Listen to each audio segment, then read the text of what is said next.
It's so hot. My head hurts so much. And Sui Lan, lying on the bed, felt very uncomfortable. Waves of heat kept passing through her body. She tried hard to open her eyes, but saw a huge figure pressing down on her. "Get away!" she forcefully shouted. She was the proud eldest daughter of the Yin family, whose father owned countless assets and had influence in both black and white circles. Who would dare to hurt her? Smack! She slapped out with her hand. Sun Jigua was stunned. He didn't expect the usually gentle and Sui Lan to dare to hit him. He covered his face and warned fiercely, "You brat, don't think just because your father likes you, you can do whatever you want. Marry me today, and I promise to treat you well in the future." His greasy, dirty hand reached out to grab her face. And Sui Lan opened her mouth and bit his hand. She endured the disgust, grimaced, and bit with all her strength, bleeding but refusing to let go. "Ah! You wicked girl! I'll beat you to death!" he yelled angrily, clutching his sore hand. And Sui Lan struggled to get up. Suddenly, her head throbbed. A wave of unfamiliar memories flooded her mind like a tide. When she opened her eyes again, she sorted out all her memories. She had traveled through time. This was a parallel universe. It was now 1974. The original owner was also called in Sui Lan. And Xiao Qiao was the fourth daughter of the Yin family. To avoid being sent to the countryside and to find a job, she colluded with her parents to sell the original owner to Sun Jigua, the son of the steel factory director Sun Ping. Sun Jigua had liked the original owner since childhood, but was repeatedly rejected. They set up a trap. He wanted to get the original owner. His father, Sun Ping, promised to give in Xiao Qiao a job and 1,000 yuan bride price. The original owner's parents and Xiao Qiao secretly drugged her. They sent her to Sun Jigua's room. She looked at Sun Jigua's fat body, dark skin, and big yellow teeth. His bad breath could knock someone out just by talking. Ugh. In her past lives, she would never have been interested in a man like him. She quickly checked if her space was still there, and luckily it was. She took out an antidote from her space and put it in her mouth. This space had been with her since she was young. Fortunately, she was skilled in medicine and poisons in her past life. Whenever she went out for social events, she was always prepared for betrayal. All kinds of antidotes were stored in her space. This time they really came in handy. She wondered if her father knew she was dead, and if he had cried himself to death. Sun Jigua glared at her angrily, his eyes like a cow's, big and round. And Sui Lan, you've taken the poison. Your parents have given you to me. I am waiting for you to take off your clothes and beg me to love you. And Sui Lan rolled her eyes to the sky. She reached into her ear. What are you talking about? As the young lady of the Yin family, known for both black and white sides, who is she afraid of? Just kidding. She slowly stood up and walked toward Sun Jigua step by step. Though she moved slowly, her commanding presence remained strong. Sun Jigua was startled. Why was he scared by her aura? And Sui Lan is just a young girl. How could she make him feel so pressured? He suddenly raised his voice, and Sui Lan, I advise you to behave. Otherwise, you'll regret it. Seeing her approaching, he angrily raised his hand and slapped her. And Sui Lan's lips curled into a bright smile, fleeting but confident. If anyone who knew her saw her now, they would realize this was a warning that someone was about to face trouble. Sure enough, the next second, the girl raised her hand. Suddenly, a spray shot out from her hand. Before Sun Jigua's slap could land, he tilted his head and, with a thud, fell to the ground. And Sui Lan gracefully put away the spray and walked away. But her current appearance was far from elegant. Her clothes were faded and patched, her hair in 2 braids, so rustic it was almost comical. It was completely out of place with elegance. But her innate pride could not be lost. The sleeping potion she used meant he wouldn't wake up for at least 2 or 3 hours, unless she gave him the antidote. As she stepped out of the door, she saw in Xiao Qiao from her memory. And Xiao Qiao looked anxious, looking around nervously. Didn't her parents call someone? Why was she so slow? Soon, their plans would be ruined. If she couldn't catch the culprit, how could she threaten and sway Lan into marrying Sun Jigua? From afar, and Sui Lan heard An Xiao Xiao's voice. But An Xiao Xiao hadn't spoken yet. Where was that voice coming from? Could she have awakened mind reading? She decided to test it later. An Xiao Xiao, she called out. And Xiao Xiao was startled. Shouldn't she be on Sun Jigua's bed? Why was she outside? Had everything already happened? Her face showed obvious guilt, lips trembling, awkwardly smiling. How did you come out? So fast. Sun Jigua was truly useless. He was delivered to her, yet he finished in less than 5 minutes. A faint smile appeared at the corner of Sui Lan's lips. She again heard An Xiao Xiao's inner thoughts. She had indeed awakened her mind-reading ability. Perfect. This was a gift from the universe, a golden finger given to her by fate. After testing her, it was time to settle accounts with her. She suddenly shouted in surprise, and Xiao Xiao looked quickly. Just as An Xiao Xiao turned her head, she sprayed her with a confusing spray. And Xiao Xiao fell into her arms naturally. This stuff is really effective. She excitedly dragged An Xiao Xiao into Sun Jigua's room. She quickly put a pill into An Xiao Xiao's mouth, and then into Sun Jigua's mouth. She also disdainfully flicked her fingers. Her medicine is not the kind of poor-quality drug that can be easily undone. It only works if the man and woman are intimate. Otherwise, they will just face death. Finally, she stripped both of their clothes completely. It was too shocking to see. It felt like her eyes got dirty. Then she took the clothes and confidently left Sun Jigua's room. She went to the river and threw the clothes into the water. Soon, the couple would come out completely. Thinking about it was so exciting. Humph. If you want to plot against me, and Sui Lan, just wait for the next life. She hid behind a tree, waiting to watch the fun. Soon, An Gubang and Zhang Xiaoli arrived with Sun's parents. There were also over a dozen workers from the factory. And Sui Lan shook her head. These parents are really biased beyond measure. They sent their daughter to another man's bed and even brought so many people to watch openly. It's like pushing the original owner toward death. She now even doubts whether the original owner is truly her biological daughter. When they reached Sun's house, the sounds inside reached outside. Women moaning, men gasping, and some indescribable sounds mixed in. And Guobang's eyes flashed with surprise. This was a success. He and Zhang Xiaoli exchanged looks, as if they saw 1,000 yuan in their hands. He cleared his throat. Director Sun, what do you think we should do about this? My good daughter was wronged by your son. You owe me an explanation. The two families had already discussed this. Now it was just a formal act in front of everyone. Sun Ping looked serious and glared at Ngubang, whose face looked displeased. Then he laughed loudly. Olden, I think this is a good thing. Why not help the two kids get married? A hint of hesitation crossed Nguobang's face, trying to look like a good father. Well, I want to ask what the children think. My daughter is so timid she doesn't dare kill chickens.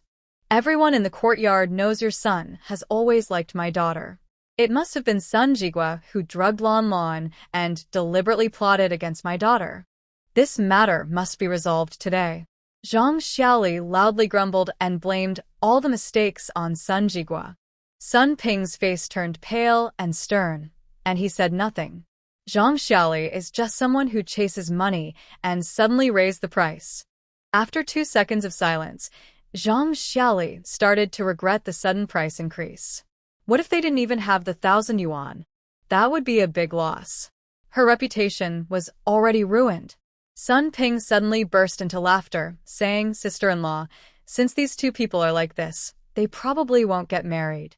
Just tell me the amount, and I will send the bride price tomorrow. Since they were involved in this together, and she suddenly increased the price, he could only accept it. After all, his son liked Sui Lan. Zhang Xiaoli felt a bit happy, but her face stayed cold. She continued with a stern face. The girl should have everything she deserves. Sui Lan should have it too. A bride price of 1,500 yuan, not a penny less.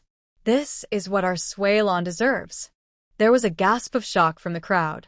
Zhang Xiaoli was really bold. 1,500 yuan. How many years would it take to save that much for a wife? Sun Ping looked pained. All right. 1,500 yuan. The wedding is in 3 days. Only then did Zhang Xiaoli show a smile. She proudly raised her eyebrows at Ngubang. Mom is going all out. She's worth 2. And Sui Lan had enough of the show and stepped out from behind the big tree. Mom and Dad, why are you all here? Zhang Xiaoli and Ngubang and the Sun family parents turned to look. Their expressions looked as if they had seen a ghost. You're here, but who is the person inside? As soon as Zhang Xiaoli finished speaking, everyone understood her hidden meaning. Could it be that the person inside was in Sui Lan? Zhang Xiaoli realized she had spoken wrongly and looked guilty. She was about to explain when Sui Lan said, Mom, who is the person inside? Mom, you should know, right? After all, this was all your plan. Her voice sounded soft and sweet, but her tone was strangely sarcastic. Everyone present was sharp and could hear the hidden meaning in her words. They all looked at Zhang Xiaoli and Ngubang with disdain. And Sui Lan smiled slightly, continuing to speak nonsense seriously. The person inside is the 4th sister. She likes Sun Jigua. After he agrees, he will give her 1,000 yuan as bride price and a job. That's why she couldn't help but take the initiative to come forward. Mom, you must forgive her. After all, this way, she won't have to go to the countryside. Zhang Xiaoli's face turned pale with anger, and she shouted loudly, Shut up. While they were talking, someone poured a bucket of cold water into the room. Ah! A sharp scream sounded, and Ngubang closed his eyes. It was the 4th daughter of the Yin family. Several women and men who were watching the scene rushed into Sun Jigua's house. They all covered their mouths and came out. The smell in the room is so strong and unpleasant. I saw it clearly. It was the 4th daughter of the Yin family. People nowadays do anything for money and work, even lose their dignity. Didn't you hear just now? It should have been the 2nd daughter of the Yin family, but now it's the 4th. I think the Yin family's parents are showing favoritism. They want the 2nd daughter to marry into the family, so they did this. Maybe the 2nd daughter found out and is fighting back. Everyone was talking loudly and arguing. Ngubang looked very unhappy. Sun's father and mother still looked cheerful. To them, whoever married into the family was their daughter-in-law, and they were happy about it. Inside the house, and Xiao Jiao saw Sui Lan standing outside the door, her eyes full of anger and tears. She rushed out without caring and pointed at Sui Lan, shouting angrily. Her white clothes were exposed in front of everyone. Zhang Xiaoli immediately pulled a quilt over her to cover her. Get out! All of you, get out! She scolded and told the men to leave. Her innocent child had lost her dignity. Mom, it's Sui Lan. It's her. I want to kill her. She ruined me. Zhang Xiaoli gently patted her head, loving and comforting her. Okay, Mom will teach her a lesson. She made her sit down and wrapped her tightly in the quilt. Suddenly, she lunged at Sui Lan like crazy. Before she could slap her, Sui Lan grabbed her wrist tightly. She forcefully pushed Zhang Xiaoli's arm away. You all planned this. When I was supposed to marry Sun Pengzi, why didn't you think about slapping yourselves? She pointed at Zhang Xiaoli and Ngubang and scolded loudly.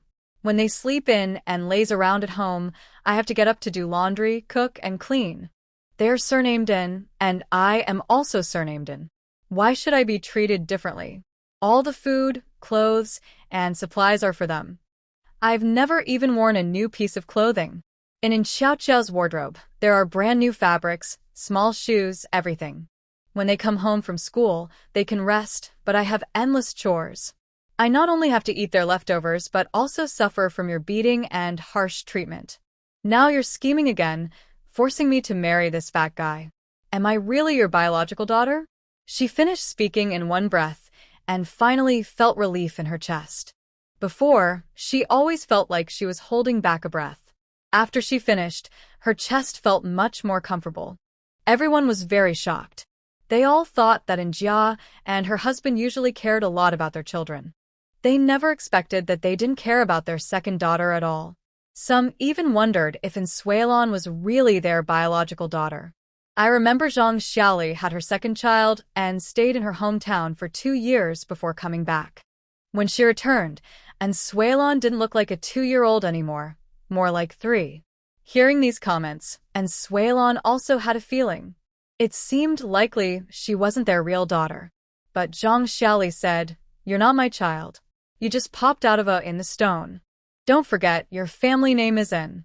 Guobang En, with a dark face, drove everyone away. Once they left, his anger was so intense he couldn't hold it back. "Director's son, how you plan to handle this? I want a satisfactory answer from you tomorrow. Qiao Qiao needs rest. I'll take her home first." His words were heavy, lacking the usual respect and politeness, full of anger and threats. After saying this, Guobang En picked up Qiao Qiao and strode home. Suelon followed behind and went straight to the kitchen. Zhang Xiaoli thought she was scared and was going to cook for the family. Her face returned to its usual proud and haughty look. She was planning to teach Suelon a lesson later. Suelon knew Zhang Xiaoli wouldn't let her go easily. As soon as she arrived, she went to the kitchen with a kitchen knife. Since she didn't want to live peacefully, she thought then everyone can just die.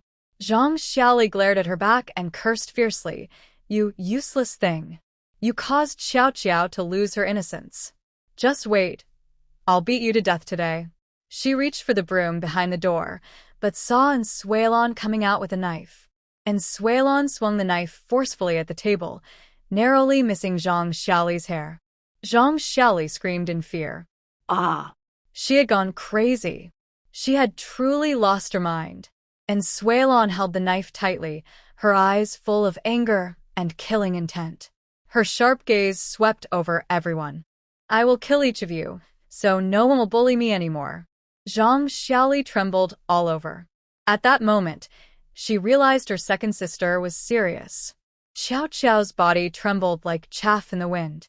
She curled up in Zhang Xiaoli's arms and dared not move. "Mom, she's crazy.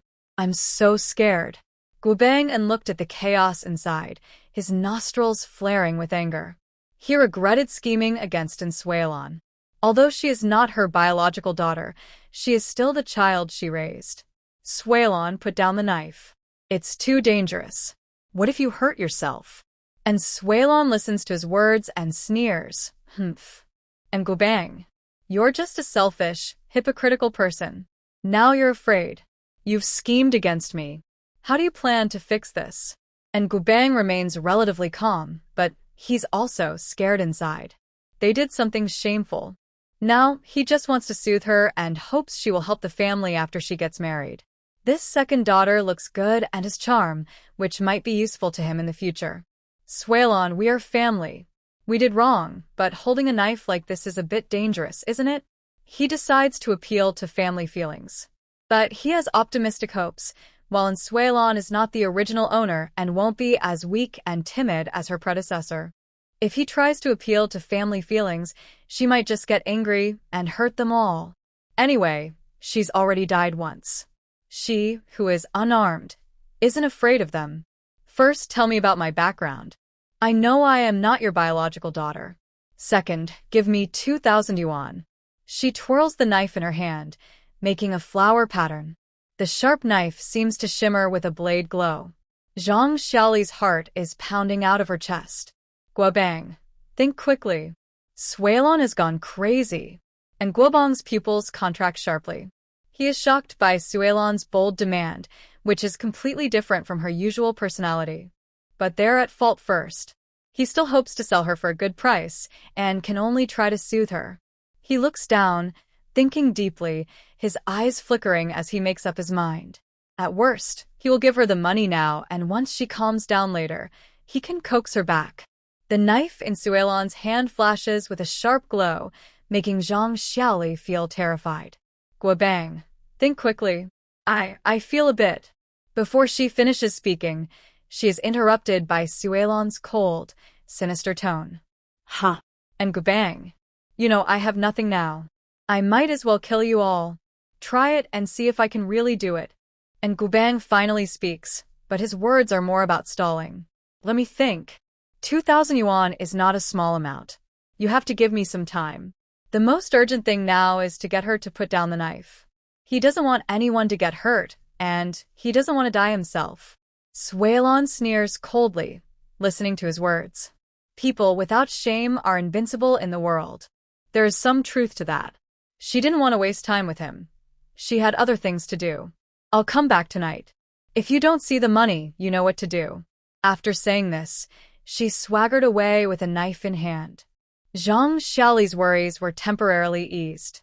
She quickly closed the door, and Xiao Qiao started jumping around again. Letting her go like that, I've lost my reputation. I don't want to marry Sun Jigua, he's too ugly. Just seeing him makes me sick. And Gubang angrily slammed the table. It's all your fault that this happened. I told you not to do this, not to do this. Now look at the mess. I have to clean it up. Zhang Xiaoli curled her lips. When I told you then, you also agreed, didn't you? She's not even our child. Why would you regret it? And Gubang raised his hand, about to hit Zhang Xiaoli, but finally sighed and lowered it.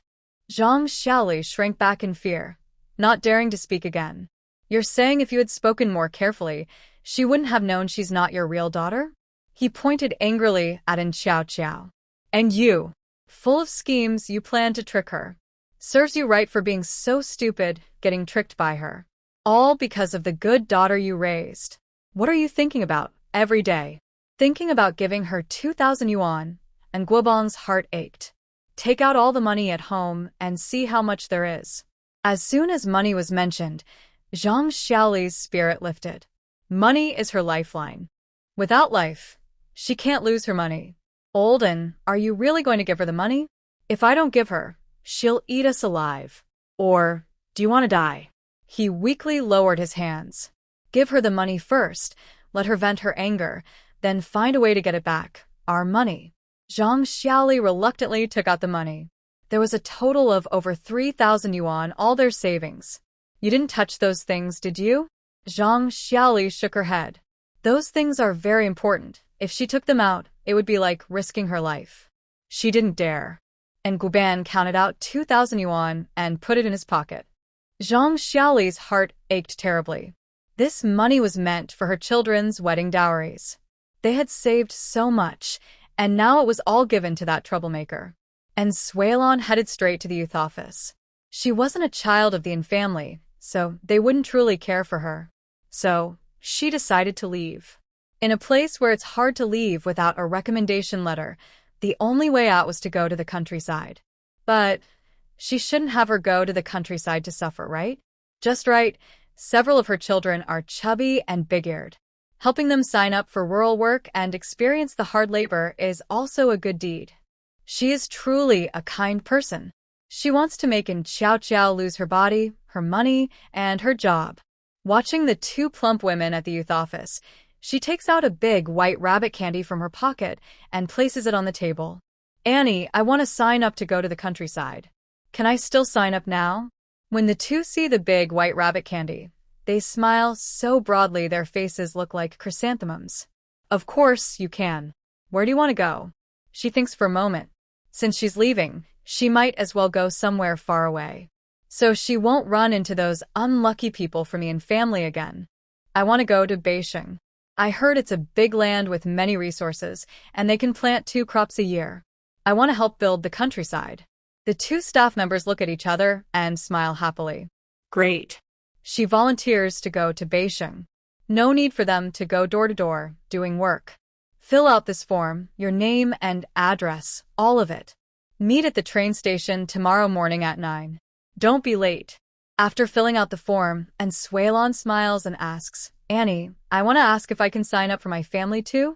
I want to sign up my sister. The two nod. Yes, you can. Fill it out. Are you also going to Beijing? And Suelon's lips curl into a cruel smile. My sister, and they want to go to the northwest. Is that okay? The two staff members' smiles fade.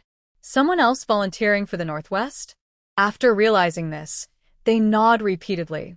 Yes, yes. Hurry and fill out the form. The train to the northwest leaves tomorrow at 10 in the morning. Meet at the train station. And Suelon quickly writes down the names of her older sister in Ling, third sister in Su, fourth sister in Qiao Qiao, and the fifth brother in Yu for the northwest. She blinks and decides to send them all to the west, giving no time for them to prepare. That makes it more fun. She pulls out another handful of candies and pulls on a chubby ant sleeve. Half pretending, half serious, she says, "Annie, I will tell my sisters when I go back. You don't need to come to my house. They will definitely go to the train station on time." The two plump women are very happy. This saves them a lot of trouble, and they are overjoyed. Good, good, good. You little girl, you're sweet-talking and sensible. They have offended many people doing this work, so saving trouble is a big help. This girl not only signed herself up, but also signed up her whole family. It really solved their urgent problem. And Suelon finished naming the baby and collected the rural subsidies for all 5 people at once. The total was 1,400 yuan. In North Province, each person gets 200 yuan. In the Northwest, each gets 300 yuan. She received the 1,400 yuan. She thought it would be hard to get. She found a place, wrote 2 complaint letters, and stored them in her space. Feeling hungry, she looked for a quiet spot. She took out a bowl of rice, some braised pork ribs, and a green vegetable from her space. The food in her space still tasted good, with a natural flavor of vegetables. There were no additives or preservatives like in later times.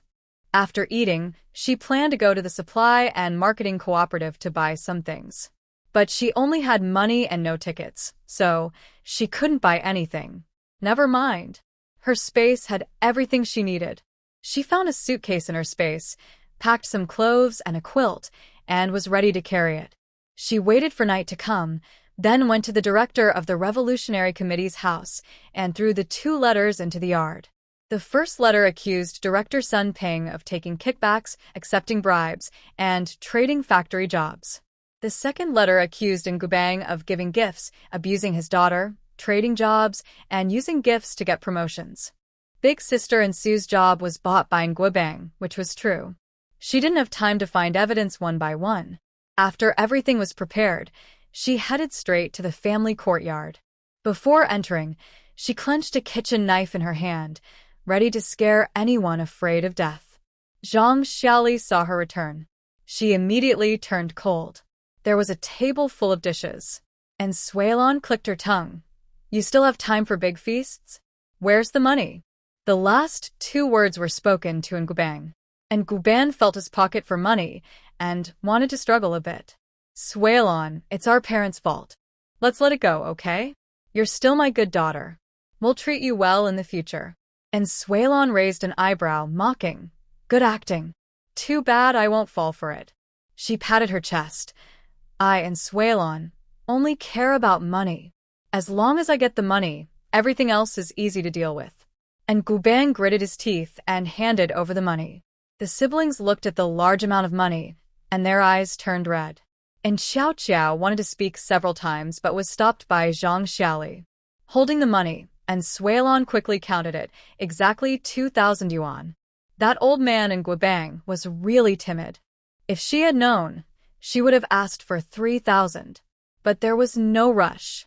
She would pack everything from her home and take it all away. "Who are my parents? How did you adopt me?"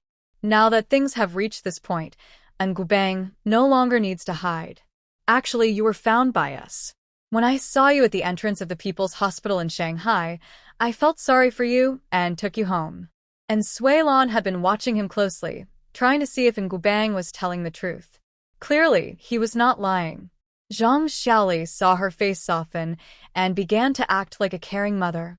"Suelon, even though you are not our biological daughter, you are still our daughter, and we love you very much. I left some food for you. Come and eat. I made your favorite braised pork." And Suelon sneered and waved her hand, not wanting to watch her act anymore. "I wouldn't dare eat what you made. You probably want to get rid of me, but I don't want to die." She turned around and went back into her room. She closed the door and locked it. Then she entered her space. All her actions were smooth and quick, like flowing water, with no delay. She was waiting to do something big tonight before leaving. She picked some strawberries from her space and started eating. She looked at the nearby spiritual spring water. There were all kinds of fruits, plants, grains, and miscellaneous items across the mountain. But there were no medicinal herbs. Her father had built her a large warehouse at home, filled with medicinal herbs she could use, prepared by someone else. There was also a huge, unlimited supply of resources, never running out. Thinking about her mind-reading ability, she felt it was incredible. She took a short nap in her space. The whole day had been exhausting. Her original body was also very weak. Although her skin was fair, her foundation was poor. She wanted to exercise her body more when she had the chance. In the middle of the night, she opened her eyes.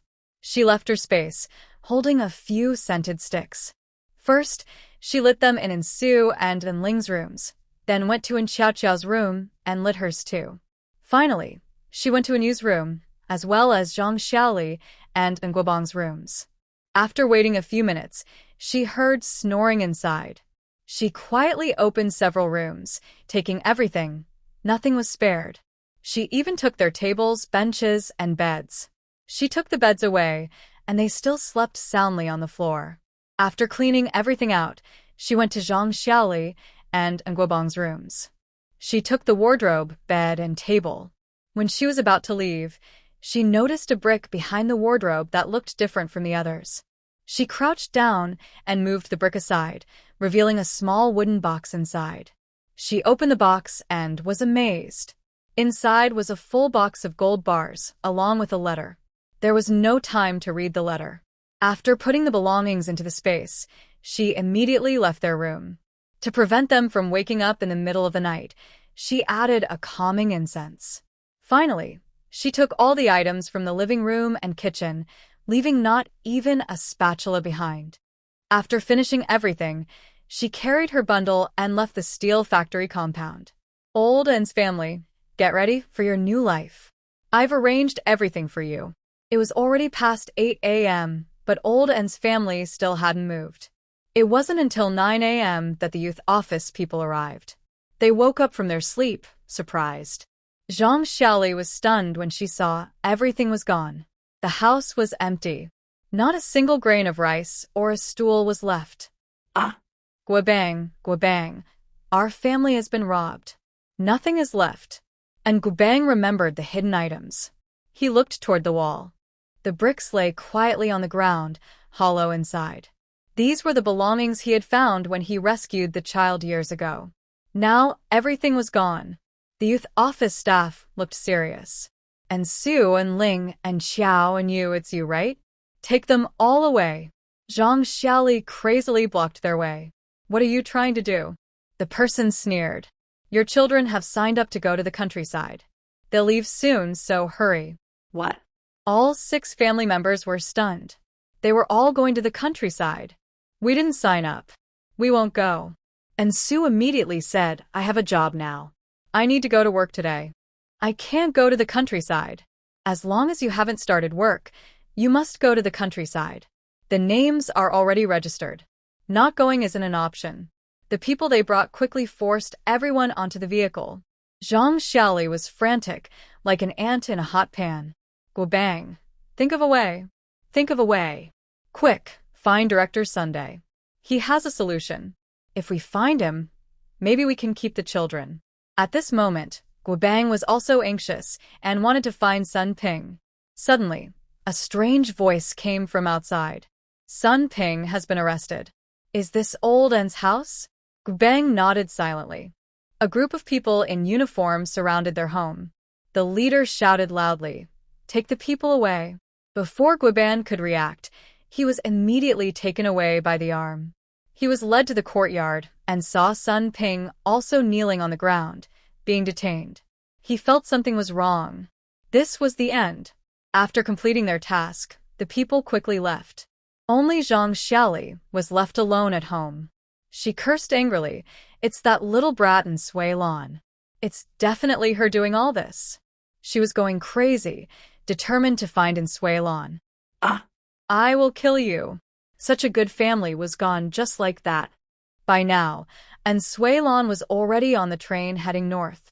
Looking out the window at the blue sky and white clouds, she felt relaxed and happy. The Yin family must be in chaos now. Thinking of this, a proud smile appeared on her face.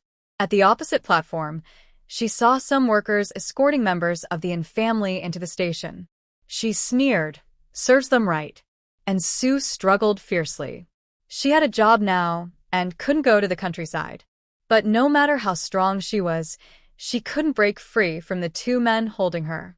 The train carrying Sui-lan had already left. She watched as the group of Sue and others grew smaller and felt a sense of relief.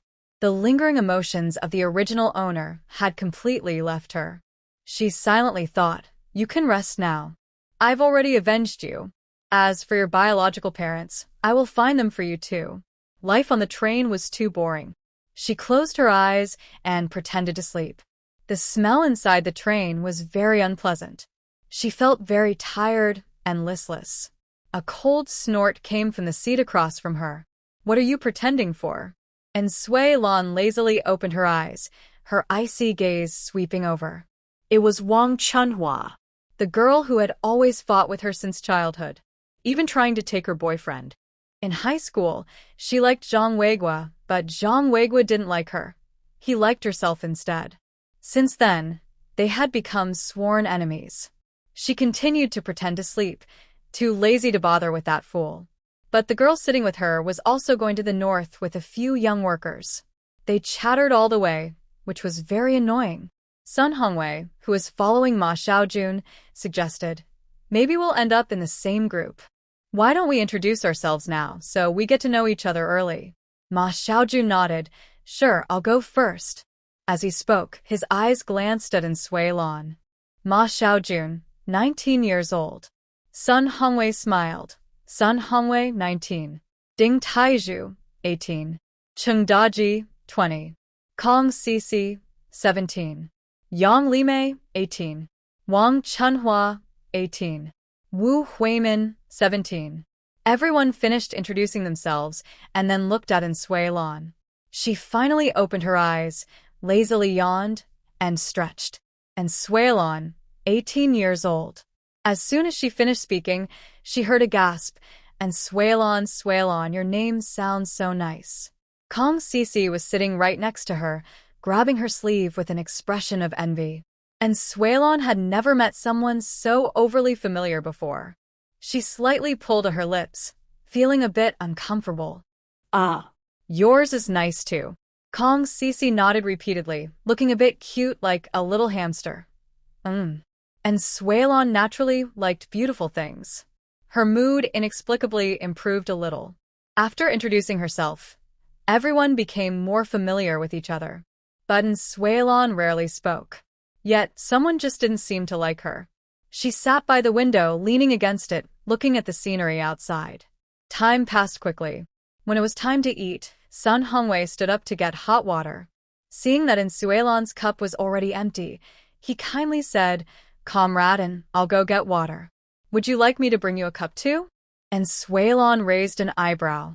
"Sure, thank you." Wang Chunhua saw an opportunity and chimed in, "Comrade Sun, mine is also empty.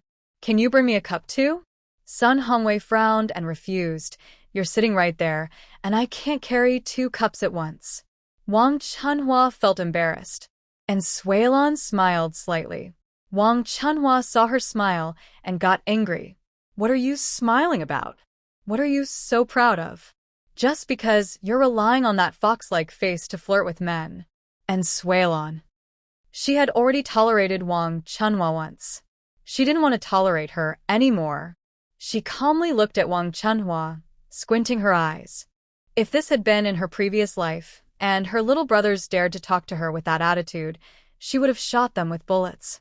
Suddenly, she stood up and slapped Wang Chunhua hard in the face several times. Everyone was shocked. No one expected the usually quiet Sui-lan to be so fiery. She just hit someone.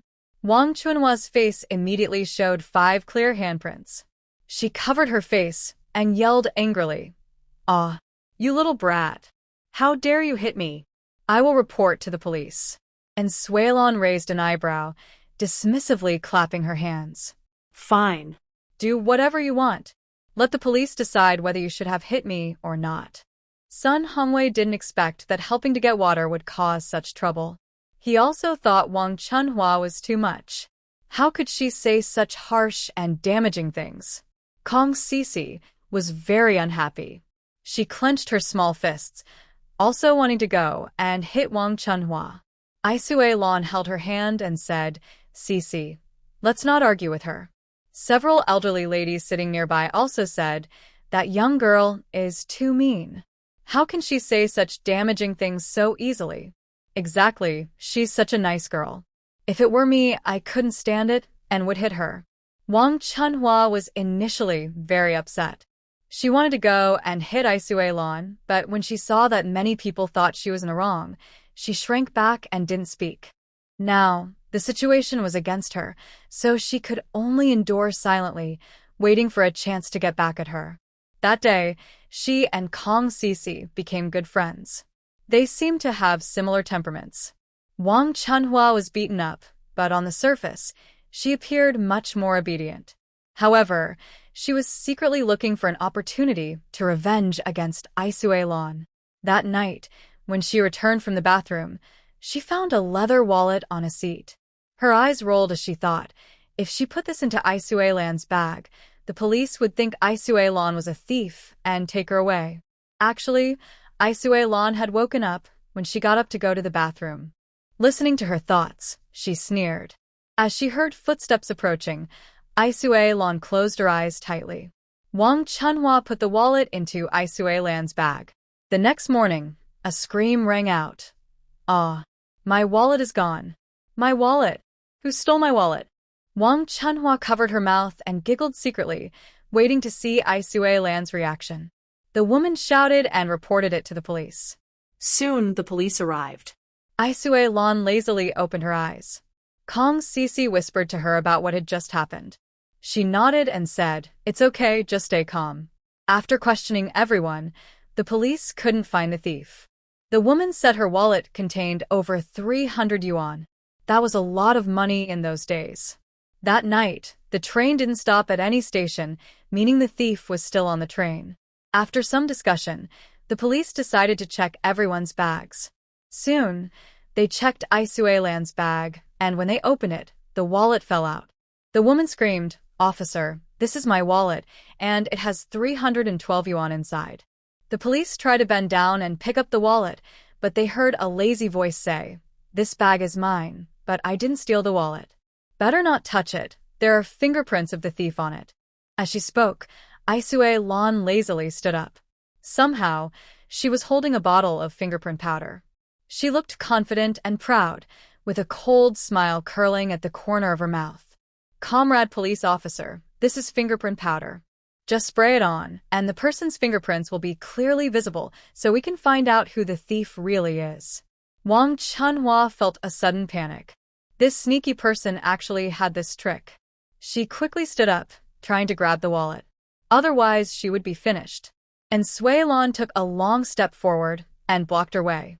Her voice was cold and sharp. "Comrade Wang Chunhua, what are you trying to do? Are you trying to cover up your crimes? Or are you feeling guilty? Is this wallet yours to trust?" Wang Chunhua's voice was sharp. "You sneaky person. You stole from me before, and now you're just doing it again. You're a thief. When we were in school, didn't you steal from me many times?" And Sui Lan was really angry at the cowardice of the original owner. She let Wang Chunhua bully her without resisting. Suddenly, she smiled, but it was a very sarcastic smile. "Wang Chunhua, you think I don't know it was you who framed me before? I just didn't want to bother with you. Let me tell you, from now on, if you dare to bother me again or make me angry, I will ruin you." She said this confidently, making a gesture as if she was cutting her own throat. Wang Chunhua thought this person didn't look anything like the previous and Sui Lan. She wanted to argue. "Comrade police officer, she really stole it. I saw it with my own eyes." But the police officer clearly didn't believe her nonsense. A slightly chubby officer frowned and looked coldly at Wang Chunhua. He waved his hand and immediately grabbed Wang Chunhua's arm. "Don't move. Otherwise, don't blame me for being rude."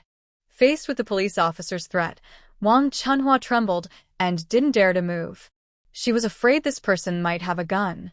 And Sui Lan's lips curled into a mocking smile. Coward. She handed the fingerprint powder to another police officer.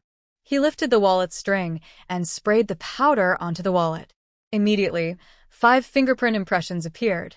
The ridges on the fingerprints were also clearly visible. And Sui Lan knew Wang Chunhua very well. She had a large, deep scar on her hand, right at the index finger. Comrade police officer, look at the index finger. There is a scar there, and Wang Chunhua's hand matches exactly. The 2 police officers didn't hesitate and looked closely. Indeed. And Sui Lan solved the case, her expression calm. Comrade police officer, what to do with this? I won't interfere anymore. At this moment, Wang Chunhua finally felt scared. She struggled to try to escape from the police. She couldn't go to jail. She never expected that this sneaky person, and Sui Lan, would be so ruthless. The owner of the wallet looked at her gratefully and said, Miss, thank you. If it weren't for your cleverness, I might have misunderstood you. And Sui Lan waved her hand and said, It's okay. Please put the wallet away. After about an hour, Wang Chunhua was brought back. She looked at Sui Lan with a challenge. However, everyone else looked down on her with disdain. 2 police officers felt a bit embarrassed and said, Comrade, we understand what happened. This wallet was found by her. She doesn't know whose wallet it is, and put it into your bag. Since she has shown a good attitude of apology, we can only give a verbal warning. The police officer took out a form and handed it to Sui Lan. When you get to the team, give this form to your team leader. He will educate her and decide on punishment. The police officer specifically handed the form to Sui Lan. She politely thanked him. The police officers apologized to Sui Lan and then left with Wang Chunhua. Wang Chunhua glared at Sui Lan with resentment. Sui Lan glanced at her sideways, resting her hands behind her head, and closed her eyes to relax peacefully. Next stop, Qingshan City train station. Sui Lan carried her bag behind others. They transferred trains to the Red Flag Commune Youth Office. They saw several ox carts waiting there. They were assigned to the Qingshan Brigade. I am Song Baoping, the brigade leader of Qingshan. Welcome. The leader said this with a smile, but there was no warmth on his face. It even looked a bit grim. Those whose names I call follow me. Ma Xiaojun, Cheng Daji, Sun Hongwei, Ding Taizhu, Kong Sisi, Yang Limei, Wang Chunhua, Wu Huimin, and Sui Lan. Wang Chunhua was the first to jump onto the ox cart, feeling exhausted but finally able to rest. Song Baoping's eyes widened. What are you doing?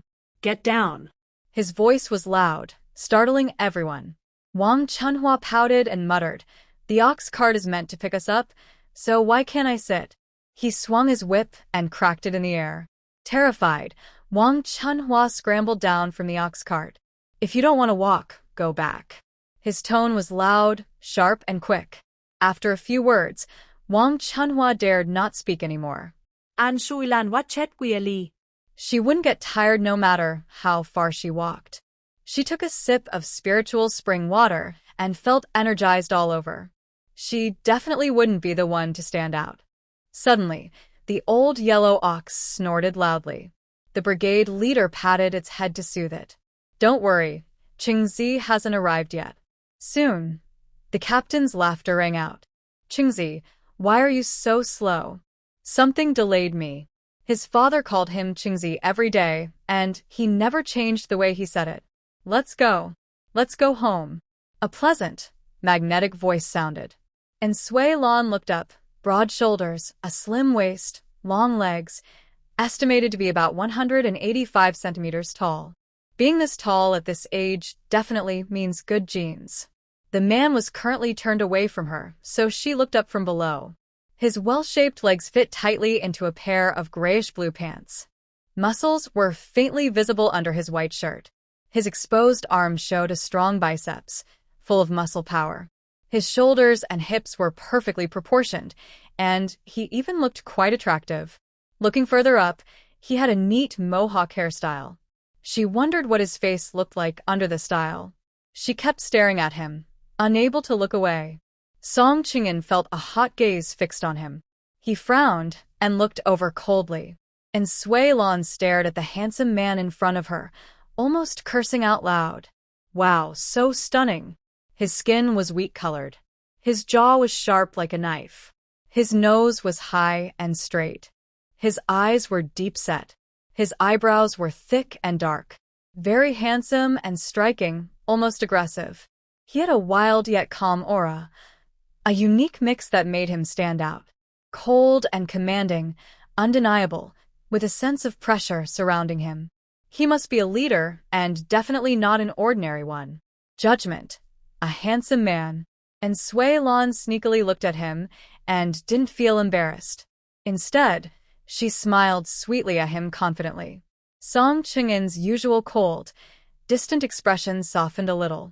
A hint of amazement flickered deep in his eyes. The girl's skin was smooth and white, her forehead clear and full.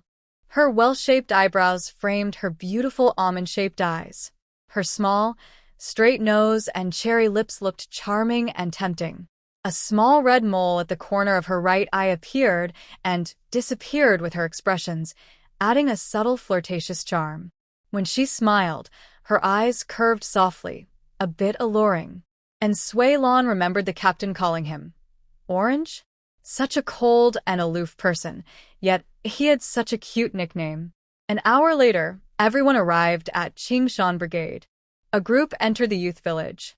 Song Baoping instructed Wu Shengli, Yang Xiujuan, you two take them to the house.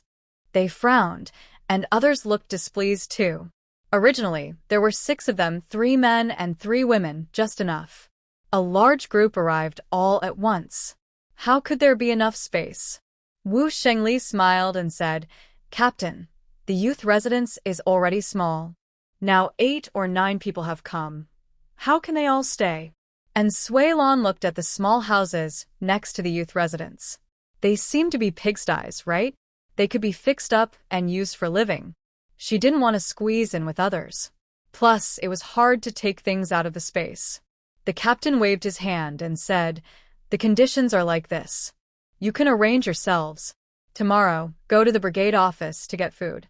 After speaking, the captain left. Everyone went inside to make their beds and fold their quilts. At that moment, Zhang Weigua happily said, Lan Lan, why are you also here in the countryside? And Sui Lan looked at him and frowned. The original owner really knew how to cause trouble, and there was a romantic interest here. They were high school classmates and liked each other. But because Zhang's family was powerful, Zhang Weigua was arranged to marry someone else by his parents. Then, overnight, Zhang's family changed completely. His parents were forced to go to a farm for reform, and Zhang Weigua, as the only son, quickly cut ties with his family and went to the countryside for safety. Zhang Weigua was very happy about that. He had been here for a few months and life was tough. Now that Sui Lan was here, she could help him with work. Thinking this made him feel happy inside. Hearing his thoughts, Sui Lan couldn't help but feel disdainful. The original owner really left her with a mess. She couldn't bear to look at it. Zhang, from now on, please call me Comraden. We're not that close. Zhang Weigua knew she was still angry, but there's a long road ahead. He would slowly coax her back. After Sui Lan entered the house, only one spot was left, right next to Kong Sisi. And Sui Lan also wanted to check if the pigsties could be fixed. She put down her things and went out. Kong Sisi hurried to follow her. Lan Lan, where are you going? And Sui Lan pointed at the pigsty. Maybe we can live alone? There are 2 rooms. We can ask the captain to fix them up, so we can live comfortably. Kong Sisi nodded. Sounds good. The 2 looked around the pigsty, growing more satisfied. They decided to go find the captain tomorrow. Let's go. Enter quickly. Soon they'll out the lamps. The dormitory was quiet, no one talking. The atmosphere felt a bit strange. And Sui Lan found it odd. What was wrong? She walked to her bed, ready to lie down. On her quilt, on the big Kong bed, was a bag of water. Her eyes turned cold, and her voice grew sharp. Who did this? No one answered. Although she looked angry, Her palms itched. Finally, Yang Li Mei couldn't stand it anymore. It's Wang Chunhua. She just knocked over 2 basins of foot-washing water. This woman is asking for trouble. She quickly rushed up to Wang Chunhua and slapped her across the face. Everyone was startled. Why did she suddenly start hitting? And Sui Lan's presence was too strong. No one dared to stop her. She kicked Wang Chunhua, causing her to fall to the ground. Wang Chunhua clutched her stomach and cried out in pain. And Sui Lan didn't give her a moment to react. She grabbed her hair and pulled hard, forcing Wang Chunhua to stand up. She held her by the back of the head and slammed her into the wall. Bang! Bang! Bang! Each time she hit, Wang Chunhua screamed loudly. The sound of the impact echoed through the quiet room, reaching every girl worker's ears. This scene was deeply imprinted in everyone's mind. They all fell silent, too frightened to speak. No one dared to stop her. And Sui Lan was too violent. They were afraid of getting into trouble. Wang Chunhua's forehead was bloodied from the hits. Although it wasn't bleeding heavily, it looked frighteningly red. Yang Xiujuan, as the leader of the girl workers, was afraid someone might get seriously hurt, so she quietly went to call the team leader. Wang Chunhua was in unbearable pain, crying out loudly. Her desperate screams echoed through the sky, but no one came to help her. At that moment, she regretted it a little. But more than that, she was furious, humiliated, and full of hatred. She wanted to kill Sui Lan. And Sui Lan ignored her and pulled Wang Chunhua's braid, walking toward the door. Wang Chunhua didn't know what she was doing. She instinctively wanted to run. How couldn't Sui Lan let her escape? She kicked her, causing her to fall into a water basin with a splash. Screams rang out again. Ah! You wicked person. I'm going to kill you. I'm going to make sure you have a miserable life. And Sui Lan's eyes gleamed like blades, and she wore a chilling smile. She stared at Wang Chunhua without blinking. Don't you like splashing water? Today, I'll let you splash enough. And Sui Lan secretly grabbed some salt from her space. She held Wang Chunhua's hair and forcefully rubbed it into her wound. Wang Chunhua nearly fainted from the pain. It hurt so much. She thought spicy water would be more effective. She pressed Wang Chunhua's head, so she couldn't get out of the water basin. Only when she was about to suffocate did she let her breathe again. Then she pushed her back in. Wang Chunhua kept screaming, and even some male workers came out to watch. Zhang Weiguo looked at Sui Lan, frowning deeply. How did the gentle Lan Lan, who was afraid to kill a chicken, become like this? And Sui Lan was having fun, when suddenly a loud shout came. Stop! Song Qing'an happily followed behind his father as they entered. As soon as they stepped into the yard, they saw Wang Chunhua frantically splashing in the water tank. His face grew more amused, with a slight tilt of his eyes, calmly watching Sui Lan. This girl is interesting. She looks sweet, but her personality is fierce. Song Baoping angrily asked, What is going on here? And Jiqing, why did you hit someone? Kong Cici quickly stepped in to speak. Captain, it was Wang Chunhua who poured 2 basins of foot wash water on Lan Lan's quilt and bed. Song Baoping looked at Yang Xiujuan. Yang Xiujuan nodded, that's right. Song Baoping closed his eyes, feeling frustrated inside. So annoying. He didn't want to be the captain anymore, not even for a day. Why aren't you all pulling her up here? A few female trainees finally reacted, hurriedly pulling Wang Chunhua out. As soon as she was out, she started complaining. Captain, Sui Lan wants to kill me. I'm going to report to the police. As captain, the worst words to hear were report to the police. It affected the reputation of their advanced team. No one wanted that. Stop talking nonsense. Be good, or she wouldn't have poured water on your quilt, and she would have hit you. You deserve it, even if she beats you to death. Wang Chunhua's eyes turned red with anger. I'm hurt now. Captain, are you biased because she's pretty? And Sui Lan sneered slightly. This hateful girl still hasn't changed? Slap. A slap landed on Wang Chunhua's face. The captain's face also looked grim. This is a city girl. What is she thinking? If I had hit her lightly, you'd be asking for it. If you dare to talk nonsense again, go back where you came from." Wang Chunhua was so scared, she didn't dare speak. She was the least favorite at home. If she was kicked out, she probably couldn't go back to the city. Then she would become a vagrant with no way out. She could only swallow her anger. Find another chance later. And Sui Lan smugly flicked her hair, giving Wang Chunhua a provocative look. Wang Chunhua clenched her teeth in hatred and anger, but looked helpless. And Sui Lan felt a little proud. But before she could enjoy her victory for long, she saw Song Qing'an's dark pupils sweep over. She quickly hid her smugness and started to complain. "Captain, can we just forget about this? What about my quilt? This is the only quilt I have. She soaked my quilt. Shouldn't she compensate me? My quilt is very precious." Song Baoping? Compensation? You beat someone up like that and still want compensation? If she doesn't pay me, I'll report to the police. I don't fear anything. Song Baoping. Everyone threatens him with reporting to the police. He helplessly said, then, "Give Wang Chunhua's quilt to you."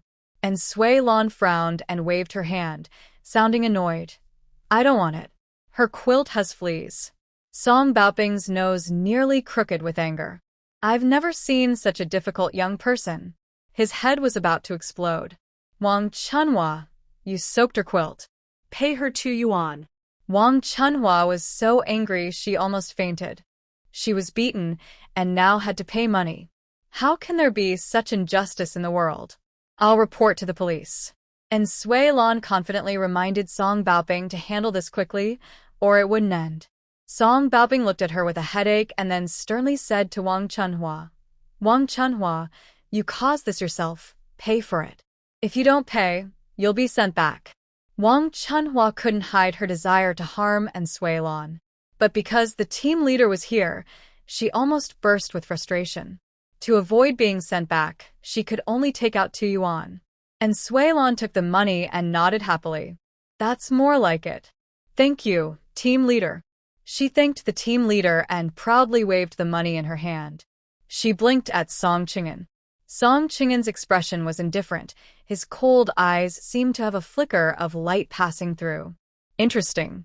She kept blinking at him and smiling so sweetly. The team leader turned and left, and Sui Lan called after him. "Team leader, I see those 2 pigsties are still empty. Can we fix them? I and Kong Cece want to move in. We'll pay for the repairs ourselves. Can you help us find someone to do it?" The team leader glanced at her. This girl was clever. If he didn't agree, she might cause trouble again. He could only nod. "Okay. It won't cost much. I'll have someone come tomorrow to fix it, but you'll pay for the materials and wages." Just as he was about to leave, and Sui Lan made another request. "Team leader, my quilt and bed are wet and I can't stay here. Can you help me find a relative's house to stay at for a few days? Once the house is repaired, I'll move back." The team leader hesitated. Qingshan Brigade was very poor. No one had extra rooms for young people to stay. Moreover, if they moved in, they would have to eat with them. There was no benefit for anyone, so no one would agree. Song Baoping was thinking about how to arrange for Sui Lan. Suddenly, his eldest son's lazy and indifferent voice sounded. "Father, let's go to our house. I asked Joy to stay with me and let her live in my room." Song Baoping looked at his son with confusion. He usually ignores the girl and doesn't want to go on blind dates. Why is he suddenly meddling? He looked at the girl. She was pretty. But this person is too disruptive. It's not good for family harmony. Qingziyu. A hint of embarrassment appeared in his dark eyes. Why did he call that name again? His words carried pressure. "Dad, besides our family, there's nowhere else for her to stay." His narrow black eyes looked at Sui Lan, hiding his awkwardness. "My family can spare a room for you." After thinking carefully, Sui Lan thought this was okay. This man seemed decent, and since he's the squad leader's family, he probably won't cause trouble. All right. Then I'll trouble the squad leader. Squad leader? How should he explain this to his wife? But since his son said so, and the girl agreed, he could only muster his courage and bring her home. And Sui Lan carried her luggage out. Zhang Weiguo felt it was not right. Their family had too many men, and since Song Qing'an was the one to speak up, it made him a bit wary. It was fine when the squad leader spoke, but since Song Qing'an suggested it voluntarily, it was confusing. His eyes flicked back and forth between the two of them. He immediately stopped her. Lan, you can't go to his house. I'll find you a place, just pay the rent. At this moment, a sudden thought popped into Zhang Weiguo's mind. He wanted to confirm his relationship with Sui Lan. Lan, don't go. As your boyfriend, I have the duty to help you. And Sui Lan lazily lifted her eyelids. Zhang Weiguo was quite clever. He thought that if he confirmed their relationship, she would date him? How naive. Everyone was asking for trouble. She put down her luggage and sneered, her laughter full of sarcasm. Zhang Weiguo, when did I become your girlfriend? How come I don't know? She seemed relaxed as she walked in front of him, but her voice suddenly rose. You're just insulting monks and calling bald donkeys. Are you doing it on purpose? Even if you talk nonsense, I don't like you. Save your breath. Zhang Weiguo was stunned, looking at her in shock. He seemed unable to accept her rude behavior. He desperately wanted to keep her, but his words lost their sense of propriety. Lan, you can't go. That guy definitely has bad intentions. As a woman, you must keep yourself pure. I won't let you go. And Sui Lan was annoyed. She raised her hand and slapped him across the face. Close that mouth of yours that ate something disgusting. You're so smelly. A dog's mouth can't produce ivory. What does it have to do with me? I can go wherever I want. Zhang Weiguo covered his face, shocked again. And Sui Lan actually dared to hit him. She used to be so gentle in front of him.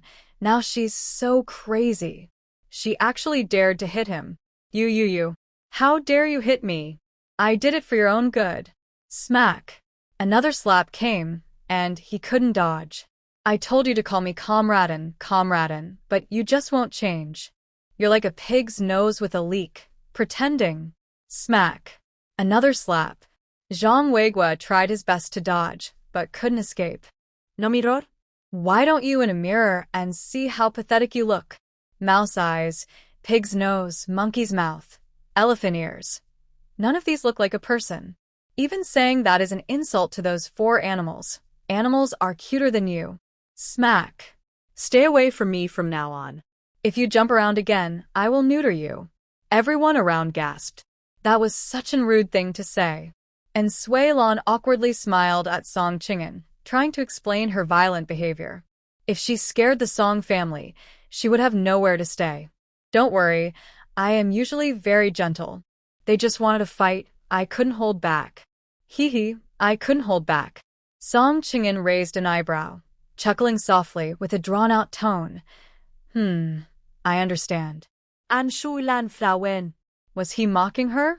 Zhang Weiguo took a few slaps. He was so angry his nostrils were smoking. He watched helplessly as Sui Lan and the Song family left. He glared angrily at their backs. He couldn't understand why the girl who liked him so much before had changed so much in just a few months. Why? And Sui Lan carried her luggage behind Song family father and son. She muttered to herself, this man is good-looking but so cold and unfeeling. She, a beautiful girl, didn't even know to help carry things. Such a lack of kindness. Song Baoping walked in front, feeling a bit worried. This girl looked like a troublemaker. What was Qingzi thinking? Oh. So troublesome. The Song family had many members, all waiting for the father and son to come back for dinner. Lier Hua looked at Sui Lan and then at the old man. Who is this? Song Baoping smiled awkwardly. There isn't enough space at the youth farm, so she's staying at our house first. And Sui Lan quickly explained, Auntie, I will pay rent and for meals. Tell me how much is appropriate, and I will give it to you. Song Baoping waved his hand and said, You can stay for a few days. Just pay for the food. No need to pay rent. And Sui Lan took out 5 yuan and placed it on the table. Auntie, you can keep this 5 yuan for now. When the house is fixed, I will move out. Lier Hua was surprised by her generous gesture. The girl looked bright and healthy. She probably didn't understand how hard life was in the countryside. Being extravagant in the countryside is not good. Just a few meals, and she wants 5 yuan? Now people eat mostly coarse grains, so she can't accept money that feels like cheating her conscience. This is too much. Just give me 1 yuan. And Sui Lan had to take back the money, and then took out 1 yuan to give her. Song Chung-an pulled up a chair and sat down, leaning back casually, saying, "Mom, let her stay in my room. My younger brother and I can squeeze together." Lier Hua shook her head. "Let her stay with Chuning and Xiaohe. The 3 of them can share." And Sui Lan smiled sweetly, her eyes curved like crescent moons, and with a starry look, she asked, "Auntie, can I live by myself? I can't sleep if I share with others." Liawa. That's right. Girls from the city are naturally delicate, not like those from the countryside. And Sui Lan followed behind him into the room. The old wooden scent mixed with a cold, commanding aura. "Your room is very clean." It only had a box, a bed, and a table, nothing else. The bedding on the bed was neatly folded. The pillowcase was old but very clean. A circle of newspaper was pasted on the wall. A mat was laid on the bed. Standing shoulder to shoulder, she was 167 centimeters tall. In front of him, she was half a head shorter. Standing beside him, she actually felt a bit pressed down and overwhelmed. Song Chung-an brushed past her and pointed at the bedding on the bed with his bony fingers. "Yesterday, my mom just washed this. It's very clean." And Sui Lan looked up at him. Her narrow, sharp eyes seemed to sense something and swept over. Their gazes met. She broke the silence first, saying, "Thank you." The man nodded and turned to walk out with long strides. Song Baoping smiled and said, "And Jiqing, this is our eldest son, Song Chung-an the second, Song Changsheng, the third, Song Jinhua, and the youngest, Song Jioyi.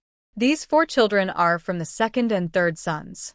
These are 2 daughters-in-law, He Zhaodi from the second family, and Du Chun Mei from the third. And these are the youngest daughters, Song Chuning and Song Xiaohe. An Shui Lan So Mai Gen Li." The names were very nice. "Didn't you say you still have 2 names to use, Chiorong and Dongmei?" Yes, that's right." Before Song Baoping could speak, Song Chuning smiled and explained, "Our names were all given by our father. My father was the first high school student in our village." Her tone was full of pride and confidence. The team leader looked handsome and neat. He has 4 sons and 2 daughters, all very good-looking, especially Song Chingen, who looks like a young noble from a painting. He doesn't look like a rough rural man at all. Although the team leader has some wrinkles, he appears very scholarly and refined. It's clear that this is due to his natural genes, not just good care. The Song family's meals are simple: corn porridge, mixed pancakes, stir-fried cabbage. Lier Hua handed her a pancake and helped serve her a bowl of corn porridge. And Sui Lan struggled to take a bite, finding it hard to chew. She tried to swallow, her throat hurting. She bit off her piece, then tore it in half and put the remaining half back. "I eat little, this half is enough." Song Chingen frowned slightly, a hint of displeasure in his eyes. And Sui Lan quickly finished her meal and went back to her room. She locked the door and entered her space to wash up. Her space was the same as in her previous life: spiritual spring, villa, supermarket, warehouse, all there. She also had her medicine box and various prepared pills. She took a quick shower, drank 2 cups of spiritual spring water, and ate a chicken leg before rushing out. The Song family finished eating and each went to rest in their rooms. Song Chingen went to Song Joy's room. Song Joy looked at him carefully and said, "Big brother, you're acting strange. You seem off. Honestly, are you interested in that girl?" Song Chingen looked serious. "Just helping others. Don't think too much." Song Joy chuckled. "You're hiding things from me. I think you're pretending to be serious. How long are you back for this time?" "Work at the factory isn't busy lately. It's harvest time, so I came back to stay a few days." He lowered his eyes and suddenly stood up. "I'm going out for a while. You sleep first." Song Joy's eyes sparkled, and he chuckled. "Are you going up the mountain?" Song Chingen didn't answer. He pushed open the door and strode out. He found the trap he had set, with a rabbit inside. He also caught a wild chicken and headed home. Just as he entered the yard, a scream came from his room. He dropped the wild chicken and hurried inside. Ignoring manners, he kicked open the door and rushed in. "What's wrong?" And Sui Lan was trembling and trembling, clutching him tightly, as if he were her lifeline, hugging him desperately. Her voice was trembling with fear. There's a mouse. It bit me." Song Qing'an was momentarily stunned.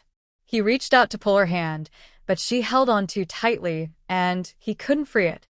He could only hold her with one arm while lighting a lamp with the other hand. The room was now bright, and her panic gradually eased.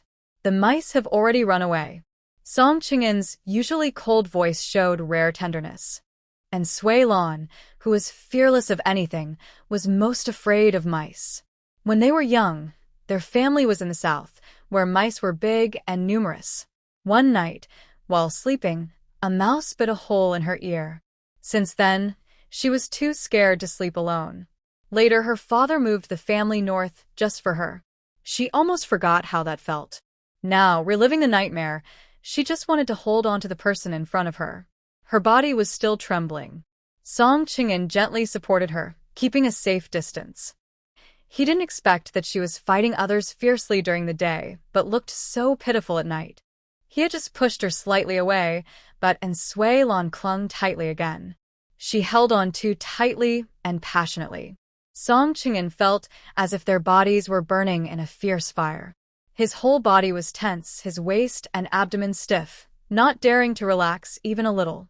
The girl, feeling wronged, sniffed, her nose filled with fresh, clean air mixed with a faint scent of grass. His voice was a bit hoarse as he pushed her away to leave. "You should rest now." Suddenly, Sui Lan grabbed his sleeve. She bit her lip tightly, her eyes reddening, the fear from just now flooding back. I am scared. Can you stay with me?" Song Qing'an chuckled softly, his deep eyes fixed on her. Seeing he didn't answer, Sui Lan's bright eyes filled with tears, looking helpless and vulnerable. He sighed helplessly and agreed, "Okay." Sui Lan nodded, feeling a bit more at ease. But she was afraid he would leave in the middle of the night, so her delicate, soft hand clutched his sleeve tightly. The next day, she opened her eyes to see Song Qing'an's handsome, strong face.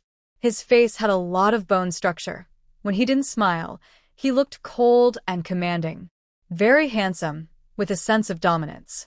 His nose was high, his eyebrows and eyes deep set, with smooth lines and a prominent jawline. His lips were slightly pressed, with a hint of stubble on his chin. If it were in later times, he would definitely outshine many young celebrities. Seeing he was still asleep, she began to look at his features freely.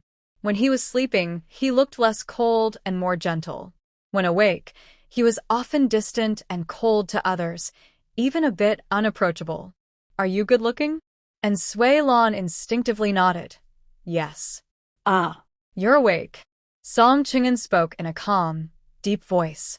Since he had just woken up, his sharp eyes carried a hint of laziness.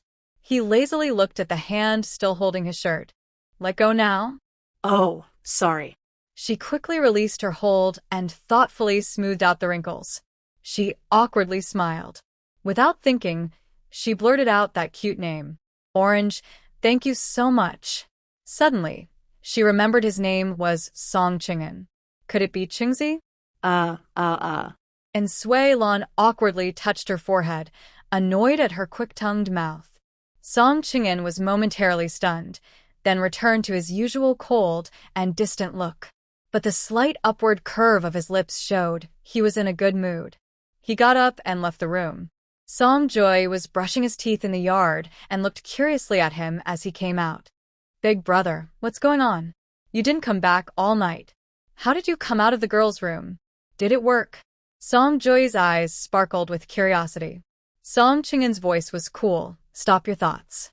You're acting like a girl." Song Joy. Big brother said he looked like a girl. Song Qing'an gave him a warning look. Song Joy wasn't afraid. Big brother wouldn't hit him. He chuckled to himself. Big brother is really something.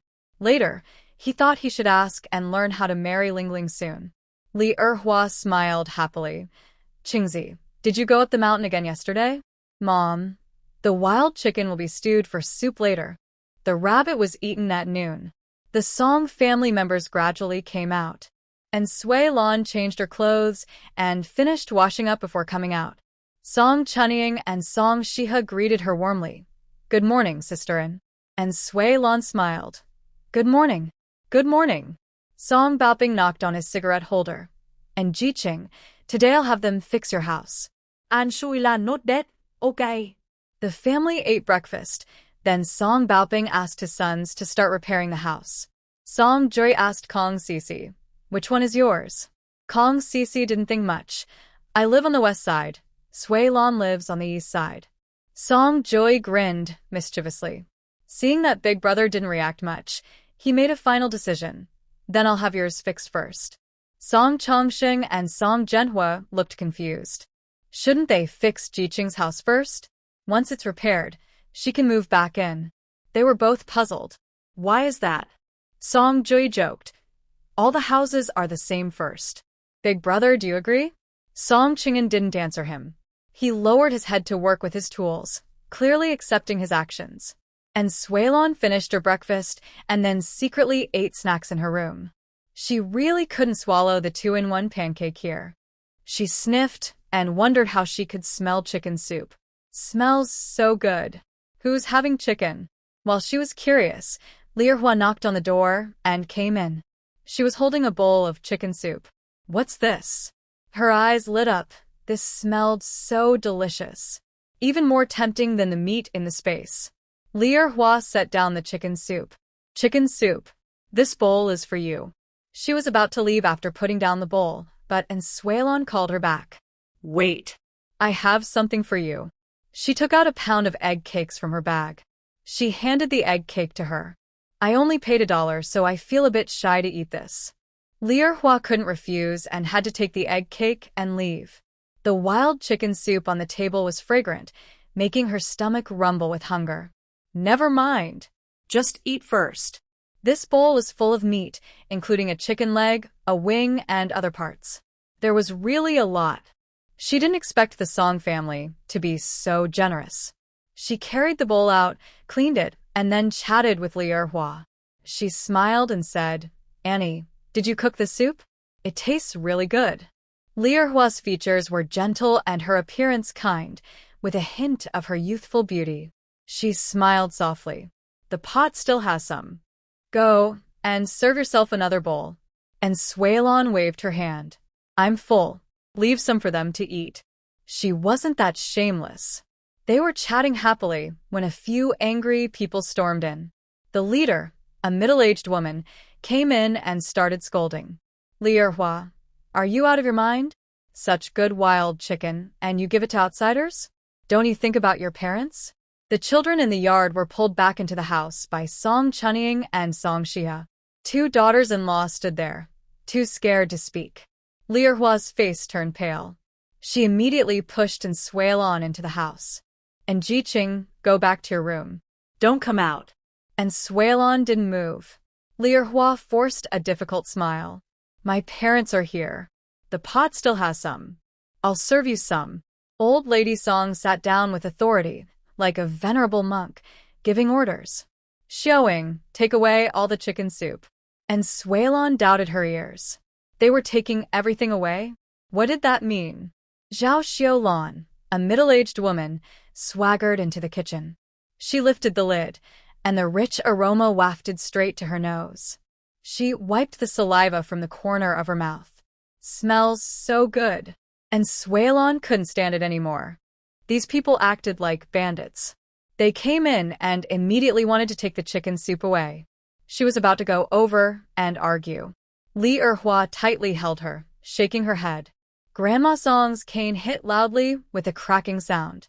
She opened her mouth and started shouting insults. I say, you girl look just like a dog. Why do you lie and cheat for food, just because of that charming face of yours?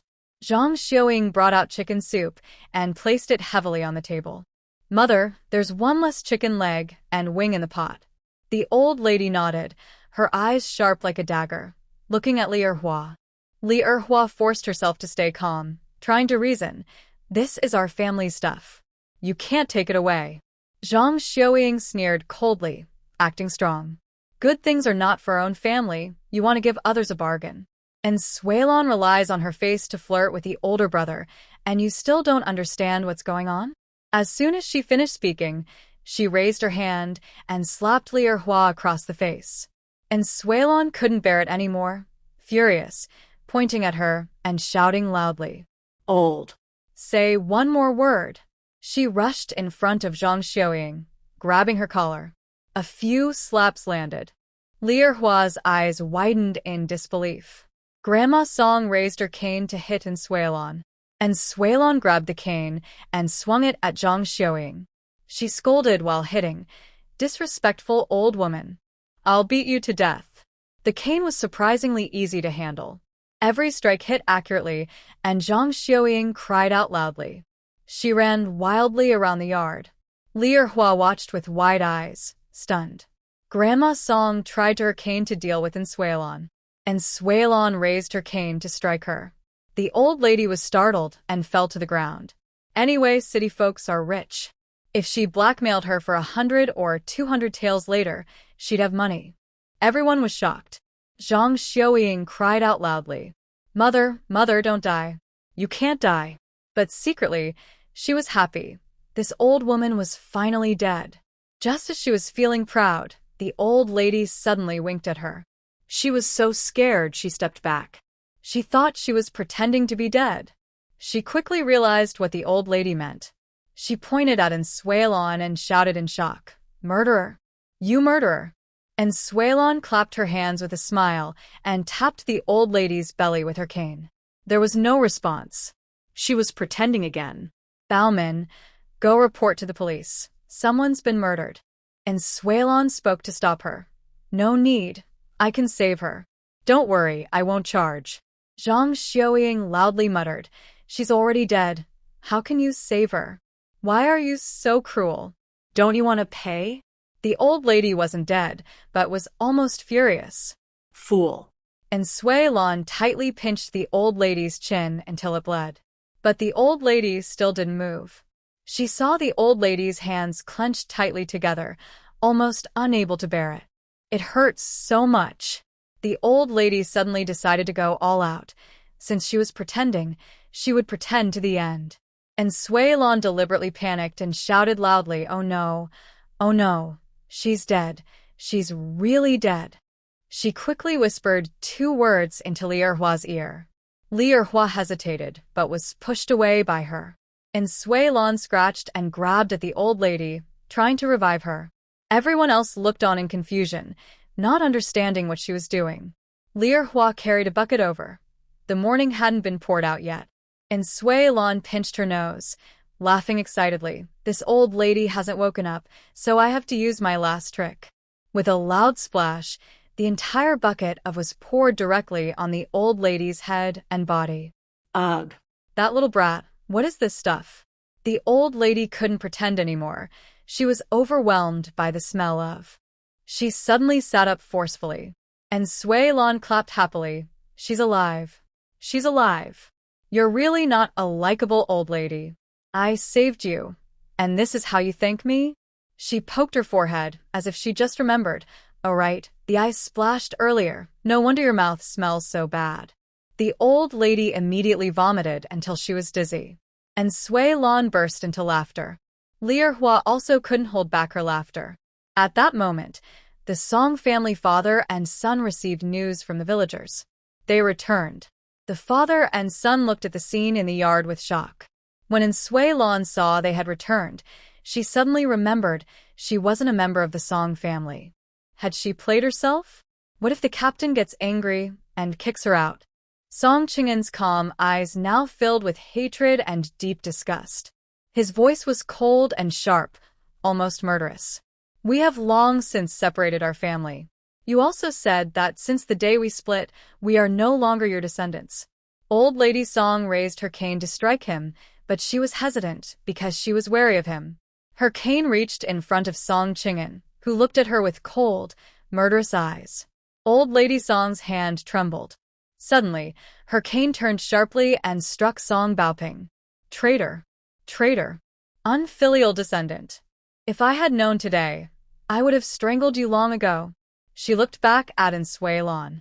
And you, shameless woman. Fox spirit, get out of the Song family. And Sui Lan looked at the old lady, the old man, and the couple Zhang Xiaoying. How are Song Baoping and the others so different in appearance? Considering Song Qing'an's recent mood, they probably don't get along well. She looks at the scholarly demeanor of the captain. They really don't seem like family. Song Qing'an clenched his fists with a creaking sound, but Sui Lan grabbed his wrist. The soft touch eased some of his anger. She's your elder. You can't hit her. But I can. Song Qing'an's deep black eyes fixed on her, intense and profound, with some meaning she couldn't understand. Sui Lan rushed into the kitchen, drew a knife, and started chopping wildly. Everyone was afraid of causing trouble and scattered. Only Song Qing'an stayed still, staring at the girl who was wielding the knife. His calm heart was pounding uncontrollably. Unexplainable feelings quietly slipped past his defenses. Zhang Xiaoying and others were overwhelmed and ran away one after another. Sui Lan put down the knife and smugly raised an eyebrow at Song Qing'an. A smile appeared at the corner of Song Qing'an's eyes, and his gaze was bright. The Song family members looked at her in shock. The yard was silent, as if a needle could be heard. Wow, that was really fierce. Sui Lan suddenly remembered. Did she go too far? Did she cause trouble for them? She rubbed her ears, feeling a bit embarrassed. Did I cause you trouble? No, you did very well. Thank you. Song Qing'an smiled slightly, looking at the glowing, beautiful girl. Sui Lan raised an eyebrow proudly. Of course. The best way to punish bad people is to be tougher than them, more hateful, more daring, make them afraid to come back. She looked at Li Erhua and patted her chest. Andy, if they come again, just tell me. I'll protect you. Li Erhua's eyes turned slightly red as she wiped away tears. Her tone was sincere. And Jiqing, thank you. If it weren't for you today, they would have gone even further. Song Joy spoke at an inappropriate time. And Jiqing, you're so fierce. If someone marries you in the future, they'll be beaten every day. Suddenly, the air felt a bit cold. He didn't say anything wrong. Sui Lan rolled her eyes. I fight bad guys, not crazy people. Ha ha ha. Everyone was amused by her words. She patted Song Qing'an's shoulder. Qingzi, I helped you so much. How should you thank me? Song Baoping? Liawa? The siblings? Sui Lan actually called him Qingzi? He didn't lose his temper? How about I make you some delicious food? Sui Lan nodded and said, okay. Because of this matter, a subtle change happened between her and Song Qing'an. Others also saw her in a new way. Just then, Zhang Weiguo arrived. This time, he learned his lesson. Captain, I have something to discuss with Jiqing. Can I let her come out? Sui Lan stretched lazily and stepped out of the courtyard. If you have something to say, just say it. If you have nonsense, just stop. Zhang Weiguo earnestly said, Lan, why are you so rude now? Sui Lan glared. Are you trying to get yourself killed? Don't stay here anymore. I asked Aunt Lu, and she agreed for you to move there. Her family only has 3 daughters, no sons. It will be more convenient for you. That kid Song Qing'an isn't kind-hearted. He's just a ruthless person. Sui Lan rolled her eyes in frustration. Do you live by the sea? Or have you eaten too much salt? Zhang Weiguo was stunned, confused by her words. Mind your own business. Stop bothering me. He was taken aback and his anger rose, raising his voice. Sui Lan, I'm doing this for your own good. With so many men in their family, it's not safe for a girl like you to stay there. He suddenly threatened, if you don't move out, I won't marry you. Sui Lan didn't care at all. What kind of person are you? Even pigs are smarter than you. Zhang Weiguo didn't understand. What is this all about? I'm not familiar with you. I won't date you, and I definitely won't marry you. Are you deaf? Or do you have amnesia? Or is your brain full of? Zhang Weiguo was unwilling to give up.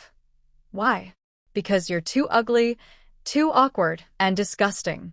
Just looking at you makes me want to, and I can't help but want to beat you to death. Zhang Weigua tried to control his temper.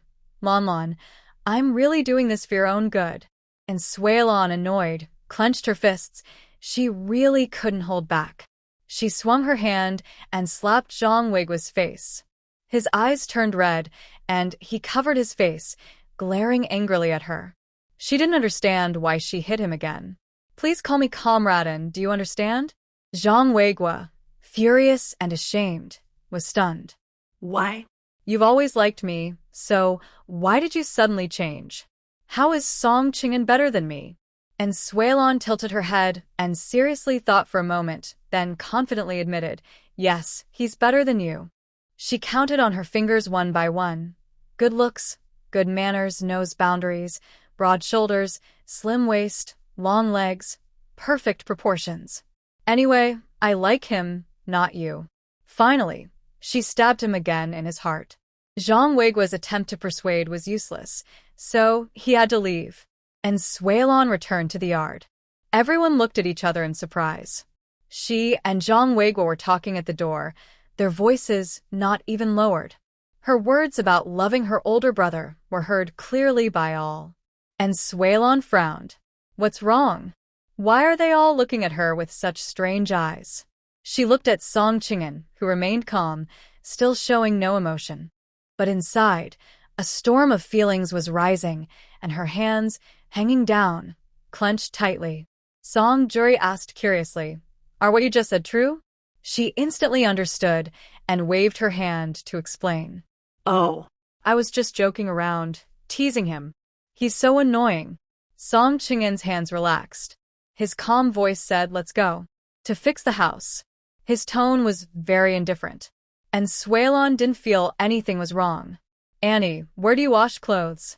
Lier Hua pointed toward the direction of the youth station. There's a river east of the youth station. We usually go there to wash. Then I'll go wash a couple of clothes in the river. She turned around and went back inside to get the clothes. When she arrived at the river, she heard noise from inside. Wang Chunhua, with sharp eyes, saw her carrying clothes. Her eyes rolled around, and she followed. Big brother, that's Jiqing, washing clothes. Why is Wang Chunhua also following? Isn't Wang Jiqing up to no good again? Song Juri nudged his shoulder. Song Qing'an slightly pursed his lips, looking indifferent. Don't bother with things that aren't your concern. Song Juri mumbled. You said that girl is so pretty. If someone has bad intentions, they might push her into the river. Any man who saves her, should he marry her? As soon as he finished speaking, Song Qing'an shot him a cold look. Shut up. Song Juri was dissatisfied. I'm your younger brother. You often scold me for no reason. Song Qing'an threw down his tools and strode quickly toward the river. Song Juri rolled his eyes. Hypocrite. Without me, you wouldn't even be able to chase a girl. You're so silly. And Suilon found a stone and squatted down. This primitive way of washing clothes was quite interesting. The water in the river was crystal clear, with moss-covered stones at the bottom. A few small fish swam back and forth. She cupped her hands and splashed water, startling the fish away with a splash. Wang Chunhua tiptoed over quietly. This little troublemaker dared to come alone to wash clothes by the river. She was determined to make her suffer the taste of drowning. She was mostly saved by a man from the village. He arranged for her to marry into the village. She would never have a chance to turn her life around. She sneered as she walked behind Suilon, but Suilon showed no reaction. Her face was fierce, as if she saw Suilon suffering the rest of her life in this small mountain village. And Suilon smiled slightly, knowing she was being provoked again. She even tried to push her into the water. Since she was free, she decided to play along. Wang Chunhua bent down and reached out her arm. And Suilon seized the opportunity to grab her arm and threw her over her shoulder. With a loud splash, Wang Chunhua fell into the river, causing a big wave. And Suilon saw Song Qing'an approaching and pointed at the stick nearby. Bring it to me. Song Qing'an raised an eyebrow. If you ask me to get it, I will. But I won't. He then kicked the stick over to her. And Sui Lan wanted to roll her eyes but held back. In front of a handsome guy, she needed to stay graceful and composed. She fiddled with the stick in her hand, watching Wang Chunhua thrash and splash in the river.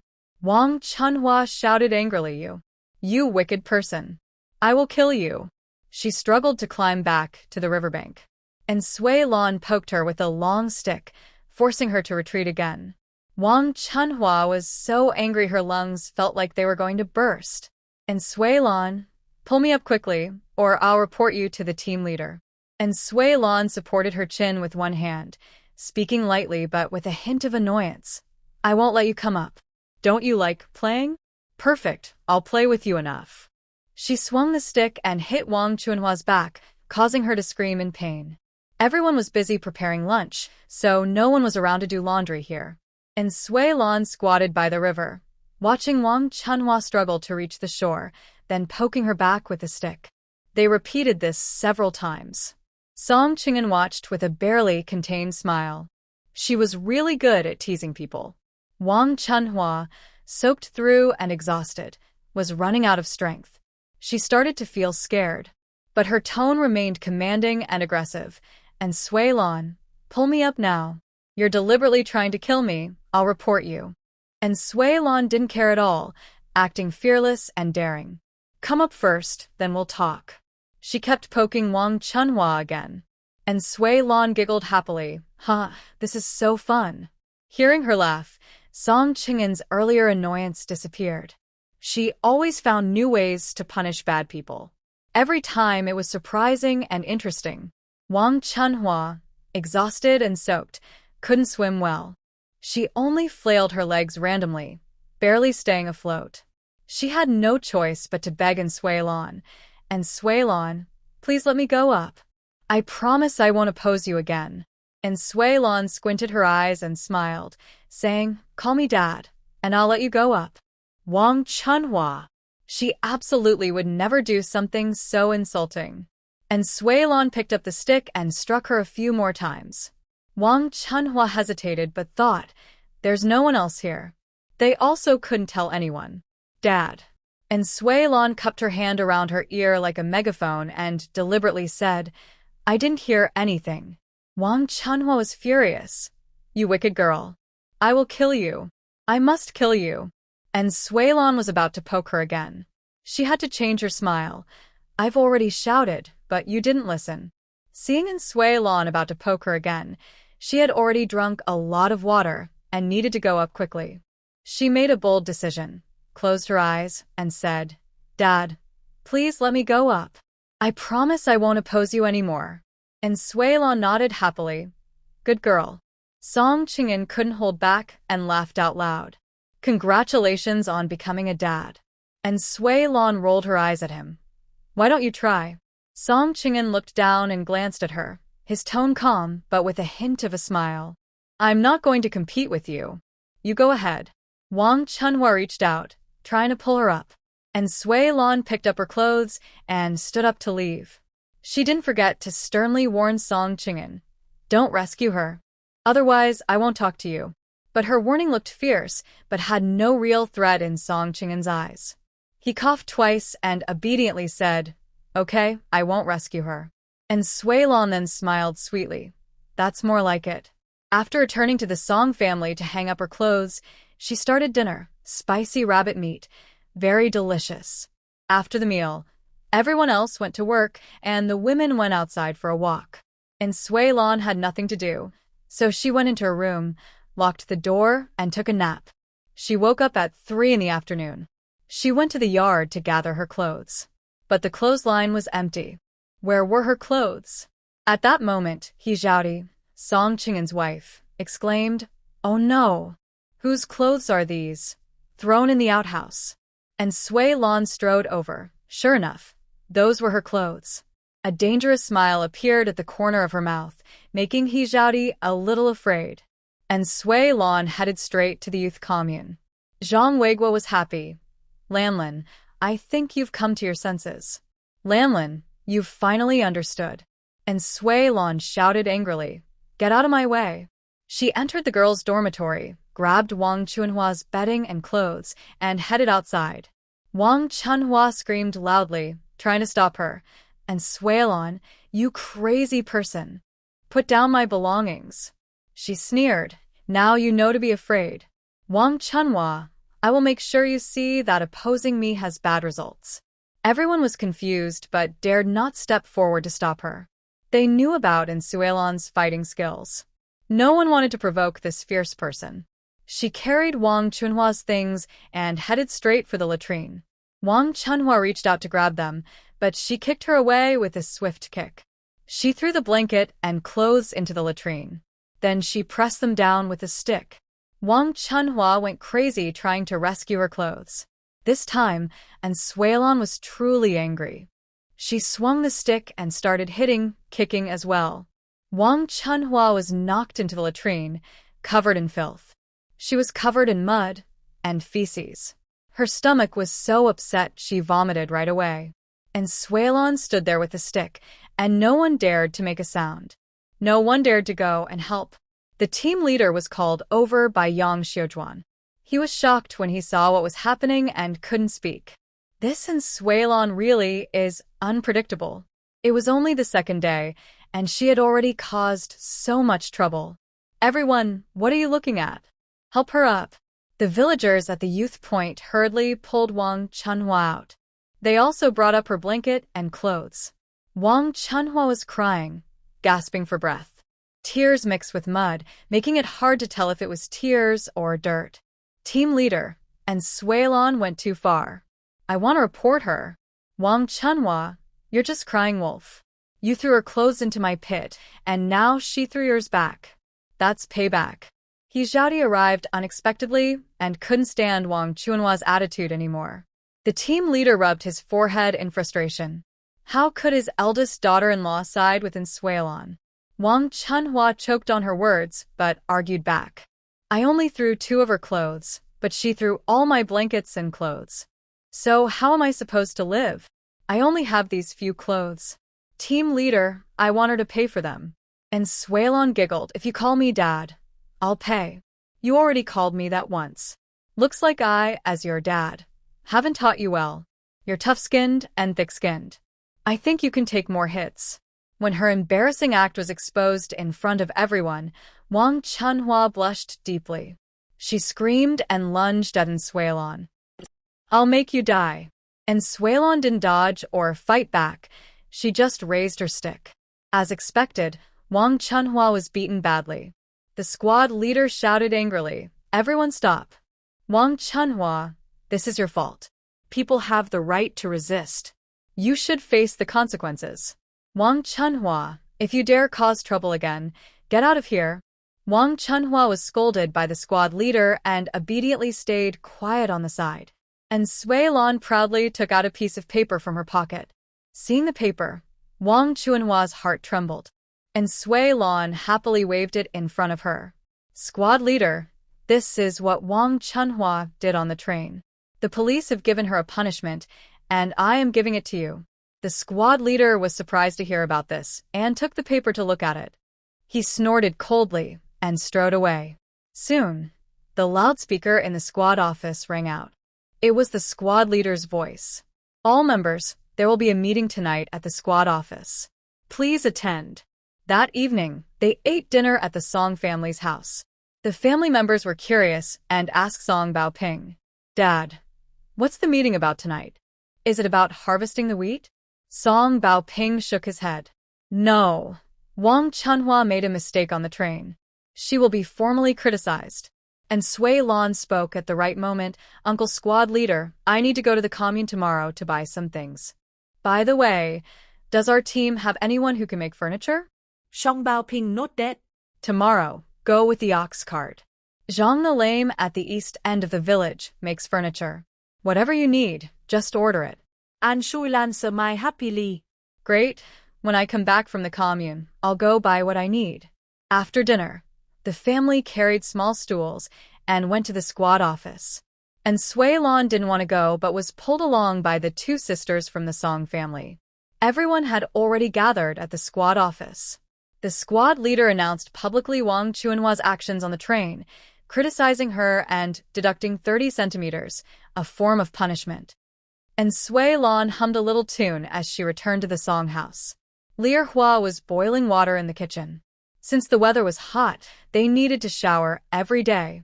"Auntie, can I use some of this water?" Lier Hua nodded and brought a wooden bucket, scooping half a bucket of water for her. "There's a shower room in the backyard, next to the toilet." She could shower in her space, but she couldn't do it all the time, or the Song family might become suspicious. Even if it was just for show, she had to carry water to the backyard shower. She carried the half bucket and went behind the house. She simply pulled back the curtain and went inside. The light was very bright, and her flashlight was still on. "Get out!" A cold, indifferent voice sharply echoed. She squinted in the bright light. I saw Song Qingshan's smooth face at a glance. A jawline like carved by a knife. A long neck, a prominent Adam's apple, and strong chest muscles. A rush of heat hit my forehead, but I couldn't move my body to turn away. My eyes involuntarily looked down. Ups, ups. 1, 2, 3. Before I could count clearly, I heard a cold voice say, "Aren't you going out yet?" And Sui Lan felt a warm rush in her nose. She awkwardly smiled and wiped her nose. There was blood on her hand. Why am I so useless? I only looked for a moment and started bleeding. She suspected Song Qingshan was deliberately trying to attract her. While she was wiping her nose, Song Qingshan had already put on his shirt. He looked expressionless, with his usual cold face. But if she looked carefully, she could see his ears were red. And Sui Lan washed her face and patted her forehead. The nosebleed stopped. Then she remembered she hadn't finished counting his abs. She wondered how many he had. Such a good chance, what a pity. She poured some water and went straight back to her room. Meanwhile, Song Qingshan went directly from the bathroom to Song Joy's room. Song Joy saw him return and asked curiously, "Brother, where did you go? Your face is so red. Your ears are red too? Do you have a fever?" He reached out to feel his forehead, but Song Qingshan shot him a cold look to stop him. He took a deep breath, calming his restless heart.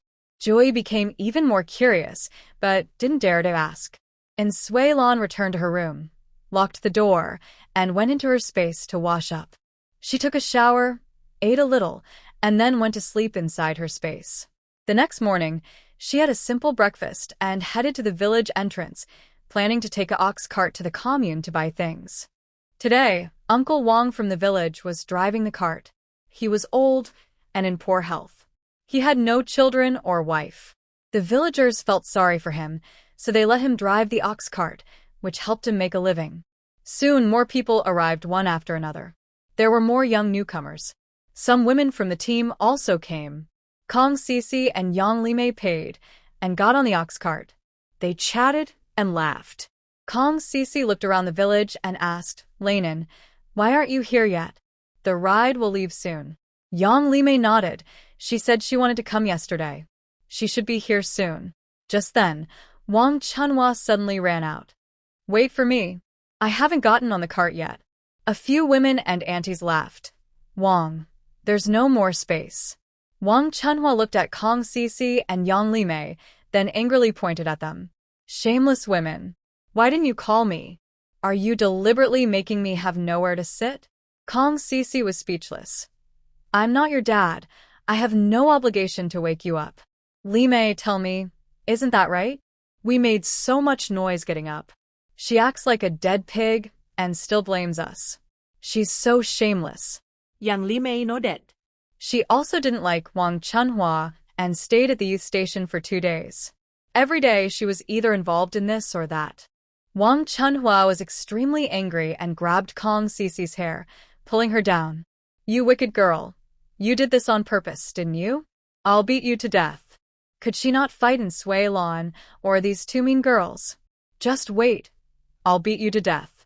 Yang Limei was startled and quickly got off the car. She didn't know why Wang Chunhua was so aggressive, grabbing people like that. They were both crying out loud from the beating. "I think you're just as bad as that wicked girl. Stop it." At this moment, And Sui Lan ran to the village entrance and saw two people being beaten, with Wang Chunhua still insulting herself. She kicked at Wang Chunhua's leg. Wang Chunhua was forced to kneel down. And Sui Lan clapped her hands and smiled. Good girl. Kneeling when you see your father. You're so filial. She helped both of them up easily. Wang Chunhua saw and Sui Lan and became furious, rushing at her like crazy. She wanted to hurt this wicked girl. How couldn't Sui Lan let her get close? She kicked again, aiming at Wang Chunhua's stomach. Wang Chunhua covered her stomach and fell to the ground. Everyone else had seen enough and started to laugh, urging them to leave quickly. And Sui Lan helped the others into the car, watching Wang Chunhua struggle on the ground. They exchanged smiles, and Sui Lan tidied up their hair. A few village women laughed and said, "And Jiqing, I didn't expect you to be so fierce, so ruthless in hitting. Look, Wang Chunhua can't get up." She proudly flicked her messy bangs. That's right. I won't hold back against bad people. The ox cart wobbled as it moved on. And Sui Lan went to the supply and marketing cooperative with Kong Sisi and Yang Limei. She bought eggs, cream, hair oil, soap, towels, and more.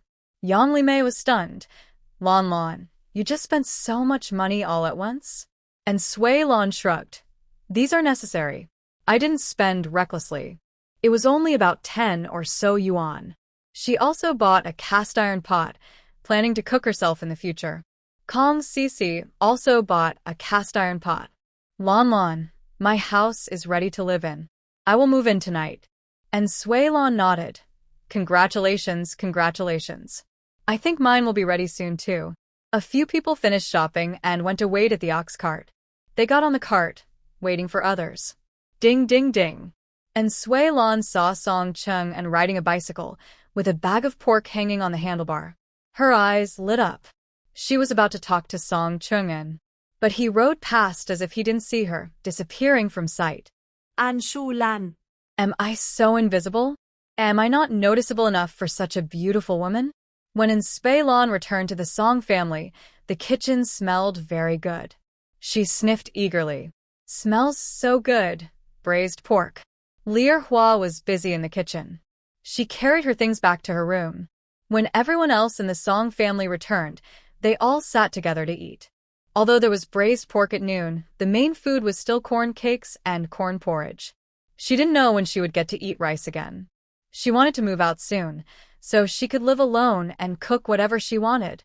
Lear Hua put 2 pieces of braised pork into her bowl. And Jiqing, thanks to you last time. Eat more. He Xiaodi felt unhappy and immediately vented her feelings. We finally get to eat some meat, and now we have to share it with an outsider. This little meat isn't enough for the kids. And Sui Lan paused her hand while holding meat. She was neither eating nor not eating. That's right. Now people all lack oil and water. It's rare to get meat, and she still has to share with an outsider. Song Chung An's gentle expression suddenly turned cold. His eyes toward He Xiaodi became more warning. He Xiaodi immediately dared not speak again. Song Baoping slammed down his chopsticks hard. Is it that the second son's family didn't let you eat? Or what? If it weren't for Jiqing, would you have eaten that chicken soup last time? Du Chunmei also chimed in. That chicken leg was eaten by her last time. How much braised pork do you think she'll eat this time? Song Chungan looked at Du Chunmei and gave her a cold, distant stare. She felt a chill in her heart, but still insisted on her opinion. Big brother, I'm not wrong. We can't even share enough meat at home. Although she pays for the food, that doesn't include the cost of meat. She was alone and weak, so she also called out to second sister-in-law He Xiaodi. Second sister-in-law, do you agree with what I said? He Xiaodi nodded, feeling that her younger sister-in-law was right. These days, just being able to eat enough is good, and who doesn't crave meat? I think what my sister-in-law said is correct. We should thank her. But we can't even afford meat ourselves. The food allowance she gave doesn't include meat. Song Ching'an suddenly slammed the table. This meat was bought by me, not using public funds. Last time, and Jiqing promised to protect mother and the children. He picked up a bowl of braised pork and served a piece to his parents and the children. And Jiqing, go inside and eat. Don't mind them. And Sui Lan shook her head at him. She still wanted to stay a few more days at the Song family. She couldn't afford to cause too much trouble. I agree with them. I really didn't pay for the meat. Since I can't eat this meat, she said, removing 2 pieces from her bowl. Then she bowed to the team leader. Uncle team leader, please don't blame them. Since Cece is moving, I will stay at the youth hostel again. I won't bother you anymore. She put down her utensils, turned around, and quickly packed her things. Li Erhua followed her inside. And Jiqing, don't be angry. My 2 daughters-in-law are just narrow-minded. And Sui Lan smiled and packed her belongings. She didn't have many things anyway. I was planning to move out originally. It's really troublesome for you here, she said, pulling Li Erhua to sit down. It's okay. Even though I'm moving, I can still come visit often, she said, carrying her bag and leaving the house. Song Qingshan watched her small body carrying a big bag. A dark light flickered in his eyes as he looked at He Zhaodi and Du Chunmei with a colder gaze. And Sui Lan was completely unbothered. She still smiled happily. Anyway, the help from the Song family gave her a place to stay when she had nowhere to go. She should be grateful. Uncle team leader, I'll be going back now. Song Baoping sighed and glared at his 2 daughters-in-law. They both shrank back, afraid to speak. All right then. I'll see you off. Song Qingshan reached out to take her belongings. And Sui Lan winked at him, her eyes full of smiles, and followed the team leader toward the youth hostel. After they left, Li Erhua sighed heavily. Pointing at her 2 daughters-in-law, she shook her head in disappointment. You 2 are so foolish. More trouble than help. Du Chunmei didn't expect her to leave so gracefully. Girl, she's not family. If she leaves, she leaves. Li Erhua pointed at her. You're so confused. Go away. Go back to your own house. No one is allowed to eat this meat today. Song Chongsheng and Song Zhenhua had no choice but to reluctantly take their wives back inside. Meanwhile, and Sui Lan and Captain Song Qingshan went to the youth station together. Kong Cece was busy moving. Seeing her return, she looked a bit confused. Lan, what's going on? And Sui Lan stepped forward and held her arm. Cece, since you're moving, I'll stay in the dormitory for now. Once my house is ready, I'll move there. Kong Cece liked playing with Sui Lan and took the initiative to ask, stay with me for a couple of days? There's no need to stay in the dorm. And Sui Lan happily nodded. Okay. I was planning to stay in the dorm, but I was worried you wouldn't be used to living with me. And Sui Lan carried her things into Kong Cece's small house. Although the house was small, it was enough for the 2 of them. The captain saw that everyone was settled and then turned around and went home with his hands behind his back. Back home, he naturally received a scolding. But news of Sui Lan moving out spread quickly. This made Grandma Song and Zhang Xiuying think about sneaking out again. That little troublemaker almost caused their downfall last time. Now, that troublemaker had moved out of the eldest son's house. Let's go to your older brother's house. Today, someone said they smelled meat from his place. Song Baomin immediately got up from bed. He was starving and couldn't wait any longer. The 3 of them headed to Song Baoping's house, leaving Grandpa at home to guard. Grandpa, leaning on his cane, also regained some strength. He walked proudly and confidently. Li Erhua, you old woman, daring to secretly eat meat. Don't you know your mother is old and needs nutrition? Hurry up and bring out all your meat so mother can have a few pieces. Zhang Xiuying shouted loudly as soon as she entered the yard. They had been so frustrated these days. Because of that little troublemaker Sui Lan, they didn't dare to cause trouble. Now, they had pushed her out themselves. Let's see who can save them now. Song Baoping trembled with anger. Second brother-in-law, second brother, what are you doing? We separated the family long ago and cut ties. Song Baomin sneered and waved his hand. We may have separated, but mother is still mother. Mother raised you. Shouldn't you take care of her? Li Erhua remained silent, memories of being bullied by grandma and her younger sister flooding her mind. She now instinctively felt afraid whenever she saw grandma. Song Baoping brought out a bowl of meat, looking overjoyed. Mother, a full bowl of meat. Now we can all have a peace. The old lady nodded firmly and looked at everyone present with authority. Du Chunmei was unhappy. Grandma, you can eat meat if you want, but you can't take all the meat away. As she spoke, she reached out to grab the meat, but the old lady waved her cane and scolded her. She was hit and cried out loudly, hiding behind the man. Since the eldest son wasn't home, no one could stop them. They could only watch as the meat was taken away. Lier Hua brushed the dust off herself and looked at her two daughters-in-law. Are you happy now? No one can eat. Grandma Song left with her people. Lier Hua lost her appetite and went back to her room to rest for a while. Song Baoping sighed heavily and came in. Lier Hua was very unhappy. You only know how to sigh. Every time they do this. As soon as there's meat at home, they come to take it. Even though we've separated and cut ties. Why can't you stand up for yourself? Song Baoping felt a sour pain in his heart and couldn't understand why. Whenever there's some meat or food at home, they act like cats smelling a scent. They come to take the meat right away. Later, after the eldest grew up, things got a little better. Because the eldest is reckless and dares to fight anyone. Once, he even fought Song Baomin and almost got sent to the police station. But that didn't make them stop. They became even more overbearing. Erhua, tell me, am I not her son? Why does she look at me with so much hatred every time? I worked hard to become the team leader so she would notice me, but she never looked at me properly. Song Baoping's voice was breaking down. He had never understood why. Since he could remember, his mother was never gentle with him. She either hit or scolded him. But she loved Song Baomin very much. They only gave him and his wife everything they needed, food, clothes, even marriage. His wife was earned through endless hard work. Lier Hua didn't say anything, only sighed heavily. Don't think too much. Maybe you're not really her son. She just favors some. Song Baoping nodded, but a thought kept lingering in his mind. Lier Hua saw this and felt both sad and tender. Baoping, we need to stand up for ourselves, just like Jiqing said. When facing cruel people, only being even crueler can help us survive. Late at night, and Suelon was half asleep when she heard knocking outside. She rubbed her eyes and sat up. Who's there? She gently shook Kong Cici. She was sleeping deeply and turned over to continue sleeping. It's me. And Suelon was startled.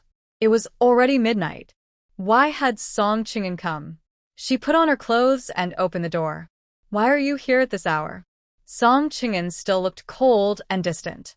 He handed her something and put it into her arms. I'm sorry about today. I originally wanted to thank you. This is a wild chicken I caught on the mountain. It's already cooked. Please eat it. And Suelon was now fully awake. Her eyes sparkled like stars, very beautiful. When she smiled, she had a faint dimple. With such a lovely face, Song Qing'an seemed a bit mesmerized by her bright smile. He quickly looked down, and Suelon smiled lightly and waved the thing in her hand. She nodded, saying, okay. Thank you. Wait a moment. She went back inside, lit a kerosene lamp, and took out a bag of egg cakes and apples from her storage. She handed them to Song Qing'an. Take these home. I can't just take your things for nothing, or I'll cause trouble again. She slammed the door shut with a bang. Song Qing'an looked at what she was holding and then at the closed door. This was fine. Maybe they wouldn't have much contact in the future. Cici, look at this. What is it? Kong Cici opened her eyes and saw a big chicken leg in front of her. A chicken leg? Where did you get it? And Suelon smiled mysteriously. Eat quickly, don't let others find out. They ate the chicken leg, exchanged glances, and secretly smiled. It looked a bit funny. They were both covered in oil from eating. And Suelon wiped her fingers clean, and then her mouth. She looked at the remaining roasted chicken. Tomorrow, we'll cook noodles to eat. The next morning, Song Qing'an and Song Jui came to help Suelon repair her house. They worked quickly, almost finished in a day. But the heated bed needed to dry before anyone could sleep there. She still had to wait a few more days. She and Kong Cici also went to buy many pieces of furniture. Once the house was fixed, they planned to move in. When Insuelon and Kong Sisi returned, they saw the house was already repaired and the bed was made. But it looked damp. She smiled and went inside to pour 2 glasses of water. Here, have some water. I added red sugar. Song Joy was not polite. Thanks, and Jiqing. Song Qing'an didn't even look at her. He turned and picked up his tools and left. And Suelon still held her cup midair. Song Joy felt a bit awkward. He scratched his head and tried to make amends. And Jiqing, something came up at home. We'll be leaving now. He finished speaking, put down his cup, and ran after the boss. Boss, what's wrong? You're not chasing anymore? If I chase, Qing is so good-looking and about my age. I like her very much. Song Qing'an kicked him gently in the knee, almost causing him to fall. Why? You don't chase, and you don't want me to chase? That's so bossy. And Suelon angrily drank the water in her cup in one gulp. Why is this person so strange? Forget drinking it, she decided to drink it herself. At 5 o'clock the next morning, a loud whistle sounded. And Suelon turned over and kept sleeping. Kong Sisi got up and nudged her. Lan, wake up. We have to go to work today. And Suelon suddenly woke up, remembering she had traveled to this new place and still had to work in the fields. She stretched lazily and muttered, I don't want to work. I'm so sleepy. The 2 of them got ready and went to work together. From afar, they saw many people gathering at the village office with tools. The village head simply said a few words. Today, we start harvesting wheat. We're rushing to finish because it will rain soon. Everyone stay alert and work hard.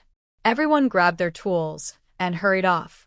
And Suelon held a sickle, muttering to herself. How was she supposed to use the sickle? She could play with knives and guns, but how was she supposed to use this? When she reached the field, she saw endless fields of golden wheat. She looked at the older woman nearby, who had already cut a lot of wheat. She tried to imitate her, bending over and starting to cut wheat. But the older woman grabbed big handfuls, while she could only grab a little at a time. It was too slow, and the wheat pricked her painfully. Seeing the older woman almost finished, she was still hesitating. She felt a bit frustrated. Wasn't it just cutting wheat? She could handle knives and guns well, so why not the sickle? She bent down and sped up to catch up with the older woman. Brother, do you see that? Is that in Jiqing? Why is she so clumsy, still wearing a skirt? Song Qing'an shot her a sharp look. Shut up. Song Joy pouted. Of course she is. I think you're just pretending. You clearly want to help, or else you'd have finished this little bit of wheat already. Look at her. She's wearing long sleeves and a skirt.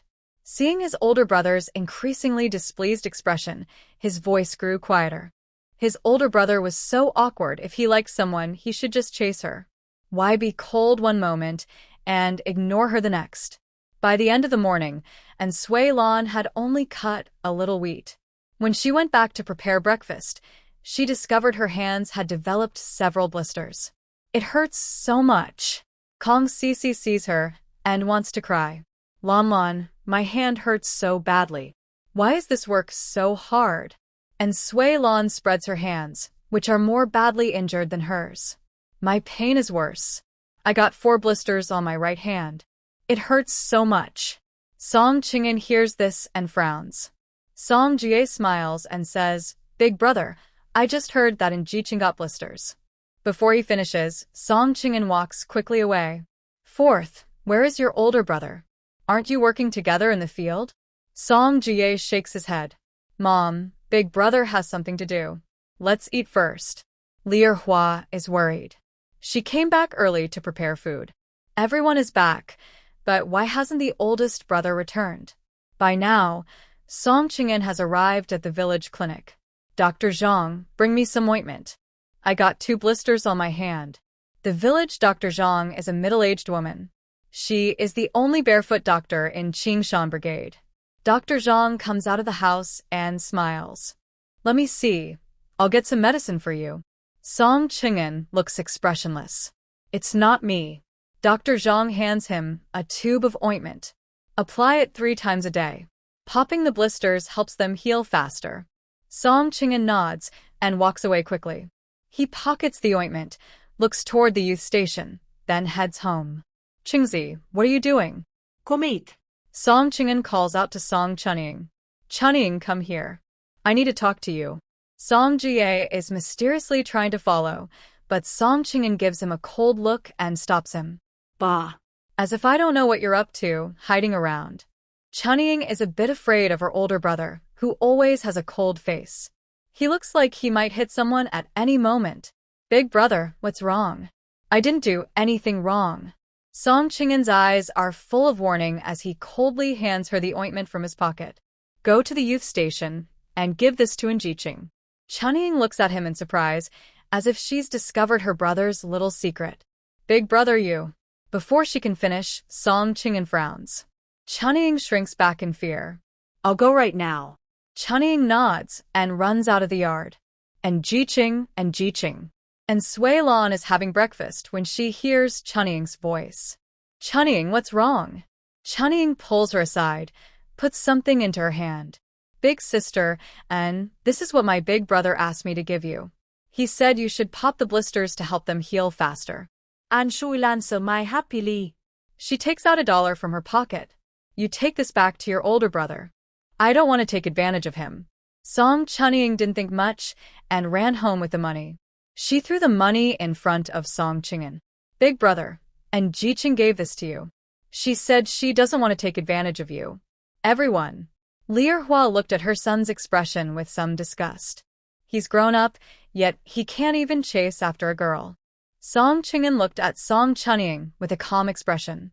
Song Chunying shrank back behind her mother. Mom, look at big brother. He's scaring me.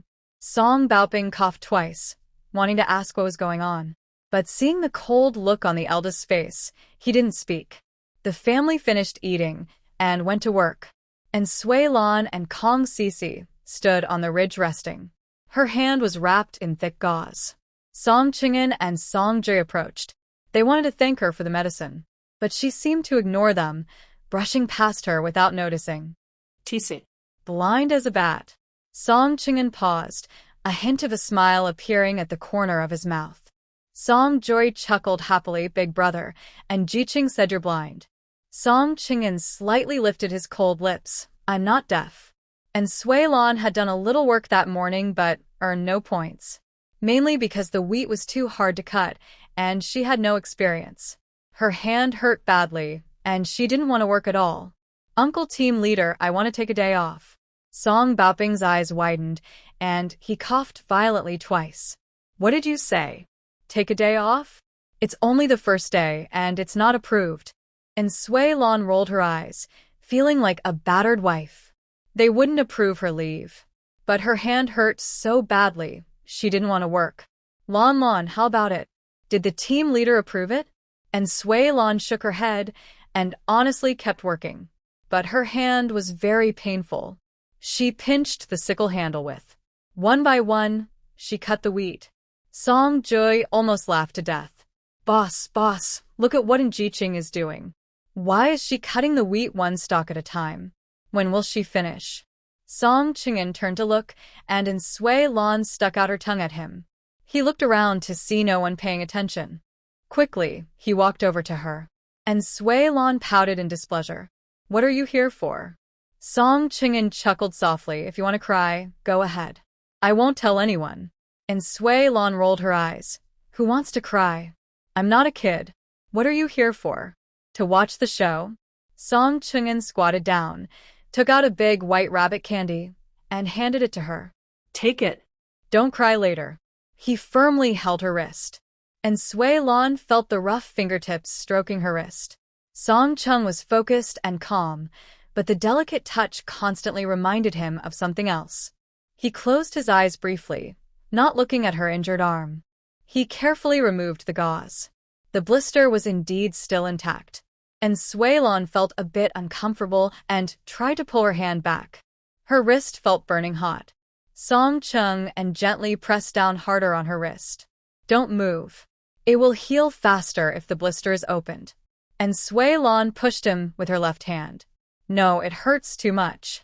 He chuckled softly. I'm not moving yet, and you're already crying out. And Sui Lan's face turned red. Song Chung and took out a needle quickly and skillfully popped the blister open.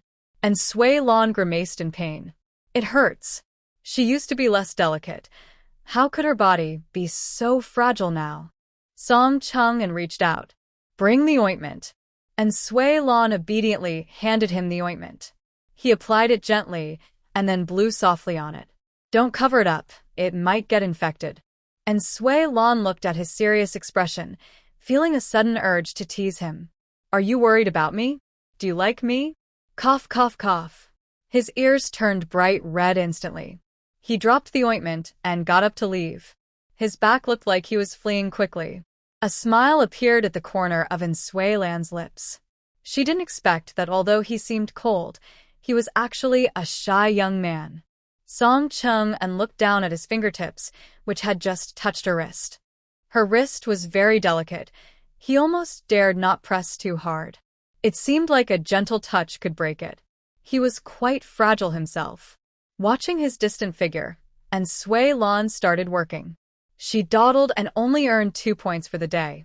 The scorekeeper was Sun Suehong, the daughter of the accountant. Seeing that Sui Lan only earned 2 points, she looked down on her. With this, you can't support yourself. And Sui Lan forced a small smile. I'm still getting used to things. My hand is hurt, but once it heals, I'll earn more. Sun Suehong nodded and suddenly asked, Are you close with Brother Qingshan? She saw him helping her pop the blister. This girl from the countryside was pretty, and it was natural to think she might attract Brother Qingshan. She thought she should quickly find someone to matchmake her father. Jealousy flickered in her eyes, and her gaze at Sui Lan was a bit unfriendly. Hearing her thoughts, Sui Lan frowned. Why did she seem a little unfriendly toward her? Song Chung and Song Joy came over.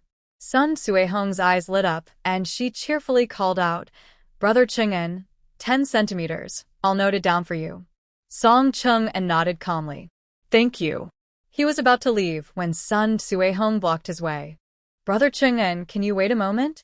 I have something to tell you. I want to go home for dinner. The implied meaning was that he didn't have time. His tone was as cold as ice. Sun Suehong watched his back as he walked away quickly, feeling very angry and stomping her feet. Kong Sisi pulled Sui Lan aside to gossip. Lan Lan, why do I feel like the scorekeeper seems to have a little interest in Song Qingshan? And Sui Lan squinted at Sun Suehong and nodded. It's not just a feeling, it's definitely true. And Sui Lan and Kong Sisi went back to the youth commune together. She first checked her room. The bed was half-dried, and they should be able to move in tomorrow. Sisi, what should we eat tonight? I have potatoes. Let's fry some. Kong Sisi nodded. Okay, start the fire, and I'll cook and make pancakes. And Sui Lan tried to start the fire, but couldn't get it going. Finally, Kong Sisi couldn't stand it and placed some wood in the stove, telling her to just watch. And Sui Lan felt a bit embarrassed. It was hard to light the fire on this old stove. After dinner, she boiled some water to wash up and was about to rest. But the team leader came over. Yang Xiujuan, this is the new comrade. You should assign her to the dormitory. And Sui Lan carried the foot-washing water out to pour it. She was surprised to find out that the newcomer was actually Xiao Qiao. How did she manage to be transferred from the northwest to here? It seemed that N's parents really cared for her. They didn't even bother with their own son. This Xiao Qiao was quite capable. And Xiao Qiao also noticed her and suddenly looked furious after just smiling. And Sui Lan, you shameless person. Return all the money from home. She threw down her already few belongings and rushed toward Sui Lan. The team leader was startled.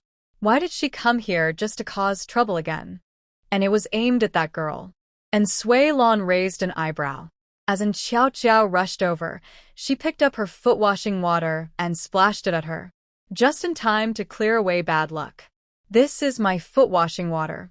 And Xiao Qiao's eyes blazed with anger. She casually wiped her face and then started tearing at Sui Lan's clothes. And Sui Lan dodged and forced a smile, saying, How did you get here? Did you trade your body for it? And Xiao Qiao, you really are something. She used words to provoke Xiao Qiao. Angrily, and Xiao Qiao cursed, You thief, You stole all the money from home. You caused our death. Just wait. I'll beat you to death, you shameless person. She reached out to grab and Sui Lan's hair.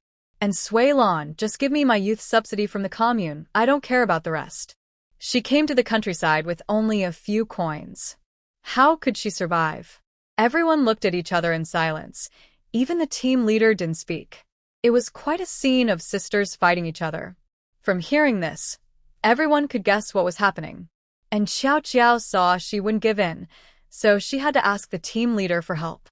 She turned to pull the team leader, tears and snot streaming down her face. Team leader and Sui Lan signed us up to go to the countryside. She collected our rural subsidies.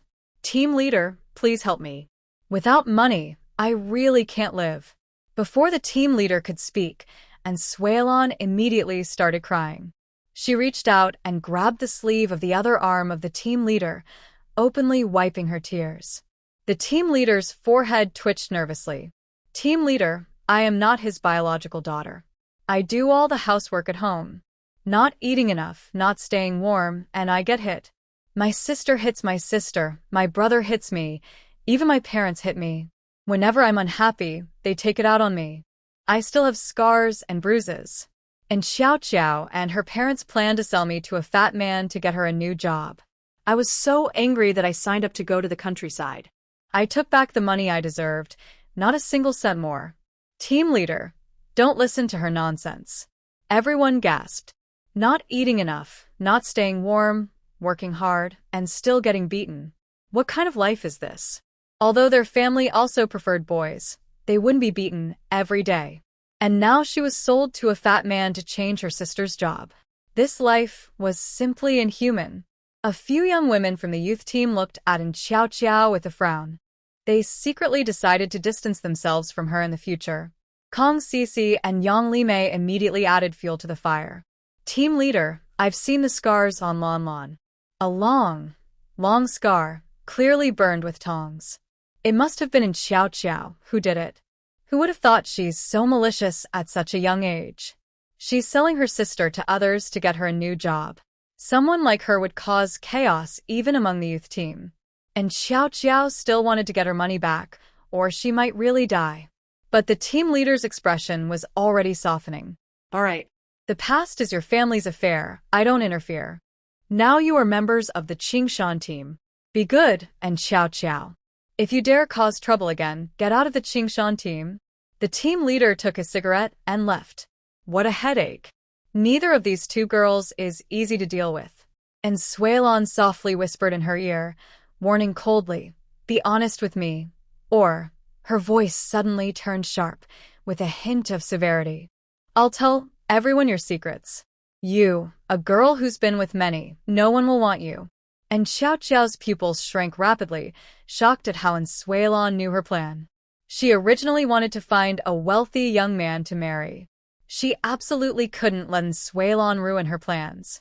And Sui Lan patted her shoulder heavily, helped straighten her clothes, and smiled meaningfully. The warning in her eyes was almost overflowing. And Sui Lan carried a wash basin back to her room.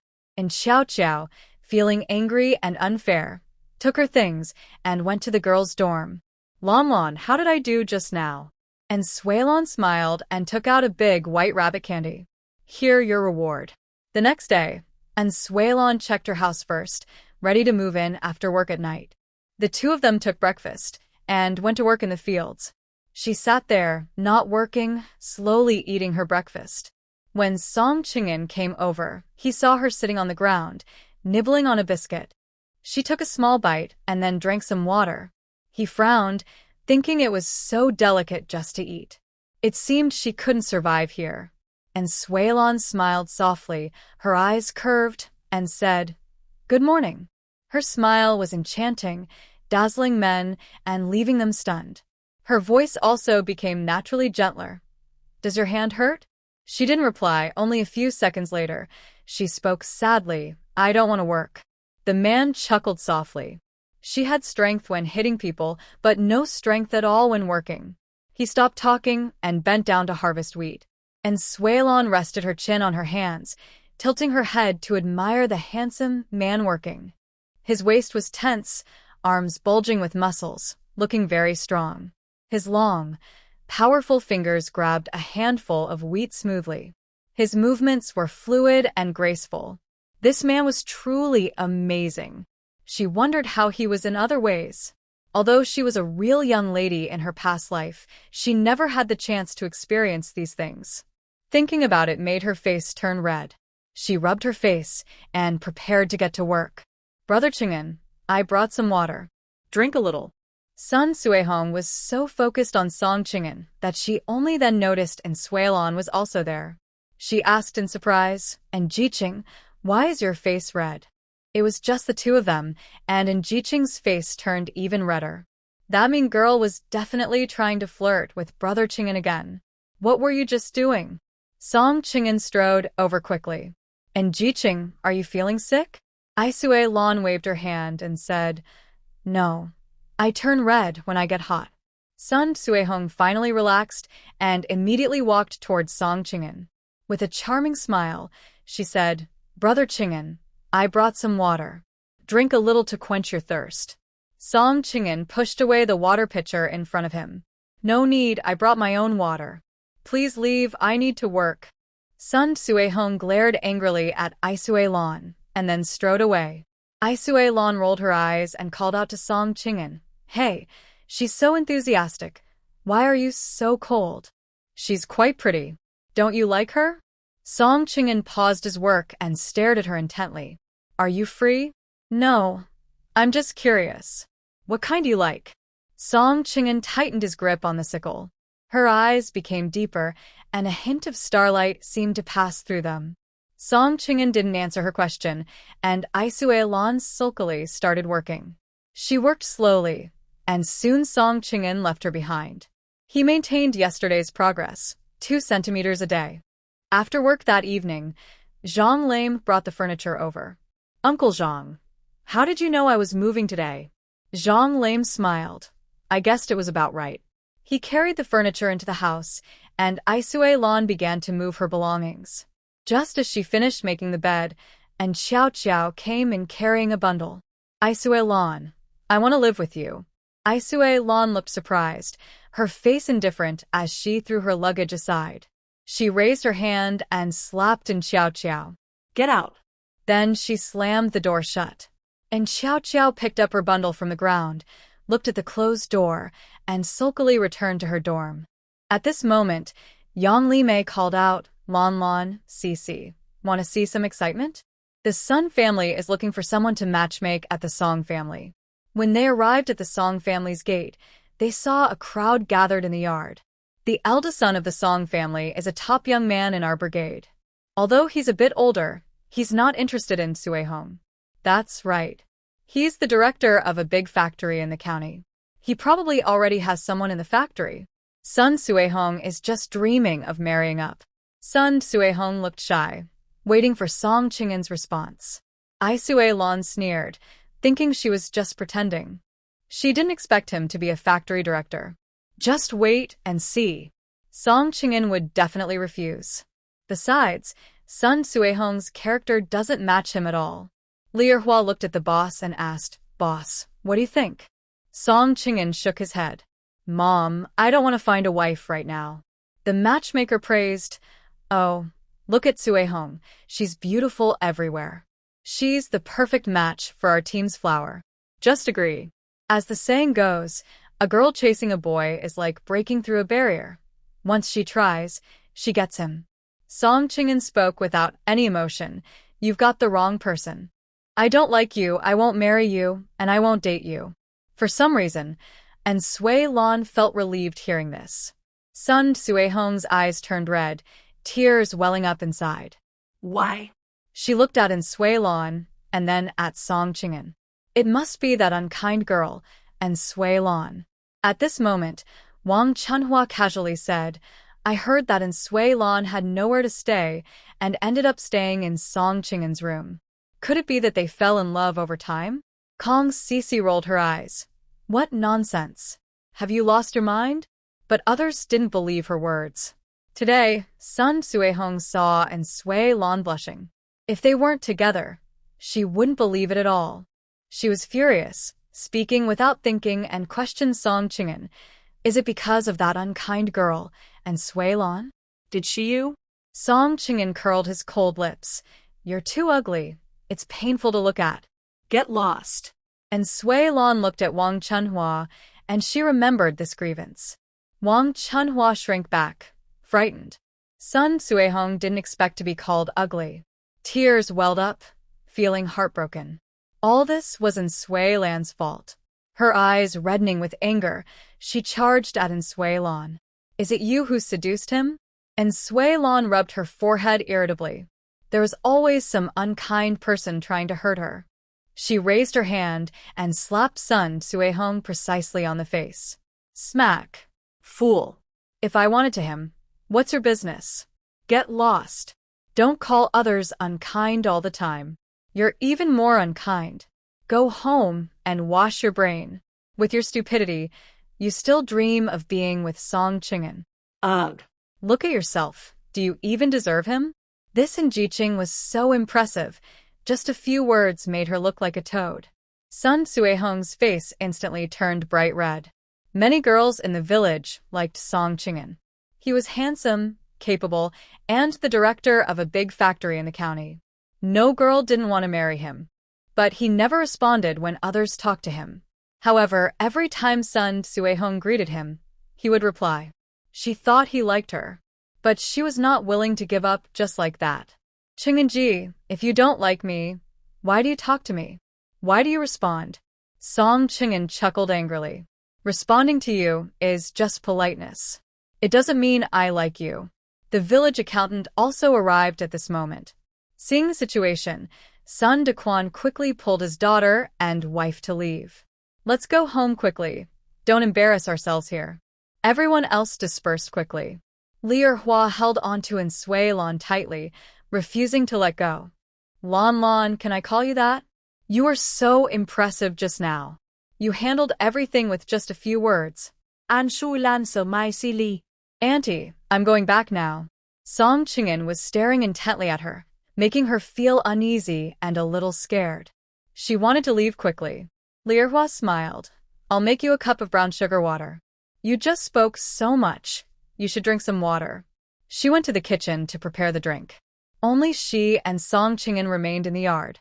Song Qing'an stepped closer and approached her. And Sui Lan's hair stood on end. She backed into a corner. She nervously swallowed and pushed him away. What are you doing? Song Qing'an's lips curled into a faint smile as he looked down at her. His deep, charming eyes made their breathing intertwine. And Sui Lan felt a refreshing aura surround her.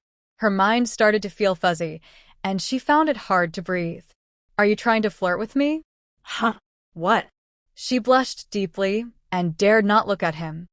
She swallowed hard and tried to explain. I didn't mean that. Seeing her nervousness, Song Qing'an found it amusing. Just moments ago, he was confident, but now he was at a loss for words. He looked down at the girl. Her skin was very fair, her forehead smooth and full, her nose straight, and her lips pink. They were very close. Just a slight tilt of his head could kiss her. Her biting her lips and the blush at the corner of her eyes made people's imaginations run wild. His Adam's apple moved as his voice became husky.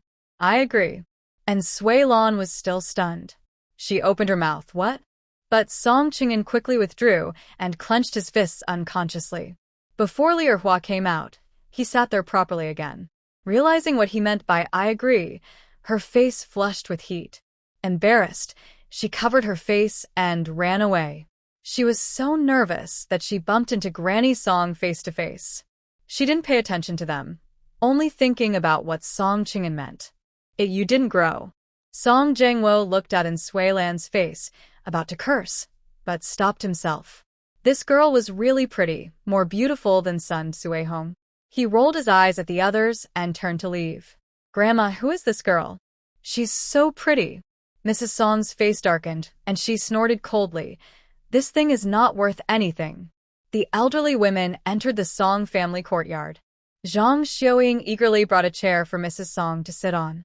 Hua kept a stern face. What are you all here for? Mrs. Song's cane hit the ground with loud thuds. Sun Suehong can't marry the eldest son. I've long wanted Jiangua to marry her. Song Qing'an's good mood was disturbed, and his expression turned cold. If he wants to marry, just do it. No need to report. Mrs. Song nodded happily, pleased with Song Qing'an's good attitude today. Since such a good daughter-in-law was willing to come out, it seemed they were afraid of them. Jiangua, let's go. Tomorrow I'll have someone talk to her about marriage. Song Jiangua supported Mrs. Song, feeling very proud. As soon as they got home, Jiangua changed his mind. Grandma, I like that girl just now. She's so beautiful. I like her. Mrs. Song stared at her obedient grandson. Jiangua, you change every day. And Suelon isn't suitable for you. You can't compare to her. Jiangua rubbed his chin and nodded with a smile. Her name isn't Suelon. It sounds really nice. Grandma, I've decided. I want to marry her. Jiangua was the apple of Mrs. Song's eye. As long as he liked her, she would naturally agree. But that little troublemaker and Suelon was hard to deal with. She was worried her obedient grandson might get hurt. But seeing him so excited, she didn't say anything. All right, you pursue her yourself. Whether you can succeed depends on your ability. Jiangua nodded, patting his chest to promise. Grandma, don't worry. I'll marry her and take good care of you, massaging your back and washing your feet every day. Ha, good, good. My obedient grandson. Meanwhile, after returning home, and Suelon washed up in her space, then lay on her bed, thinking about the day's events. She touched her still feverish face and wondered what Song Qing'an meant. Really, he made her restless. Such a troublemaker. She shook her head, stopped overthinking, closed her eyes, and went to sleep. The next morning, she took breakfast to the wheat field. As soon as she started working, Jiangua suddenly jumped out. And Ji Qing, your hand is hurt. I'll help you cut the wheat. Don't worry, I'm capable. I can support you. An Shuilan Frau Wen. This isn't a hospital. Jiangua ignored her and took out a boiled egg from his pocket. Here, eat this to boost your nutrition. From now on, we will be a family. When we get married, I will let you rest at home every day. He spoke loudly enough for everyone around to hear clearly. People looked at them with different expressions. And Suelon was furious. You're crazy. Stop talking nonsense and get lost. Song Jiangwo reached out to pull her away. His dirty hands were about to touch her clothes. A killing intent appeared in Suelan's eyes. Am I too easy to talk to? Everyone keeps coming to trouble me. Smack. She slapped Song Jiangwo hard across the face. Get lost. We're not family, so get thee out of here. This person is really sick. She grabbed a sickle and rushed towards Song Jiangwo. This woman is really fierce. They started fighting over a small disagreement. You woman, you refuse a toast only to be forced to drink a forfeit. I'm waiting for you to beg me. A brave person doesn't suffer losses in front of them. He couldn't beat in Suelon now, so he decided to leave first. When Song Qing'an arrived, he saw Song Jiangwo running away with his head down. Did he bother you? And Suelon shook her head, afraid to look at him. Thinking about what happened yesterday made her feel embarrassed. Song Qing'an frowned. What a scoundrel Song Jiangwo was. Song Jiangwo returned to his area, which was right next to Xiao Xiao's. And Xiao Xiao walked over with a smile. Did you get beaten? Song Jiangwo said angrily. None of your business. Ugly. And Xiao Xiao's face stiffened, but she quickly smiled. You can't be too gentle when chasing women. Some people like tough methods. Song Jiangwo's eyes lit up, and he found Xiao Xiao more agreeable. And Xiao Xiao turned back to work, a proud smile on her face. If in Suelon by Song Jiangwo, she would never be able to return to the city in this life. Song Jiangwo glanced at Suelon, and surprisingly, Song Qing'an was talking to her. They looked quite familiar. And Xiao Xiao's tempting words echoed in his ears again. I think Song Qing'an and Suelon probably have a good relationship. No wonder you're cousins. Your sights are the same. Song Jiangwo squinted, looking at Suelon as if she was inspecting all his belongings. He stopped working immediately and went home to find the old lady. "Grandma, I want to marry and sway Lan, but what if she doesn't like me?" The old lady looked unhappy. "My good grandson is so nice. Why wouldn't she like you?" "Grandma, I have something here. Give it to her, and she will obediently agree to marry you." Grandma Song smiled warmly, but said the most vicious words. Song Jangwo took the thing and left. He spent the whole day thinking about how to carry out this plan. After work, I went home and took a can of food. Carefully, I wrote a note on a piece of paper. I kept it in my pocket and headed to the youth commune.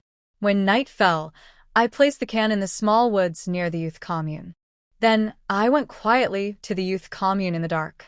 The youth commune has no gate, and Suelan's room is nearby. Song Jangwo threw a note through the window and quickly ran away. Suelan finished her shower and saw a note on the bed. She opened it and read, "Lan Lan, I left a can in the small woods near the youth commune. Eat it first. I'll go home to get some food. Wait for me, Song Qingshan." And Suelan was confused. What was this person doing? She was acting like a kid passing notes. Thinking about what happened at Song's house during the day, she suddenly felt impulsive. She dressed quickly and went out. Song Jangwo was waiting not far from the small woods. He watched Suelan go into the woods and eat his can. After she ate, she waited a while, but he didn't come back. It was late at night and a little scary. Her mind kept thinking about Song Qingshan, and she didn't even taste the flavor of the can. She felt herself getting hotter and unconsciously unbuttoned 2 buttons. Suddenly, there was a bright light ahead. She felt happy and excited for no clear reason. "Song Qingshan, is that you?" No one answered. She swallowed hard, feeling even hotter. "Little beauty, I'm here. Looks like you like this game. Soon, I'll make you very happy." And Suelan's face suddenly changed. It wasn't Song Jangwo. She realized something was wrong with her body. She had been drugged, not only with aphrodisiacs but also with a sedative. Beauty can be dangerous. She was harmed by Song Qingshan. Song Jangwo suddenly grabbed her waist and pinched her slim waist hard. "I didn't expect you to look so proper on the outside, but be such a inside. Let your brother kiss you. Go away." And Suelan pushed him away forcefully. She kicked him in the groin, but she was too weak now. Her kick landed on Song Jangwo, who still smiled slyly. She wanted to find a way to get the antidote from her space. Suddenly, she was kicked flying by a strong force. "Song Jangwo, if you want to die, I'll make it happen." After work, Song Qingshan saw him near the youth commune. The more he thought about it, the more suspicious he became. He grabbed Song Joy and went over. Song Jangwo got up and pointed at Song Qingshan. "You dare to ruin my plans? If he likes her, I'll play with her first, then let you have her. Let's brothers enjoy ourselves." Song Qingshan raised his fist and punched him in the face. Song Jangwo covered his eyes, and his eyes nearly burst from the pain. And Suelan couldn't produce the antidote anymore. Her clothes didn't even have pockets. As she grew weaker and almost collapsed to the ground, her whole body felt as if it was on fire. Song Qingshan quickly held her in his arms. The moment he touched her, and Suelan pressed close to him. She whispered, "So comfortable, I feel so hot." Song Qingshan immediately understood that she had eaten something bad. "Song Joy, tie up this troublemaker. I'll be back soon." Joy nodded blankly. He quickly used a rope to tie up Song Jangwo and covered his mouth. And Suelan's small hands kept messing with him. "Song Qingshan, you took me? I really feel so bad." Her voice was sweet and soft, and her charming look made Song Qingshan feel weak. His stomach muscles tightened, and he didn't dare relax at all. And Suelan stubbornly held his face and tried to kiss him. He raised his hand to push her away and scolded, "Be good. We'll be there soon." And Suelan refused and tightly hugged his neck. She looked sad and said, "But I feel so bad. Please help me." Song Qingshan stuck to his principles, but his voice softened. "Don't make trouble. It'll be fine soon. Be good."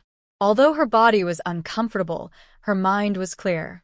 Song Qingshan carried her to the river and gently placed her in the water. He felt a little disappointed. Such a good opportunity, and he brought her to the river. Really hopeless. He buried his head in the water, secretly eating the antidote. Song Qingshan was startled and quickly jumped down, holding her tightly. Sui sui, come out quickly. Hearing her call Sui Sui, was she being called? He lifted her up, and Sui Lan was unhappy, splashing water. Song Qingshan sighed in relief. In that moment, his usual calm was gone. I want to get out. It's too cold. He looked at her suspiciously. All done? And Sui Lan nodded. Her clothes were wet, and her shirt clung to her chest, showing a nice curve. Song Qingshan looked away and took off his shirt, wrapping her in it. You're so stupid, eating everyone's things. Are you crazy? And Sui Lan pouted. He wrote a note saying you were looking for me. How was I supposed to know? Song Qingshan took her back to the youth commune, where she changed her clothes. Then she went to the small woods and carried a bucket of salt water. She poured a lot of salt into it. She found a whip in the space. Joy was still waiting for them there. Seeing her come over, Song Qingshan was unhappy. Why did you come out? Go back quickly.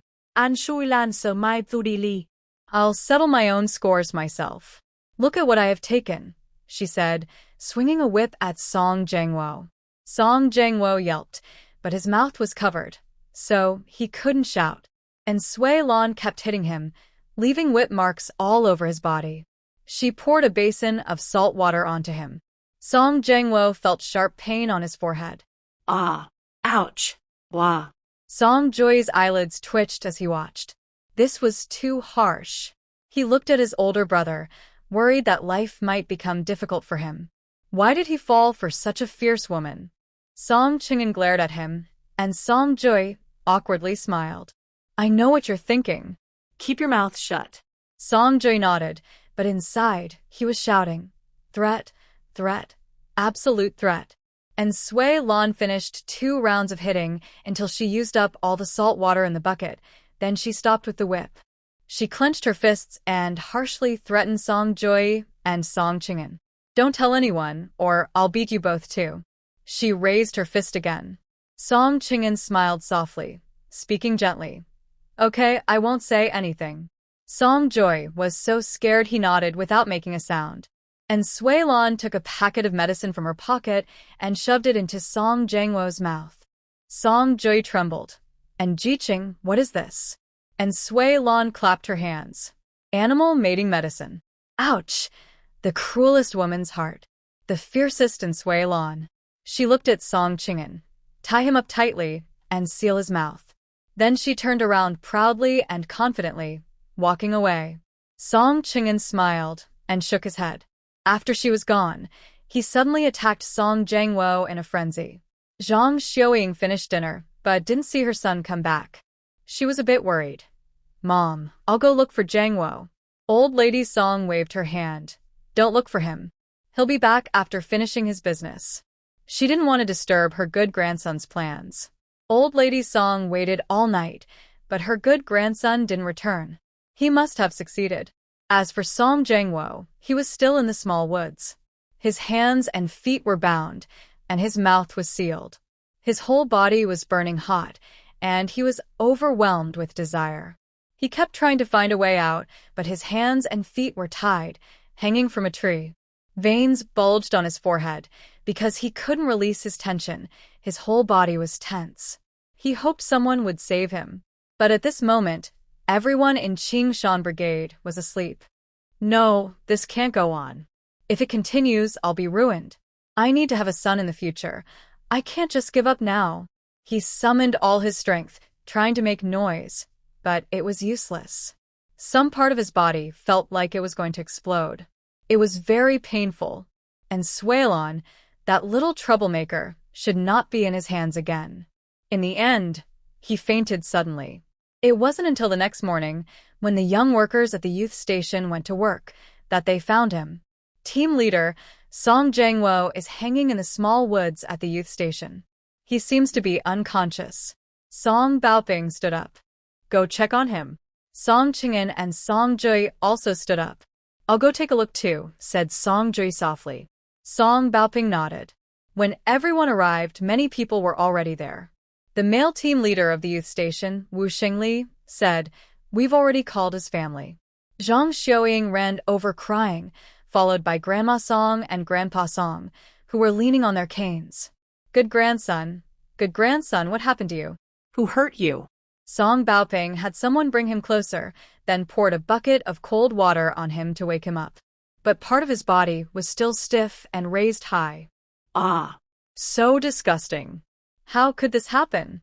The female young worker stepped back, speaking with disgust. Song Baoping looked grim. Song Zhengwo, what is going on? Song Zhengwo slowly woke up, still affected by the medicine in his body. He was eager to find a woman. He tried to run away. But the team leader quickly grabbed him. Stop. What's really going on? Song Zhengwo looked distressed. Uncle, it was Suelon who tied me up, and your two good sons. And Suelon smiled and said, Song Zhengwo, why do you think I tied you up? Grandma Song's eyes flashed coldly. she knew it wasn't Suelon. But this involved her grandson's reputation, so she could only endure it silently. Her grandson had been all night and was full of wounds. If looks could kill, Grandma Song might have already eaten in Suelon.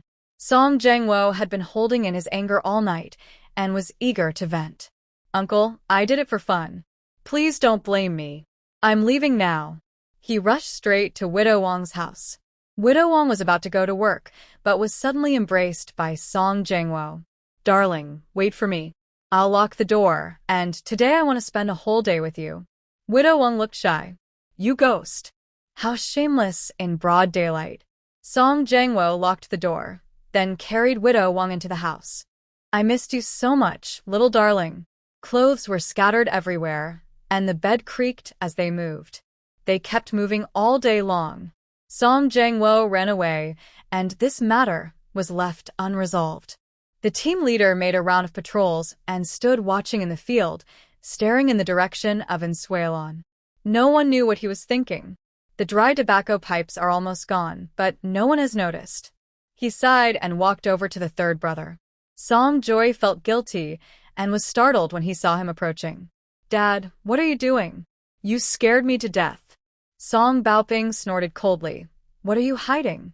I'm a grown man. I won't scare you to death. Song Joy kept his head down and didn't speak. Song Baoping looked at him sharply, making him shiver. Tell me, why?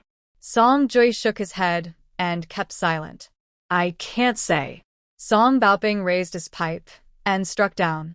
Song Joy raised his hand to block it, awkwardly saying, and Jiqing was given medicine by Song Zhengwo, and the eldest brother took her away. After they returned, and Jiqing gave Song Zhengwo some medicine. And then she beat him up. Song Baoping was stunned. His mind only remembered one thing. The eldest brother took the drugged and Jiqing away. He held her tightly and left. Lier Hua was working when suddenly he pulled her away. She shook his hand off. What are you doing? Song Baoping sighed. Your son is about to get married. Tomorrow, go find a matchmaker. If you wait too long, she might get pregnant. Lier Hua scratched her head. Old man, what are you talking about? Who's getting married? Nothing's broken. Song Baoping sighed heavily, his eyes always on Suelon and the eldest brother. Song Qingyan came over and sat in front of her. He took out an egg from his pocket and handed it to her. Eat it. Whether you work or not, it doesn't matter. You need to fill your stomach. And Suelon rolled her eyes. I grow 2 centimeters a day. Song Qingyan chuckled softly. Wow, that's impressive. 2 centimeters a day, your hands are even getting rough. And Suelon reached out to hit him. You're making fun of me again. I've been trying hard. I just lack skills. Song Qingyan looked at her tenderly, his eyes almost overflowing with affection. Sway, he nervously swallowed, his Adam's apple moving up and down. And Suelon stuck out her pink tongue and looked at him curiously. Song Qingyan's mouth went dry. He reached out and tugged at his collar. After work, I'll take you up the mountain to pick peaches. Do you want to go? Is he asking her out? Her face suddenly warmed up. She nodded gently. Song Qingyan chuckled softly. Just picking peaches. Why are you blushing? And Suelon tried to explain but felt weak and pale. I'm not. Her face turned even redder, glowing with a healthy flush. Song Qing'an laughed louder. And Sui Lan rubbed her face. I'm just hot. The man nodded. Yeah, you're hot. He reached out and gently rubbed her fluffy head. Good girl. And Sui Lan. This man is really charming. She turned away and ignored him. Song Qing'an said, Follow me, I'll go harvest the wheat. The team leader had been watching from the ridge for a while. The more he looked, the more nervous he felt, and his worries grew. And Jiqing was clearly angry and wanted to scold the eldest. The eldest, this mischievous kid, had slept with someone and didn't even try to comfort her. At lunch, he barely ate 2 bites, wanting to ask but afraid to. Lier Hua looked confused. What's wrong? Are you sick? Not eating. Song Baoping shook his head. No, I'm just thinking. Song Ji sat nearby, afraid to speak to the eldest. Song Qing'an raised an eyebrow. You look guilty. Did you do something wrong? No, I didn't do anything wrong. Song Ji was startled and waved his hands quickly. Song Qing'an put down his bowl and chopsticks. Mom, I'll come back late tonight. Don't look for me. Qingzi, what are you going to do? I'm going up the mountain for a walk. The peaches should be ripe. Song Ji excitedly said, Big brother, I want to go too. Song Qing'an refused. I'm not taking you. He's just playing around, forgetting his little brother. Taken cough. Song Baoping suddenly started coughing loudly. Song Qing'an raised an eyebrow. Anyway, I'm not taking you. Ji was so angry, he stomped his feet. You, Song Qing'an, don't call me if you need anything in the future. Song Baoping stopped coughing and seriously covered for his son. All right, your big brother will go on his own. Bringing you along just gets in the way. Song Qing'an finished his work early in the afternoon. He wanted to do more, but Sui Lan wouldn't let him. I only grow 2 centimeters a day. I don't want more. So he gave up. They secretly met at the foot of the mountain. Song Qing'an led her up the mountain, twisting and turning until they found the wild peach trees. Wow. They're all ripe. So red. Song Qing'an smiled. Just like someone's cheeks turning red. And Sui Lan pinched his arm hard. Song Qing'an didn't even frown. They picked the peaches one by one and put them in a basket. He took out a handkerchief, found the biggest peach, and wiped it clean. Try if it's sweet. And Sui Lan bit into it and happily commented, Very sweet. Song Qing'an watched her smile calmly, a sparkle passing in his eyes. Suddenly, Sui Lan realized a problem. She had met this man many times, but she had never heard his true feelings. She picked a good peach, wiped it with her handkerchief, and offered it to Song Qing'an. Song Qing'an reached out and grabbed her left hand, taking a bite of the peach she had just eaten. Very sweet. Sui Lan rolled her eyes. She muttered a curse under her breath. Annoying. Song Qing'an explained casually, I'll leave the big piece for you. Suddenly, she felt a warm feeling pass through her heart. Since coming into this world, few people have been kind to her. Song Qing'an is the second. She raised her small face and asked seriously, Song Qing'an, why are you so nice to me? His hand, resting beneath her, tightened inexplicably. He looked calm and said, Because you are worth it. The two of them went down the mountain together. Song Qing'an accompanied her back to the educated youth station. He kept a basket of peaches for himself. Keep it and eat it slowly. Sui Lan watched his figure walk away before closing the door. Song Joy was still waiting at home. Big brother, you're back. Where are the peaches? They're all gone. And the basket? Threw it away. Song Joy rolled his eyes. Of course I know. He probably gave it to Jiqing. Song Jiangwo and Widow Wang had been busy at home all day. Widow Wang fainted from exhaustion, and only then did he settle down. Oh, I'm so tired. Sui Lan. She dared to drug him. He was waiting for the right moment to deal with her. He glanced at Widow Wang and left $1 behind. He put on his clothes and left. And Xiao Qiao had been waiting all night to hear if Sui Lan was taken by someone, but she didn't expect Song Jiangwo to be so useless. She lay on the bed, feeling indignant and thinking. She didn't believe Sui Lan was invincible. As she thought, she secretly got up, took a flashlight, and went out to the educated youth station alone. She happened to meet Song Jangwo. "You shameless person, it was your crazy idea." And Xiao Qiao smiled and sincerely apologized. "Oh, Songgo, I really don't know how Isuelon is so powerful." "Songgo, are you okay?" Song Jangwo's eyes turned fierce. "You tell me, what other ways are there to deal with her?" And Xiao Qiao smiled mysteriously. "The Qingshan brigade is close to the mountain, so there are often snakes, bugs, rats, and ants. Be careful on the road, Songgo." Song Jangwo seemed to sense something and squinted. If he couldn't get her, he would destroy her. He wouldn't let Song Qing'an have a break. Seeing him understand, and Xiao Qiao twisted her waist and left. Song Jangwo watched her hips sway like a snake, feeling a surge of heat inside. She was much more tender than Widow Wang's old cucumber. Widow Wang was nearly 30. Song Jangwo was only 20. According to the village's hierarchy, he should call her auntie. They had been together for 2 years. Song Jangwo's first time was with Widow Wang. He thought about things as he walked home. Grandma Song was still waiting for him. "Good grandson, you're back. Are you feeling better?" Song Jangwo smiled happily, looking energetic, but the dark circles under his eyes couldn't be hidden. Grandma felt very worried. "Good grandson, poor boy. Grandma won't let that mean person get away."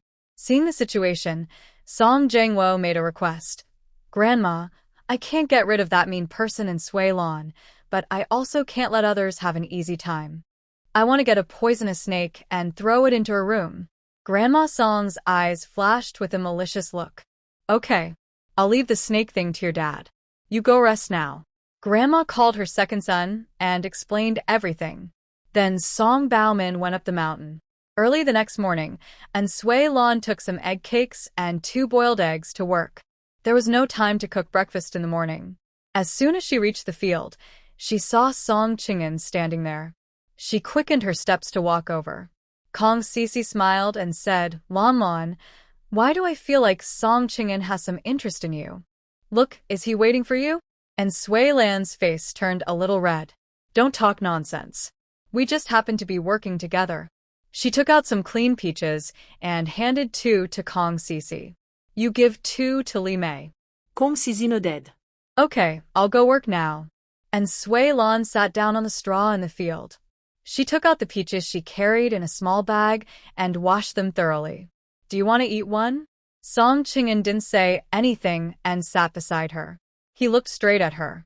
And Sui Lan felt very uncomfortable all over. Why was she like this? Why did she feel a bit timid in front of him? His deep voice sounded. "Eat it yourself. I need to work." She didn't work all day yesterday. Song Qing'an helped her with her 2 work points.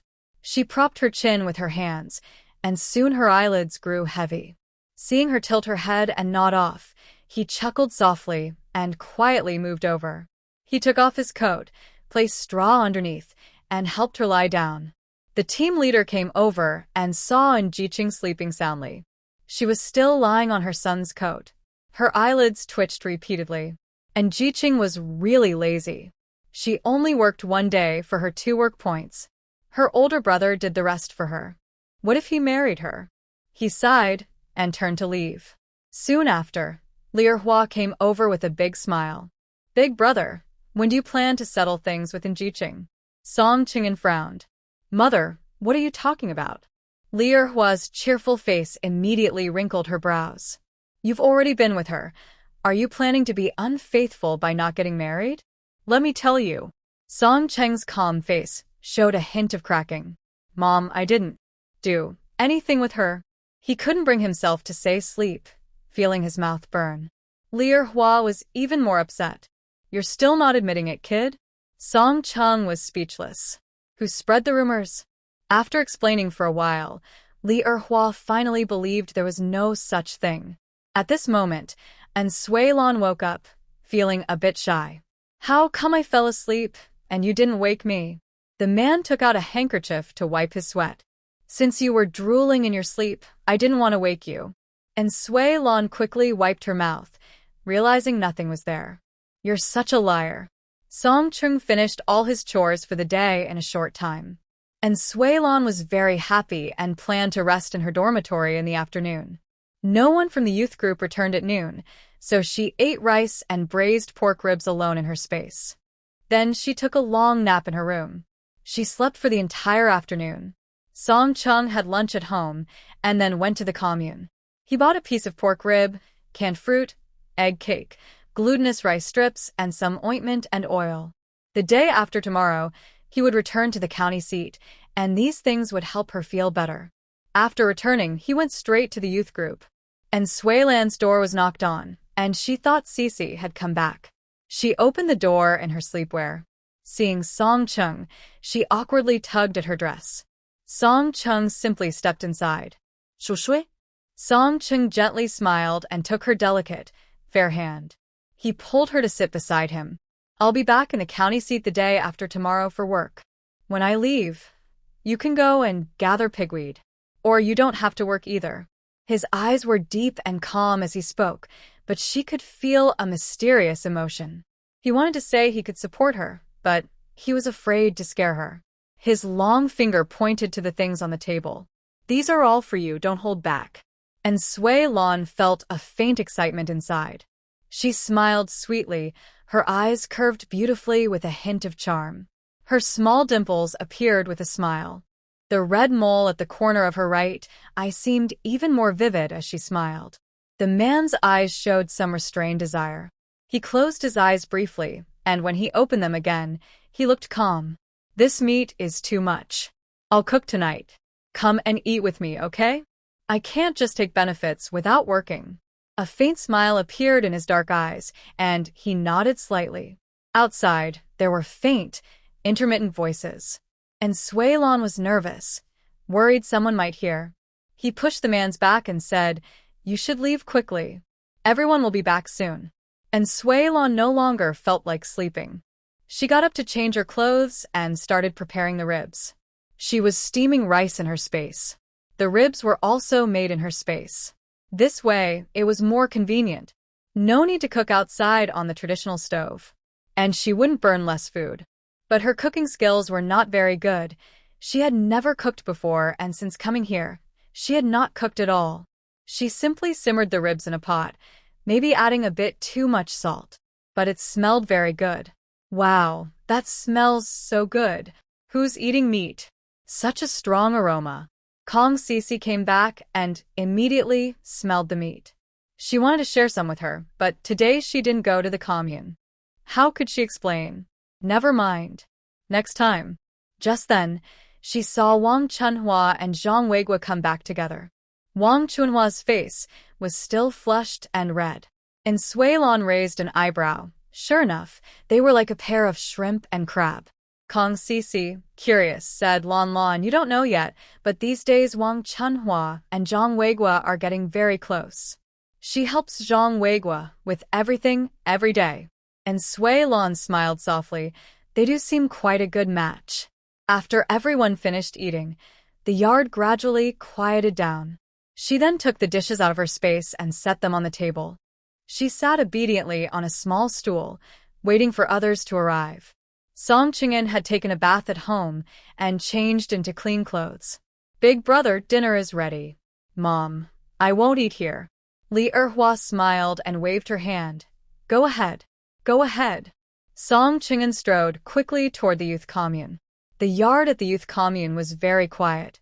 He stood at the door for a while, calming his heart that had been pounding from running. He gently knocked on the door, and a young girl smiled as she opened it. Chungzi, you're here. The man gently tapped her head and chuckled. Naughty, calling me by my name. And Sui Lan pouted, but insisted on calling him Chungzi. They sat down together. Song Qingshan looked at the small bowl filled with ribs and rice. He raised an eyebrow and chuckled. Clearly, Sui wasn't very good at cooking. The ribs were a bit burnt, but still edible. The rice seemed to have too much water, more like porridge. And Sui Lan smiled awkwardly. I don't know how to cook. Don't laugh at me. Song Qingshan naturally picked a piece of ribs with normal color and put it on her plate. It's okay, I don't mind. As long as it's cooked. He took a bite of the ribs. They were okay, just a little salty. He looked up and smiled at the young girl. And Sui Lan frowned. thinking the food was so bad. But seeing him eat naturally, she didn't say anything. And Sui Lan ate 2 pieces of ribs and then put down her chopsticks. Song Qing'an didn't eat much either, but he finished his rice. Let me practice my cooking skills first, then I'll treat you to a meal. Song Qing'an smiled, got up, washed his bowl, and put it away. It's a pity about the pot of ribs. You should take it back and have Andy reprocess it. Otherwise, it would be a waste. The man nodded. He picked up the ribs and, before leaving, reminded her, lock the door when I go. After he left, and Sui Lan let out a long sigh. Today was really embarrassing. How could she forget she didn't know how to cook? What a big mistake she made. Song Qing'an carried the ribs home. Lier Hua was washing her feet. Mom, these ribs aren't cooked well. Look, fix them. Song Baoping curiously pinched a piece and tasted it. It's really bad. Didn't Jiqing make this? Song Qing'an nodded. Hey, big brother, I think you're really upset. Maybe you should change. The man didn't say anything and turned to go into his room. His attitude clearly showed he was unhappy. Lier Hua patted Song Baoping.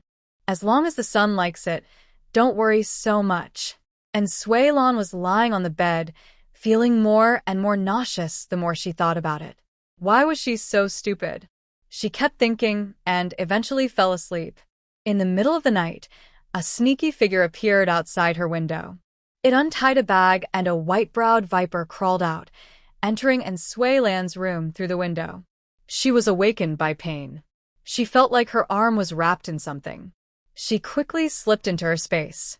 She recognized immediately that it was a white-browed viper from Nanxing province, highly venomous. It was trying to harm her. She reached out and pinched the snake's 7-inch part. This kind of snake is very venomous. Without prompt treatment, it could be life-threatening.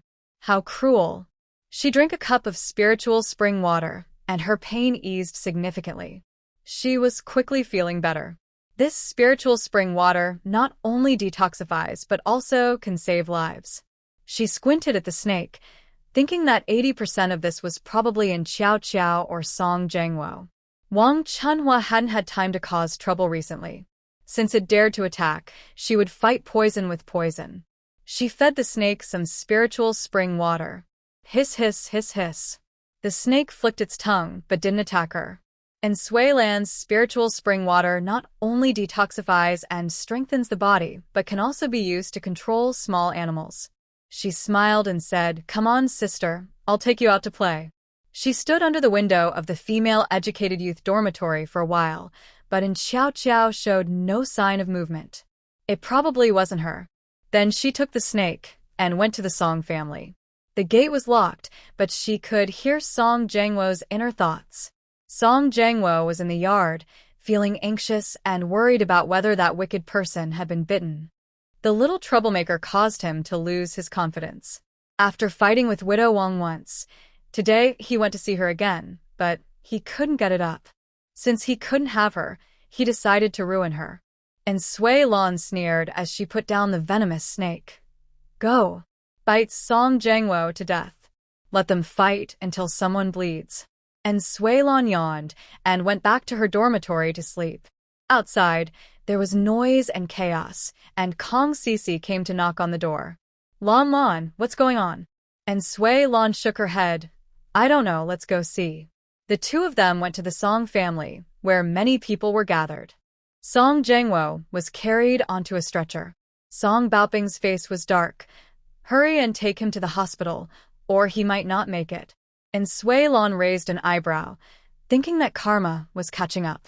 Song Baoping added, the venomous snake hasn't been found yet, so everyone be careful. And Sui Lan saw the snake curled up not far from her foot. She flicked her hand, and the snake entered her space. When Song Jiangwo was taken away, they each went home. Unsurprisingly, the hospital couldn't save him, but tomorrow she would make a small fortune. Sure enough, just as she started work, Song Jiangwo was brought back. Grandma Song was crying uncontrollably. Big brother, think of a way. The hospital says they can't save him unless they find the anti-venom, but he might not survive on his own. Jiangwo is now unconscious, Song Baoping sighed. He felt powerless.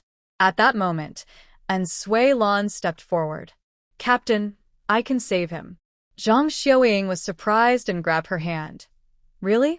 Hurry, save him." Song Qing'an looked over, unsure of her intentions.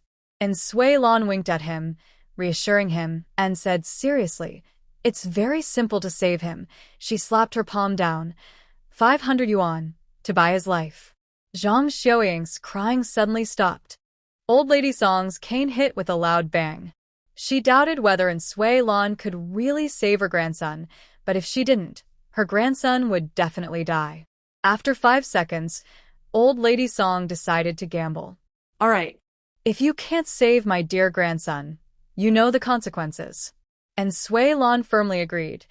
"Deal, but I need the money first." Old Lady Song pointed her cane at her daughter-in-law. "Stop hesitating, give her the money." Zhang Xiaoying was overjoyed and ran home in a hurry. Within 2 minutes, she brought out the money. Sui Lan casually counted it. Old Lady Song was anxious. Her troublemaker was deliberately delaying. "Don't shortchange me. Hurry and save him. Carry him into the house. This place isn't suitable for the procedure." The elderly lady sat down with a commanding voice. "Save the person." Sui Lan waved her hand. "Everyone out. My medical skills are secret and can't be shared." The elderly lady snorted coldly, disapproving of the young woman's attitude. For the sake of her obedient grandson, she could only obediently leave. Although she could use spiritual spring water to heal, Sui Lan didn't want him to recover too quickly. She waved her hand and took out her silver needle from her space. This was specially made for her by her father in her previous life. Thinking of her father, her eyes darkened. She gathered her strength, then quickly inserted silver needles around the wound. She took out an antidote pill, divided it into 4 parts, and gave 1 piece to Song Jiangwo to take. It could detoxify, but wouldn't make him recover too fast. With a swift and precise cut, she opened the wound, and toxic blood flowed out. After this treatment, Song Jiangwo could lie in bed for a month. His blood gradually turned from black to red, almost there. She took out absorbable stitches and began sewing up the wound. Midway, Song Jiangwo woke up from the pain. Sui Lan looked at him coldly. "Don't move, or your life could end at any moment." Song Jiangwo said nothing, surprised that he had harmed himself, yet she was willing to save him. It seemed she truly liked him. "And Jiqing, thank you." And Sui Lan sir not? "Just doing my job for money." She stood up, wiped her sweat, and went out the door.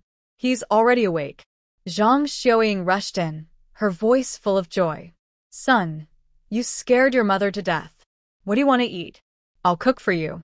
Song Jiangwo, just waking up and feeling weak all over, shook his head faintly. "Mom, I want to sleep." Zhang Xiaoying was happy and relieved. "You sleep, I'll go make you some food." As soon as Sui Lan stepped out, she was surrounded by people. "And Jiqing, can you treat other illnesses? My mother's waist hurts whenever it rains. Can you help? My father has leg pain. My grandfather's knees hurt." Song Baoping saw that everyone was alive and felt relieved. "All right, everyone get to work. We'll talk about healing later." The team leader was very authoritative. With a stern voice, he ordered everyone to leave the field. Only the team leader, Song Qing'an, and a few others, including Sui Lan, remained. Sui Lan raised an eyebrow at Song Qing'an. "How about it? Am I impressive?"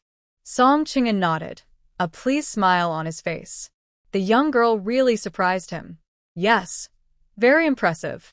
So exhausting. Earning 500 yuan was tough." Song Baoping patted his son's shoulder and couldn't help but praise. "Big brother, I have to say, you really have good judgment. Just relax and take it easy. There are plenty of people at home to do the work anyway." Song Qing'an looked at the girl sitting on the ground, his expression gentle. A faint smile played at the corner of her lips. She looked very happy. Just as Sui Lan sat down, and Xiao Qiao came over. She stared at Sui Lan without blinking. "Sui Lan, what exactly are you up to?" She didn't believe Sui Lan could have medical skills. She knew her too well. Although she had changed a lot now, it was impossible to learn medical skills overnight. She thought this rescue was just a lucky coincidence. And Sui Lan's expression was calm. It was your idea, wasn't it? She suddenly felt nervous. Had she been caught? No. She was very careful. As long as Song Jianguo didn't say anything, and Sui Lan wouldn't find out. She understood immediately. Sure enough, it was her. And Xiao Qiao sneered. So, what if you know? We've been enemies for a long time. And Sui Lan smiled slightly. Bring it on. Song Qingyan came over, squatted down, and rubbed her head. I'm going to work. You can play here for a while. And Sui Lan said, I'll help you. Sit there and play. My hand just got a little better. At that moment, Song Chunying hurriedly ran over from the fields, shouting for help. Dad, big brother, second brother, third brother, fourth brother, little stone fell into the water. All of Sui Lan's tiredness vanished instantly. Let's go and see. She and Song Qingyan were closer to the river. They jogged over quickly.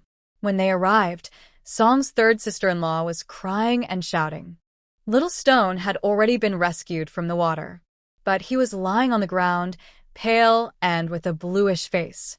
And Sui Lan's face tightened. The child had been in the water for a while. Everyone move aside, I'll save him. Du Chunmei grabbed Song Qingyan's pant leg. Big brother, think of a way to get Little Stone to the hospital. She shouted at Sui Lan. You might have saved Song Jianguo by luck, but I can't entrust my son's life to you. And Sui Lan looked at Song Qingyan with firm eyes. I can really save him. There's still a chance now, but it'll be too late once he's taken to the hospital. Chunmei insisted on taking her son to the hospital, cursing loudly. You heartless girl, how good could your medical skills really be? Just then the village doctor arrived. She checked Little Stone's eyelids. My medical skills are limited. I can't save him. Li Erhua and Song Baoping also arrived, both looking very pale. They were unsure what to do. Song Zhenhua held his son, ready to go to the hospital. Song Qingyan coldly said, Put him down. Let Jiqing save him. At that moment, doubts and questions arose again. And Sui Lan doesn't know any medical skills. She only got lucky saving Song Jianguo. She pointed at Sui Lan with a commanding tone. And Sui Lan, saving a child's life is important. Don't try to show off now. Wang Chunhua also took the opportunity to speak. Exactly. And Sui Lan, what are you thinking? You can't save anyone at all. You just want to harm Xiao Shi too. Song Chun's voice was cold and indifferent. Say one more word, and I'll throw you into the water too. The two women shrank back in fear, afraid to speak again. Song Chun'an looked at Sui Lan with gentle eyes. And Sui Lan knelt beside Xiao Shi too, and quickly performed CPR on him. After completing one round of CPR, she gave him artificial respiration. Until the second round of CPR was finished, Xiao Shi too coughed up a lot of water with a loud cry. Du Chunmei also burst into loud crying, wailing loudly. She rushed forward and shouted, Son, you're finally awake. If anything happened to you, how could I go on living? Third brother, take the younger sister and brother away. Song Zhenhua's panic eased as Xiao Shi too regained consciousness. As soon as the eldest brother spoke, he immediately took his wife away. And Sui Lan supported the child, lying him on his side to prevent him from choking again. Once all the water was vomited out, she took the chance to give him some spiritual spring water. A little at a time, just a sip. Although the child was awake, he was still very frightened. Seeing his parents' tears, he couldn't stop crying. Du Chunmei hugged her son tightly, mother and son crying together. And Sui Lan wiped her sweat and coldly walked over to Xiao Qiao and Wang Chunhua. What are you thinking? Delaying treatment for personal gain. It's obvious you want Xiao Shi to die. Knowing that saving someone is a race against time, yet deliberately causing trouble, this is no different from murder. She didn't want to say more and slapped each of them. They covered their faces, staring at her in disbelief. Why did you hit us? We only said 2 words. Li Erhua's face darkened like a pot's bottom. She hadn't had time to think clearly earlier. Now she realized they intended for Xiao Shitu to die at Jiqing's hands. Such a cruel heart. She couldn't hold back anymore and rushed over to push in Xiao Qiao, slapping her face. Du Chunmei's son had just almost drowned, and those two had just been talking nonsense. How could she tolerate that? She also pushed over to hold Wang Chunhua, and the mother-in-law and daughter-in-law started fighting together. The villagers were also angry.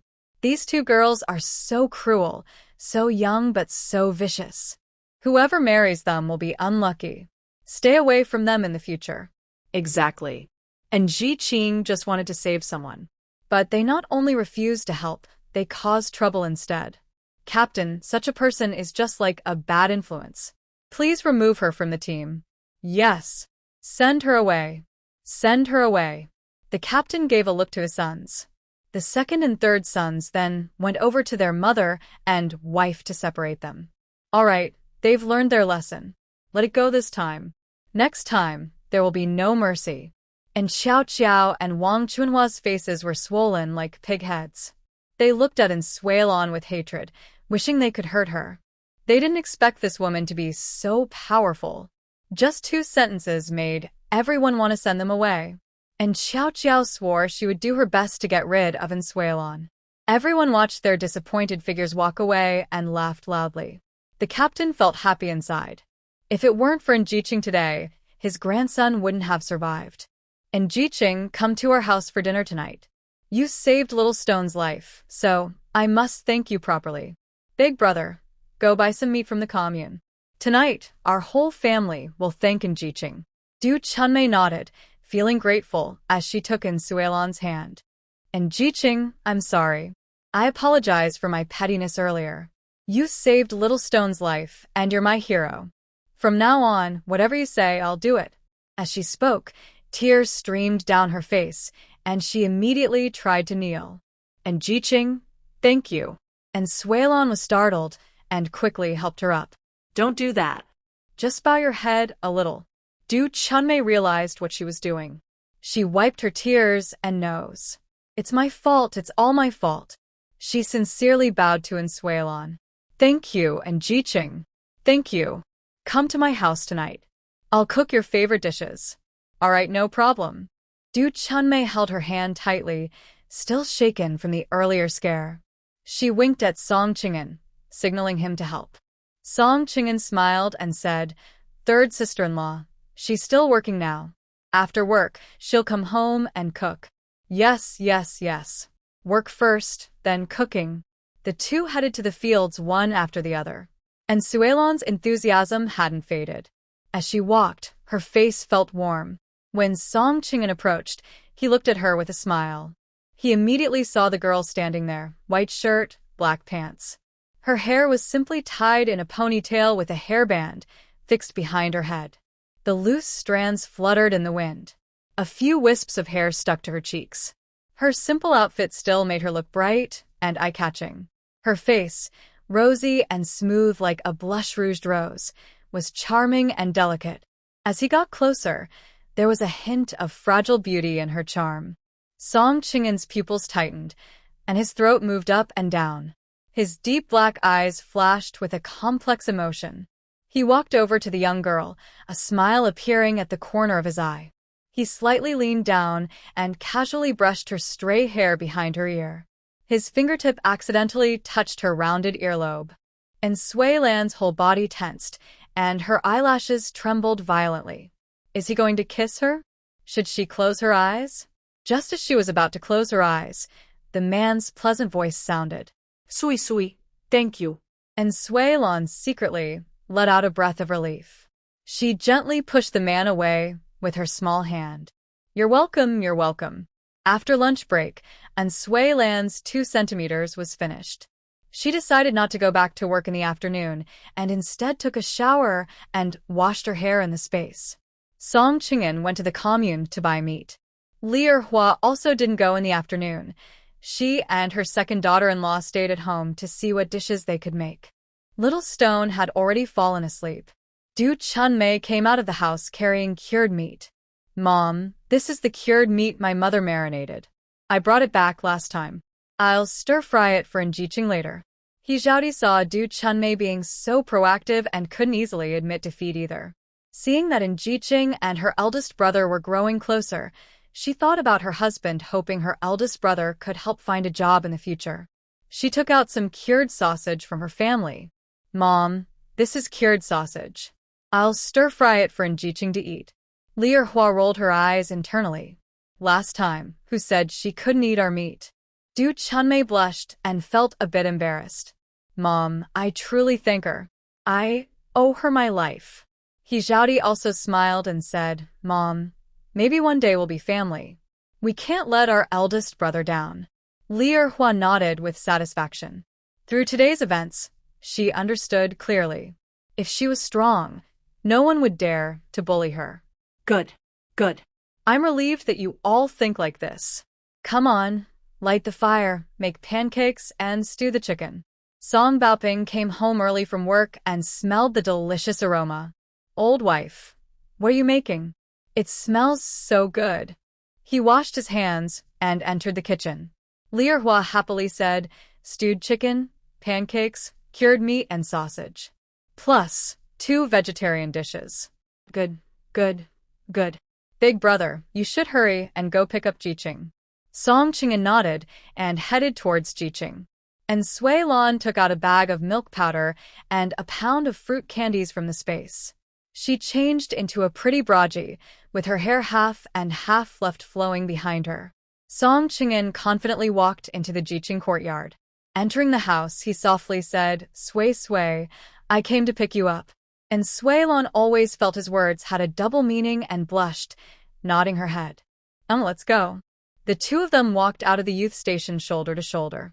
The team leader cheerfully welcomed them inside. And Jiqing, please sit quickly. And Sui Lan smiled as she placed her things on the table. Uncle team leader, give some milk powder to little Stone so he can stay healthy. Du Chunmei, standing at the kitchen door, watched with red eyes. Song Baoping kept waving his hands. No need, that kid is strong. Your girl is delicate. You'll take her back later. Uncle team leader, if you don't accept it, I won't eat. She said she was leaving, but the team leader held her back. All right, I'll take it. Sit down quickly. Song Chunying and Song Shaya, the 2 girls, quietly came over. Big sister in, here's some candy for you. Chunying handed over a piece of fruit candy, and Shaya offered a piece of peach pastry. And Sui Lan smiled and took them, then casually handed the peach pastry to Song Chung and share this with you. I'll eat the candy. Song Baoping couldn't bear to watch and went to the kitchen, smoking his pipe. Chunying, Shaya, tomorrow you 2 take your sister and to gather pig grass. Dishes were served one after another, filling the air with delicious aroma. The 2 girls were very busy, moving chairs and fetching bowls and chopsticks. Li Erhua sat beside and Sui Lan. Using her chopsticks, she picked out a chicken leg for Sui Lan. Lan, here, I saved this just for you. Du Chunmei also picked up a few slices of cured meat. And Jiqing, this is cured meat. Try some. And Sui Lan smiled. Thanks, I'll help myself. Li Erhua genuinely liked this girl. She was pretty, confident, and natural. Auntie, your cooking is really good. One day, teach me how to cook? Li Erhua remembered the pork ribs and chuckled. Sit down first, I'll pour you some water. She poured water for Sui Lan and added some red sugar. This is good for girls. And Sui Lan took a sip. It's very sweet. Nowadays, everything was pure and natural, with no additives or preservatives. The taste was just right. After finishing the water, it was completely dark outside. And Sui Lan stood up to leave, and Song Chung and also stood. I'll see you off. They walked out of the yard and soon reached the youth station gate. Song Chung and suddenly reached out and grabbed her delicate wrist. Sui. Startled, and Sui Lan felt her heart tighten. She lowered her head, feeling a bit helpless. What are you doing? The man loosened her wrist and gently wrapped his arms around her slim waist. His usually indifferent eyes now seemed to carry some unspoken emotion. I'm going back to the city tomorrow. I'll bring you some good food. He paused briefly, speaking softly. Be good, if you don't want to work, just rest. And Sui Lan blushed deeply from his teasing. her face turning red all the way to her neck. Song Qingyan chuckled softly, gently brushing her hair behind her ear. And Suelon pushed him away and ran into the yard. Song Qingyan watched her shyly run off and smiled. And Suelon locked the door, covered her face, and snuggled into the quilt. Ah, You naughty man. The next day at work, and Suelon didn't see the man's figure. It seemed he really left. She carried a basket and went with Chunning and Xiaohe to gather pig grass. Older sister, and there are many kinds of grass pigs can eat. This one, that one, and this one are all fine. And Suelon nodded. Chunning, Xiaohe, pick one of each of these grasses for me, so I can compare.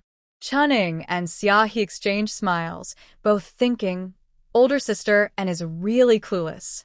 And Suelon's face stiffened. I'm going to find pig grass now. You two go too.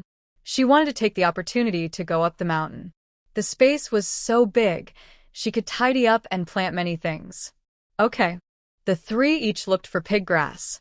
And Suelon kept searching until she reached the foot of the mountain. Recalling the path Song Qingyan took her up the mountain, she sneaked up alone. She found a peach tree, then walked a little further and discovered a ginseng. wow. I'm so lucky. She looked around and saw no danger. She took out her tools and started digging. The ginseng was large, enough to be over 100 years old. She dug carefully for more than half an hour before finally pulling it out intact. Satisfied, she stored the ginseng in her space and planted it. She poured spiritual spring water on it and then continued searching for herbs. Soon she found many herbs, 5 flavor berries, polygonum, asarum, atractylodes, gastrodia, astragalus, buplurum, and more. No wonder people say the southern province is rich in resources. There were really many herbs in these mountains. She went deeper inside, finding more and more herbs. She left seeds for each one, planting more continuously. She hoped they would grow back tomorrow. She even casually sprinkled some spiritual spring water around. Carrying her basket, she continued forward. Suddenly, she spotted an animal not far away. What is that? Why is it hopping around? It looked silly and clumsy. She quickly entered her space and looked outside through it. That silly-looking creature hopped over to the spot where she had just poured the spring water, sniffed, and licked. And Suelon slapped her forehead. Oh no! I forgot that the spring water is very attractive to small animals. Won't it attract tigers, black bears, and other fierce beasts? Within just a few seconds, 2 rabbits and a wild chicken appeared, hopping around. After the animals dispersed, she waited inside her space for a long time before daring to go out again. I went inside again and found 2 lingji mushrooms. Then I started heading back. Just at the foot of the mountain, I saw Chunning and Xiaohe waiting for me. Older sister, and where did you go? It's time to finish work. I'll take you to report your work points. And Suelon looked at the pig grass in her basket, still the same amount. She awkwardly said, I just couldn't find any. She poured all the pig grass into Chunning's basket. I've given it all to you. I'll harvest more this afternoon. After returning, and Suelon cooked a cup of instant noodles in her space. After eating, she lay down for a nap. Cutting pig grass is comfortable, and she can rest in the afternoon. Bang, bang, bang, Lon Lon, it's me. And Suelon opened the door to see Kong Sisi smiling outside. Lon Lon, today is your first day cutting pig grass. How was it? Are you tired? She shook her head. Not tired, just earn little. Kong Sisi smiled and put down her apple. Here, I just washed it. It's for you. And Suelon took out a can of food. This is for you. Lon Lon, have you eaten? I'll cook some noodles. And Suelon smiled. I just ate. Kong Sisi left, and she lay down on the bed for a nap. Meanwhile, Song Qingyan was having a different morning. Since coming to work, he couldn't get into the work mood. His mind kept flashing with the cheerful face of the little girl. Thinking of her, a smile unconsciously appeared on his lips. Xiao Lu came in to deliver some documents, but he didn't notice. Director. What was the director thinking? He was smiling so. Happily, yes, happily. Hearing Xiao Lu's voice, Song Qingan's expression suddenly turned cold. What's the matter? Xiao Lu chuckled. There's a document that needs your signature. Song Qingan took out a pen and signed his name with flourish. Xiao Lu was about to leave with the document. Xiao Lu, do you have a partner? Xiao Lu grinned and scratched his head. Director, are you going to introduce someone to me? What kind of person? Do you have a photo? I want to see first. Song Qingan's face darkened. Xiao Lu was about to run but was stopped by a man. Xiao Lu, what kind of gift do you think girls would like? Xiao Lu's mind was full of gossip. Does the director have a partner? Does the director like someone? No wonder he's been so absent-minded lately. He rolled his eyes and said, there are many things girls like. Song Qingan nodded. Tell me. Xiao Lu counted on his fingers. Food, clothes, accessories. Delicious food, nice clothes, hairbands, hairpins, silk scarves, hats, watches, or just money if nothing else. Qingan agreed with what he said and nodded. What kind of watch would she like? Xiao Lu chuckled. Director, there's a new sample of a lady's gold watch at the department store. I have a catalog, but it's very expensive. Qingan asked, how expensive? Xiao Lu showed one finger. 1,000 yuan. Qingan nodded calmly. That's okay. It can just about match with Sui. Bring the catalog here. Xiao Lu was shocked and opened his mouth wide. Director, it's 1,000 yuan, not 100. Qingan remained very calm. I've been working here for so many years, and I have saved up 1,000 yuan. Seeing the director's calmness, Xiao Lu was very surprised. What kind of girl is the director after? He really wanted to find a chance to meet her and see if she deserves that 1,000 yuan watch. He took the catalog over, and Qingan was very satisfied. Just this one.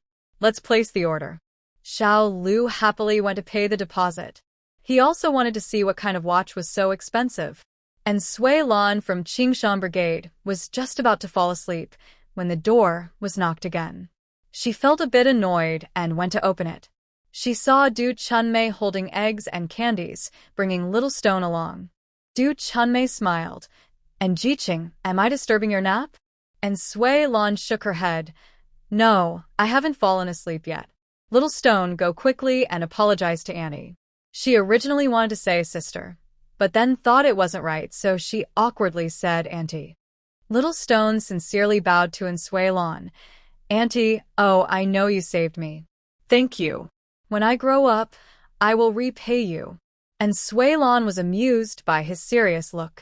She took out a big white rabbit candy and handed it to Little Stone. No need to thank me. I'm a doctor, and saving people is what I should do. She reached out and patted Little Stone's head. You're not fully recovered yet. It's better to rest for a few more days. Du Chunmei nodded, thinking about that day's events, her eyes turning red. And Jiqing, really thank you. From now on, if you tell me to hit someone, I will. I listen to you. And Sui Lan chuckled. I'm not a violent person. Du Chunmei wiped her tears. Yes, yes. She shoved a basket of eggs and red sugar into Sui Lan's arms and was about to leave.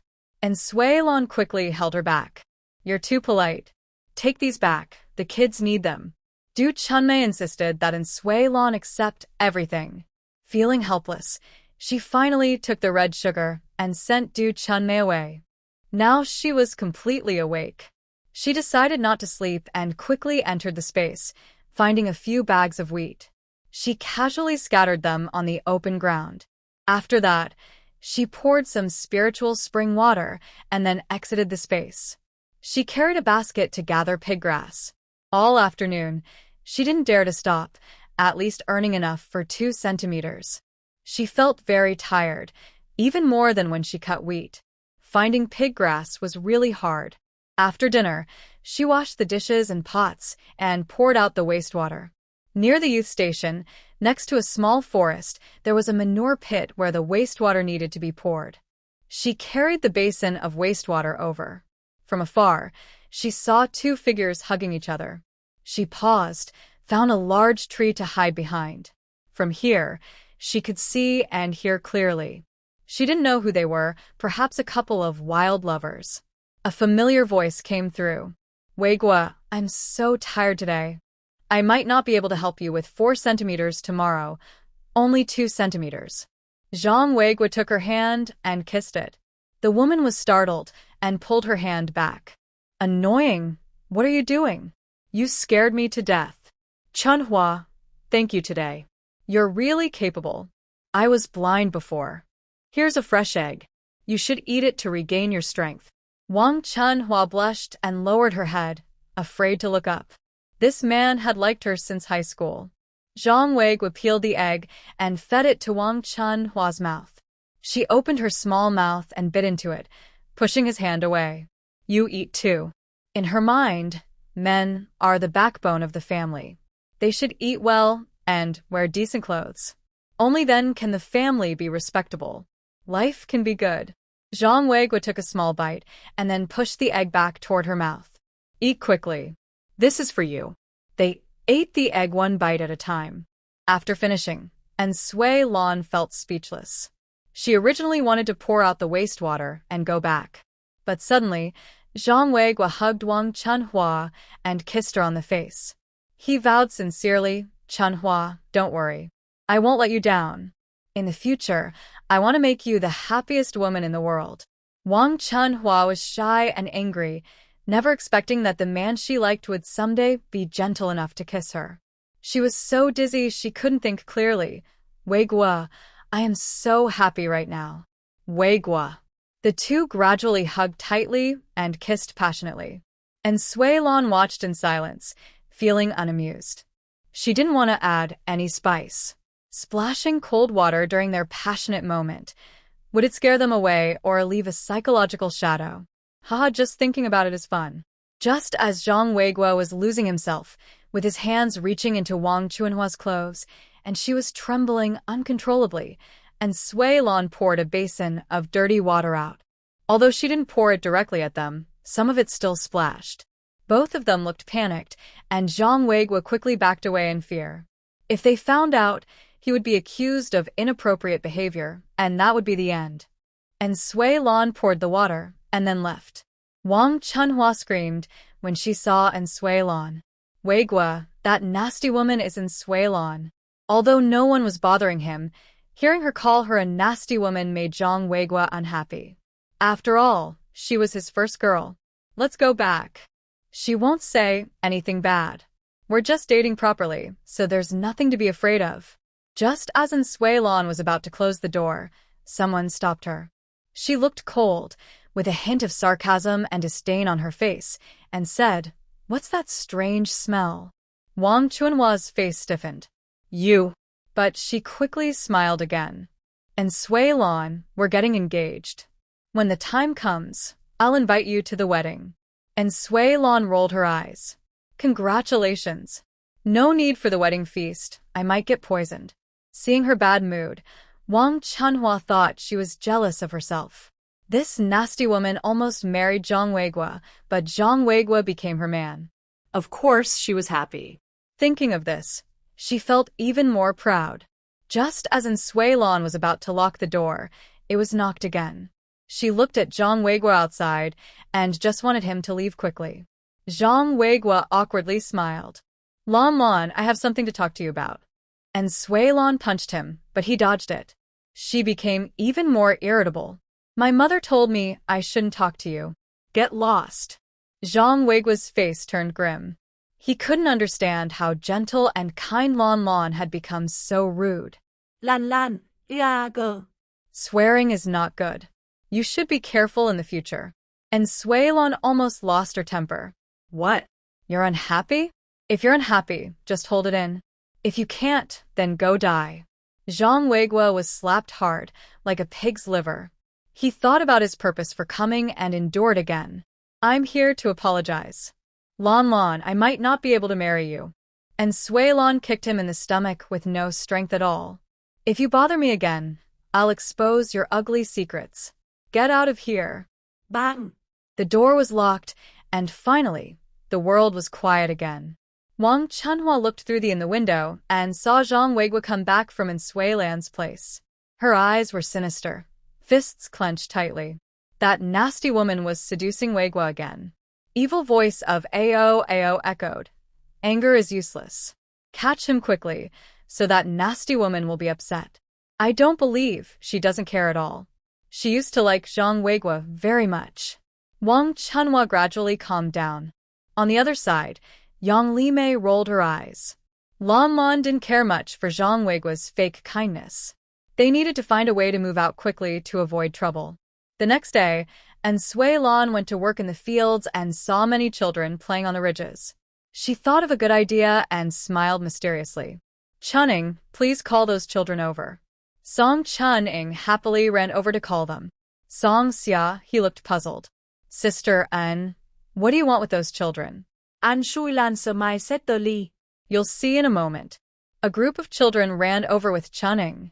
From afar, Song Chun-ing looked like a little leader. Sister An, I've called them all. An Shui Lan Samai. I need your help. I want 2 centimeters of pig grass. You help me find pig grass, and I'll give each of you 2 big white rabbit candies. Raise your hand if you agree. All the children raised their hands, mostly boys. Few girls were there. One child doubted. Sister An, is that true? Will you really give 2 candies? An Shui Lan not that seriously. Of course, it's true. Look. She took out a big handful of candies. The children were very happy. They were mostly boys, loved by their families, and weren't often allowed to do chores. Getting pig grass meant getting candies, such a good deal. And Sui Lan waited patiently as Chun-ing and Xia, he led the children away. About half an hour later, they finished gathering the pig grass. And Sui Lan was very happy, knowing she could do other things now. Line up, everyone. No one will miss out. She handed each child 2 big white rabbit candies. Some kids immediately unwrapped and ate them. 2 children didn't eat.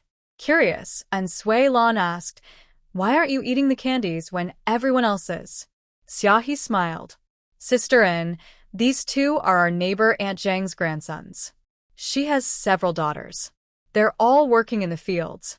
Denyo and Ernyo, why aren't you eating? The 2 little boys tightly held their candies. I want my mom to try one. She's never had candy before. I want to keep mine for my sister. She always washes our clothes and works. She probably wants them too. Hearing this, and Sui Lan felt a bit sad, and her eyes welled up with tears. Life is hard for many people now. Some have never tasted what candy feels like. She took out 2 more candies and gave them to the boys. Go back and let your sister and mother try it. You all eat too. 2 children are very happy. Thank you, Sister An. Can we come help find pig grass tomorrow? We don't want candy. We like Sister An. And Sui Lan nods. Yes, come over tomorrow. The children happily turn and run away. Scorekeeper Sun Suehong scowls disdainfully, thinking it's very wrong to refuse work in this way. Sun Suehong is unhappy and immediately starts to complain. And Jiqing, your attitude toward work is bad. You lack team spirit. 2 centimeters a day. It will eventually slow down Qingshan Brigade. Do you want to be re-educated? And Sui Lan laughs angrily. This person always jumps to label others. A dog's mouth can't produce ivory. Since that's the case, there's no need to hold back anymore. I ask you, am I giving pig grass? Sun Suehong looks at the pig grass and can only nod. Yes. But you shouldn't use candy to make the children help you. You're here to build the countryside. Is this your attitude? And Sui Lan raises her hand to interrupt. My attitude is very proper. I work every day. That's a good attitude. Besides, I don't rely on centimeters to survive. If I do less, others can do more. If they work more, they can get more grain. They won't go hungry. I give the opportunity to eat enough to those who need it more. Isn't that a sign of my high awareness? Sun Suehong is speechless, caught off guard. She didn't expect that her good looks and sharp tongue could be so powerful. No wonder she could attract Cheng and Ge. She's so angry that she speaks without thinking. And Jiqing, you're talking nonsense. Someone as lazy as you doesn't deserve Cheng and Ge. And Sui Lan smirks coldly, waiting for her. Deserve? You're even worse. You're crazy for wanting him. He won't pay attention to you. I even stayed in his room, slept in his bed, and used his blanket. Have you? Did you sleep there? Use his blanket? Her words are sharp and cut straight to Sun Suehong's heart. Sun Suehong's face flushes with anger, and she points at Suelon. You shameless.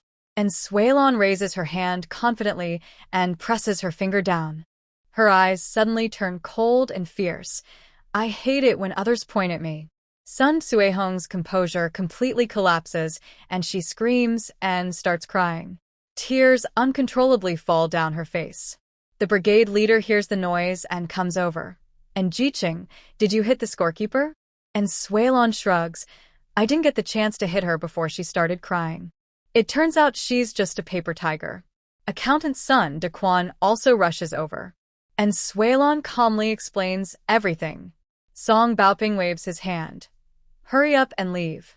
Sun Daquan looked at Suelan's face and saw she was not in a good mood. Song Baoping could only smile politely. This in Suelon always caused trouble.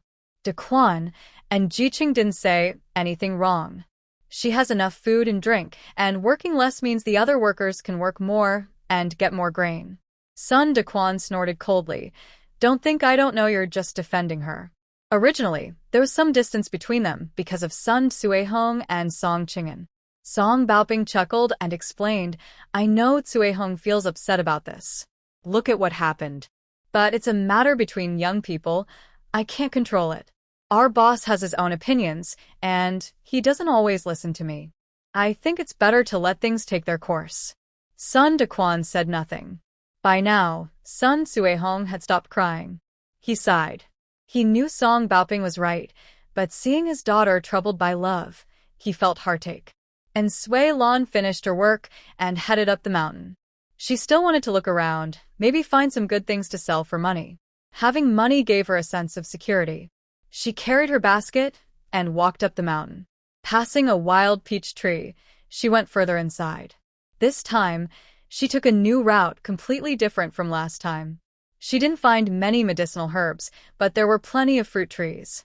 Mulberries, cherries, jujubes, and kiwi fruit, all collected into her space. One mulberry tree was full of fruit, perfect for making wine. She directly uprooted the mulberry tree and put it into her space. Then she continued walking inside. Thinking about the effect of the spiritual spring water from last time, she dripped a little into her space and hid to wait. Soon, rabbits and wild chickens appeared. She waved her hand and collected them into her space. Now she should have plenty of wild game to eat. Not long after, many small animals came, and she gathered them again. As she walked, she reached a place between two mountains. The area had good airflow and a comfortable temperature, perfect for ginseng to grow. Her eyes lit up when she saw a large patch of ginseng leaves. The leaves were palm-shaped and arranged in whorls at the top of the stem. That's ginseng. Looking at the leaves and their vigorous growth, she guessed they might be 100 years old. She took out her tools and started digging, first the big ones, then the small ones. She collected all of them into her space. But she also left some to continue growing, leaving many small seedlings behind. This harvest was very fruitful, and she thought she could sell it for a good price. Nearby, there were also many mushrooms, and she picked quite a few. Most of them she didn't recognize, only one called fragrant mushroom, similar to shiitake. She also remembered a pine mushroom she ate in her past life, so she only picked these two types. She didn't dare pick others because they might be poisonous. That was enough. She could enjoy a mushroom stir-fry with cured meat when she got back. It feels like it's about time to finish work, so she starts heading down the mountain. At noon, she still eats the cooked food from the space, since she doesn't want to cook and doesn't know how. After eating, she takes a nap. The weather is hot now, and she feels uncomfortable if she doesn't rest in the afternoon. She doesn't have to work in the afternoon, so she sleeps until 5 o'clock. She gets up, blanches the mushrooms, and then prepares to cook rice. After Kong Sisi returns, the two of them decide to have dinner together that evening. Lon, I have cured meat and rice. And Suelon smiles. Then you bring the cured meat, I'll bring the rice. Kong Sisi laughs, knowing she doesn't know how to cook. Then you light the fire, and I'll stir-fry the vegetables and cook the rice. And Suelon nods, sits by the stove to light the fire, but no matter what she does, She can't get it to light, and she ends up covered in soot. Kong Sisi laughs and helps her, teaching her how to light the fire properly. She nods seriously, determined to learn. She can't just eat things from the space all the time. Kong Sisi looks at her covered in soot and laughs out loud. Lon Lon, you're really clumsy. You can't even light a fire. Use less wood. Soon she says again. The fire is too small, the oil isn't hot. Add more wood. Okay, less wood. Can't you find a balance? And Sui Lon pouts. I'm not doing it on purpose. Kong Sisi waves her hand. Forget it. I'll teach you slowly next time. The food is ready, and the rice is cooked. A delicious aroma fills the air. All the old educated youths eating together swallow hard. It smells so good, like meat. And there's the smell of mushrooms, too. And Xiao Xiao's mouth waters constantly. She hasn't tasted meat in a long time. And Sui Lon bought the meat with money from home, and she can eat it too. Thinking about it, her legs can't help but stand up and walk over. And Sui Lon, I want to eat too. And Sui Lon glares. Why are you so shameless? Get lost.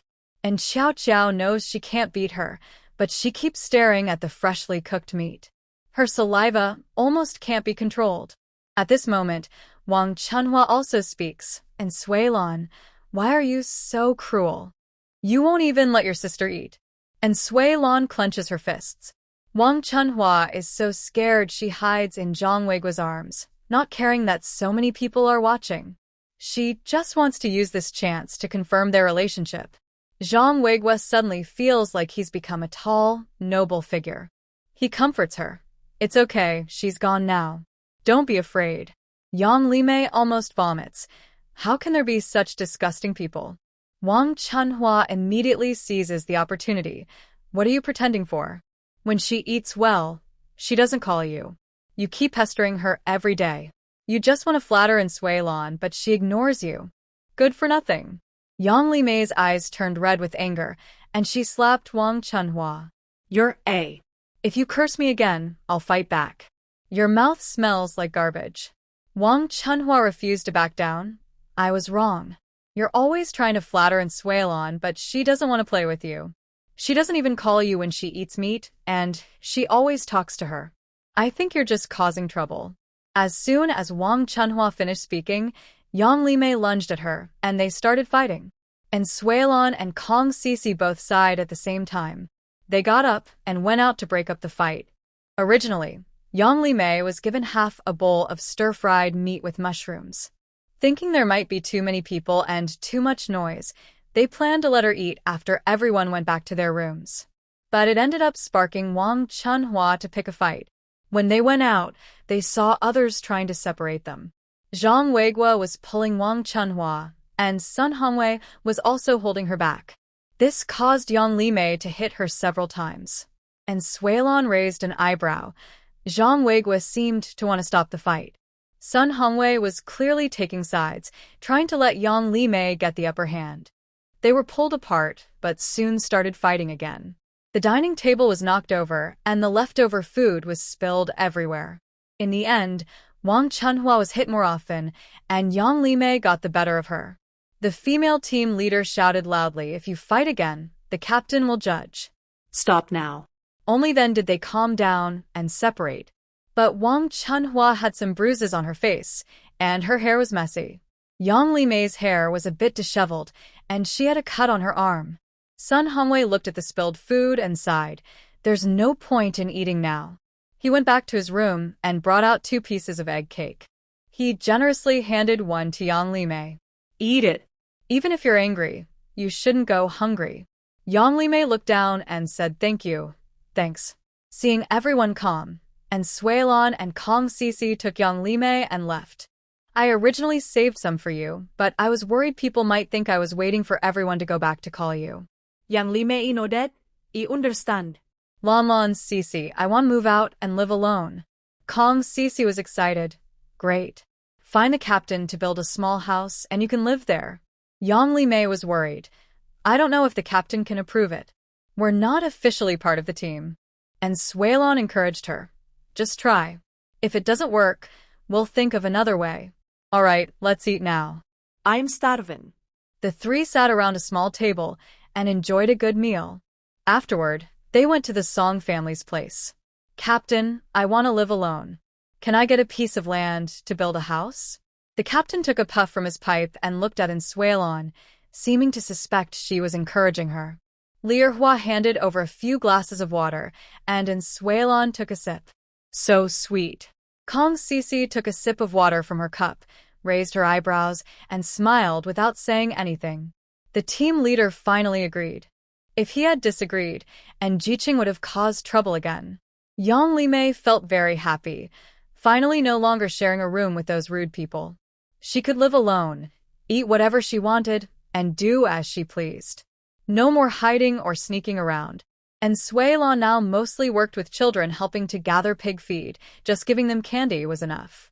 Her days were very relaxed. She sat on a big rock, watching the children. Her mind unconsciously drifted to that man. She wondered what he was doing when he would come back. Before leaving, he said he would bring her some good food. Zhang Weiguo was cutting wheat in the field. When he looked up to drink water, he could see Ensuelon sitting by the river. She seemed lost in thought, her eyes smiling, her lips slightly curved. She rested her chin on her hands. The sunlight shining on her face made her look radiant. It seemed that instead of getting darker from the sun, she was getting fairer. He thought of Wang Chunhua's dark face, then looked at Ensuelon's glowing, fair face. Suddenly, he felt parched, and his eyes lingered on her face with a sticky gaze. He wondered how he had been blind to give up on Ensuelon and been swayed by Wang Chunhua. She was too beautiful, easily capturing his heart at first glance. He put down his sickle and walked toward Ensuelon. Lon. Ensuelon frowned and looked at him. If you have nothing to say, then get lost. Zhang Weiguo just wanted to express his true feelings. Lan irakret it. I still like you. Can you give me a chance? Ensuelon lazily lifted her eyelids. No. Zhang Weiguo took a step forward, but she clenched her fists and blocked him. Get lost. You're blocking my view. You go rest. I'll help you with the work. Wang Chunhua proudly sat down and raised an eyebrow at Ensuelon by the river. Ensuelon was speechless, truly two odd characters. But they could be locked in together, which she was happy to see. Ensuelon went to report her work hours, and the team leader was there too. Sun Suehong wrinkled her nose. 2 centimeters a day? I'm afraid you'll starve. Ensuelon smiled. Don't worry, I won't eat your rice. Sun Suehong. The team leader looked at Sun Suehong's blushing face and chuckled awkwardly. And Jiqing, what Sun Suehong said is also true. You need to work harder. Ensuelon thought quickly. Brother Qing said before he left that I can skip work if I want. She deliberately emphasized the words Brother Qing, making Sun Suehong so angry her nostrils flared, almost fainting. The team leader found it hard to explain. Ensuelon didn't care about anyone else's feelings and took her basket and left. The team leader was also quite annoyed. This girl's words could really make people angry. He went back to tell Lierhua what happened, and Lierhua laughed so hard tears almost came out. Old man, don't you think this girl and our boss are a good match? Song Baoping snorted. How are they a good match? She can make people so angry just by talking. I don't see anything else that matches. Lierhua couldn't argue with him and turned to leave. But she just liked Jiqing. In the morning, Ensuelon reported her 2 centimeters, and in the afternoon, she didn't go back to work. She comfortably took a nap. But someone else was suffering. That person was Zhang Weiguo. He promised Wang Chunhua he would help her with the work, and he didn't dare rest all afternoon. He swung his sickle until it smoked. He didn't do any work after work either. He was a bit reluctant to work, but Wang Chunhua saw the signs and immediately praised him. Weiguo, you're really amazing, so energetic. Just one afternoon and so much work done. You'll definitely have a bright future. Zhang Weiguo felt very pleased and immediately threw himself into the work. His initial reluctance was swept away by Wang Chunhua's praise. When they returned, the youth camp was already eating. Zhang Weiguo was so tired his hands were trembling. Wang Chunhua took out a piece of egg cake from her room. Weigua, eat this quickly to fill your stomach. You look so tired, I feel so sorry for you. I believe you didn't lie to me now. Tomorrow I'll do the work myself. Zhang Weigua finally relaxed. But he still pretended to be calm. It's okay, I'm not tired. I can still kill a pig. Wang Chunhua happily grabbed his hand. Really? Weigua, you're amazing. I knew I wasn't wrong about you. Tomorrow help me with 4 centimeters of work again. Your strength is so good, I'm so happy. I feel like I am the happiest woman in the world. Zhang Weigua almost ground his teeth. Seeing Wang Chunhua's hopeful gaze, I could only nod. Good. You should rest well. You've lost weight from being so tired. Here, you can have the egg cake. Wang Chunhua took a bite and pushed it back. No, you are the man. You do the heavy work, so you should eat more to regain strength. Forget it. I'll go to the commune to buy some meat and give you a good meal. Hearing this, Zhang Weigua felt much more at ease. Chunhua, you're so kind. It's really good to have you. That stubborn woman just knows how to cause trouble. When Suilon woke up, everything outside was quiet. She had slept too long and probably wouldn't be able to sleep tonight. So she decided to check her space. In her previous life, her space was filled with many plants, but there were very few medicinal herbs. The flow of time inside the space was different from outside. How come the herbs she planted yesterday grew so much today? Could it be because of the spiritual spring water? The wheat was almost ready to harvest. It was truly amazing. Looking at the ginseng, she wanted to find a chance to sell some and see how much it was worth. In her later life, this stuff was very valuable, but she didn't know how much it could fetch now.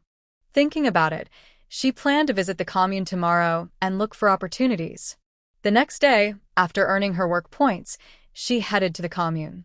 Sun Suehong was so frightened she didn't dare speak.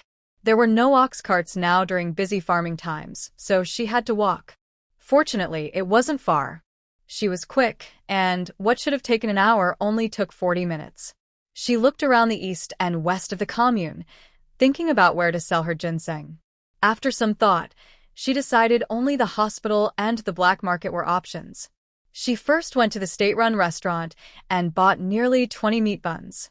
Since she had space, she could put anything inside, and it would stay the same when she took it out. That way, she could have hot buns every day. After eating 2 buns, she wandered around looking for the black market. She reached a quiet alley and gradually saw people coming out, carrying things. She understood immediately this was probably the black market. She slipped into a hidden spot, entered her space, and put some Tianma, Gastrodia, into her basket. Disguised as an old lady, she carried her basket and slowly headed toward the black market entrance. 2 men stopped her. Protection fee, 1 yuan. What are you selling? And Suilon tremblingly handed over 1 yuan and lifted her basket. I'm selling Tianma from the mountain. I want to exchange some money to buy medicine for my grandson. The 2 men nodded and let her in. Just a few steps out, the 2 men asked, Have you found anything yet? No, nothing. We've searched all over the mountain, not even a single ginseng hair. If we can't find anything, the boss here will have to change. I don't know what they want the ginseng for, or why they need it so urgently. And Suilon paused her steps. She turned around with a smile and asked, Young man, what do you need the ginseng for? The 2 men looked surprised. You have ginseng? And Suilon stopped pretending and straightened up confidently. Take me to see your boss. They exchanged a quick look. This was a good chance to make a difference. They weren't surprised by her change in attitude. They saw it every day. Anyone coming here usually changes their appearance or shape. The 2 led her to a courtyard at the back. Wait, I'll go report. Soon, and Suilon was led inside. The room had a wooden sofa, and a man sat on it, glaring sharply at her with a fierce look. He had a square face, thick eyebrows, and a tight jaw, like he'd cut her down if she said the wrong thing. The room was so quiet you could hear a pin drop, except for their breathing. And Suilon wasn't worried about this scene. In her past life, she was the one in charge. She raised an eyebrow, looking relaxed. Are you the boss here? The man didn't answer but asked instead, Do you have ginseng? Yes. How much are you asking for it? First, see the quality, then we'll talk about the price. And Sui Lan took out a ginseng from her basket. The man's eyes lit up with excitement. And Sui Lan smiled slightly. Make an offer. 1,000. She relaxed like she was at home, crossing her right leg over her left, tiptoeing slightly. She looked up at him with a sarcastic tone. Think carefully before you speak. The black market boss's confidence faltered. His face changed slightly, and he clenched his teeth. This girl was not simple. 2,000. And Sui Lan's eyes lifted slightly, her tone firm. 2,600 yuan, no less. 3 seconds to think. 3. 2. And Sui Lan reached to lift her basket. The black market boss's heart trembled. Deal. After she took the money and left the room, she heard some movement inside. It let that young girl push us around. Chase after her. The money, get it back. A slight smile appeared on Sui Lan's lips as she quickly left the black market. She found a quiet place, entered her space, changed her gear, and even the basket was gone. Even if they caught up, they wouldn't recognize her. She bought ribs, pork belly, and a hen at the meat factory, then strolled around the supply store before heading home. Loaded with supplies, she went straight into her space to stew the ribs. She still knew how to make soup. After blanching, put the ingredients directly into the pot to simmer, adding slices and green onions. Just watch the pot. Time flies, and she has been at Qingshan Brigade for nearly a month. The wheat harvest is over, and the corn has been planted. Now there is no work to do. Everyone is resting at home. Song Jiangwo, after some rest, is feeling better. The first thing he does is come to thank Sui Lan. Although Sui Lan earned 500 yuan, if not for her, he would have died. He boldly goes to the youth station. He knocks on Sui Lan's door. And Jiqing, thank you. And Sui Lan rolls her eyes. I heard you. Now you can leave. Song Jiangwo almost chokes on his words. He awkwardly smiles. Okay, I'll go now. I won't bother you. The more he looks at Sui Lan, the more attractive she seems, even when she's angry or upset. On the way back, he is stopped by Widow Wang. Jiangwo, your health is better now. When will you tell your parents? Song Jiangwo rubs his forehead, thinking she's serious. Last time, he was too excited about the herbal medicine and said he only wanted to sleep with her for his whole life. He wanted to marry her. But this woman actually took him seriously. Although her skills in bed are very attractive, he cares more about Sui Lan. Saixia, my parents would never agree. But my feelings for you will never change. Widow Wang's face looks unhappy. She finally found a good match. Song Jiangwo is good-looking, and she wants to settle down. She doesn't want to be a widow forever. Now, there are rumors in the village. If someone reports them, they could both be in serious trouble. Jiangwo, I understand your difficulty. But as a woman, I sincerely like you and want to be with you. The village is already talking. If we get reported, we could both be in danger. If I could die with you, I would be willing. The word die is the worst for Song Jiangwo right now. He just came back from the brink of death and definitely doesn't want to die. But he didn't expect widowed Saixia to be so fearless for him. He suddenly feels proud. Since Saixia loves him so much, he can't be too cold. Saixia, I truly want to marry you, but my parents' approval is very hard to get. At worst, I won't marry anyone and stay with you. Tears streamed down Widow Wang's face. Yes, I believe you. Go back and rest. Your body isn't fully recovered. Song Jiangwo waves his hand. It's okay. I can still be with you all day. Saixia shyly slaps him and urges him to leave quickly. Sorry, I can't assist with that request. Zhao Lingling recognized his voice and shrank back in fear. But under pressure, the two quickly got up and dressed. Song Joy closed his eyes, surprised that he had come to see her with such enthusiasm.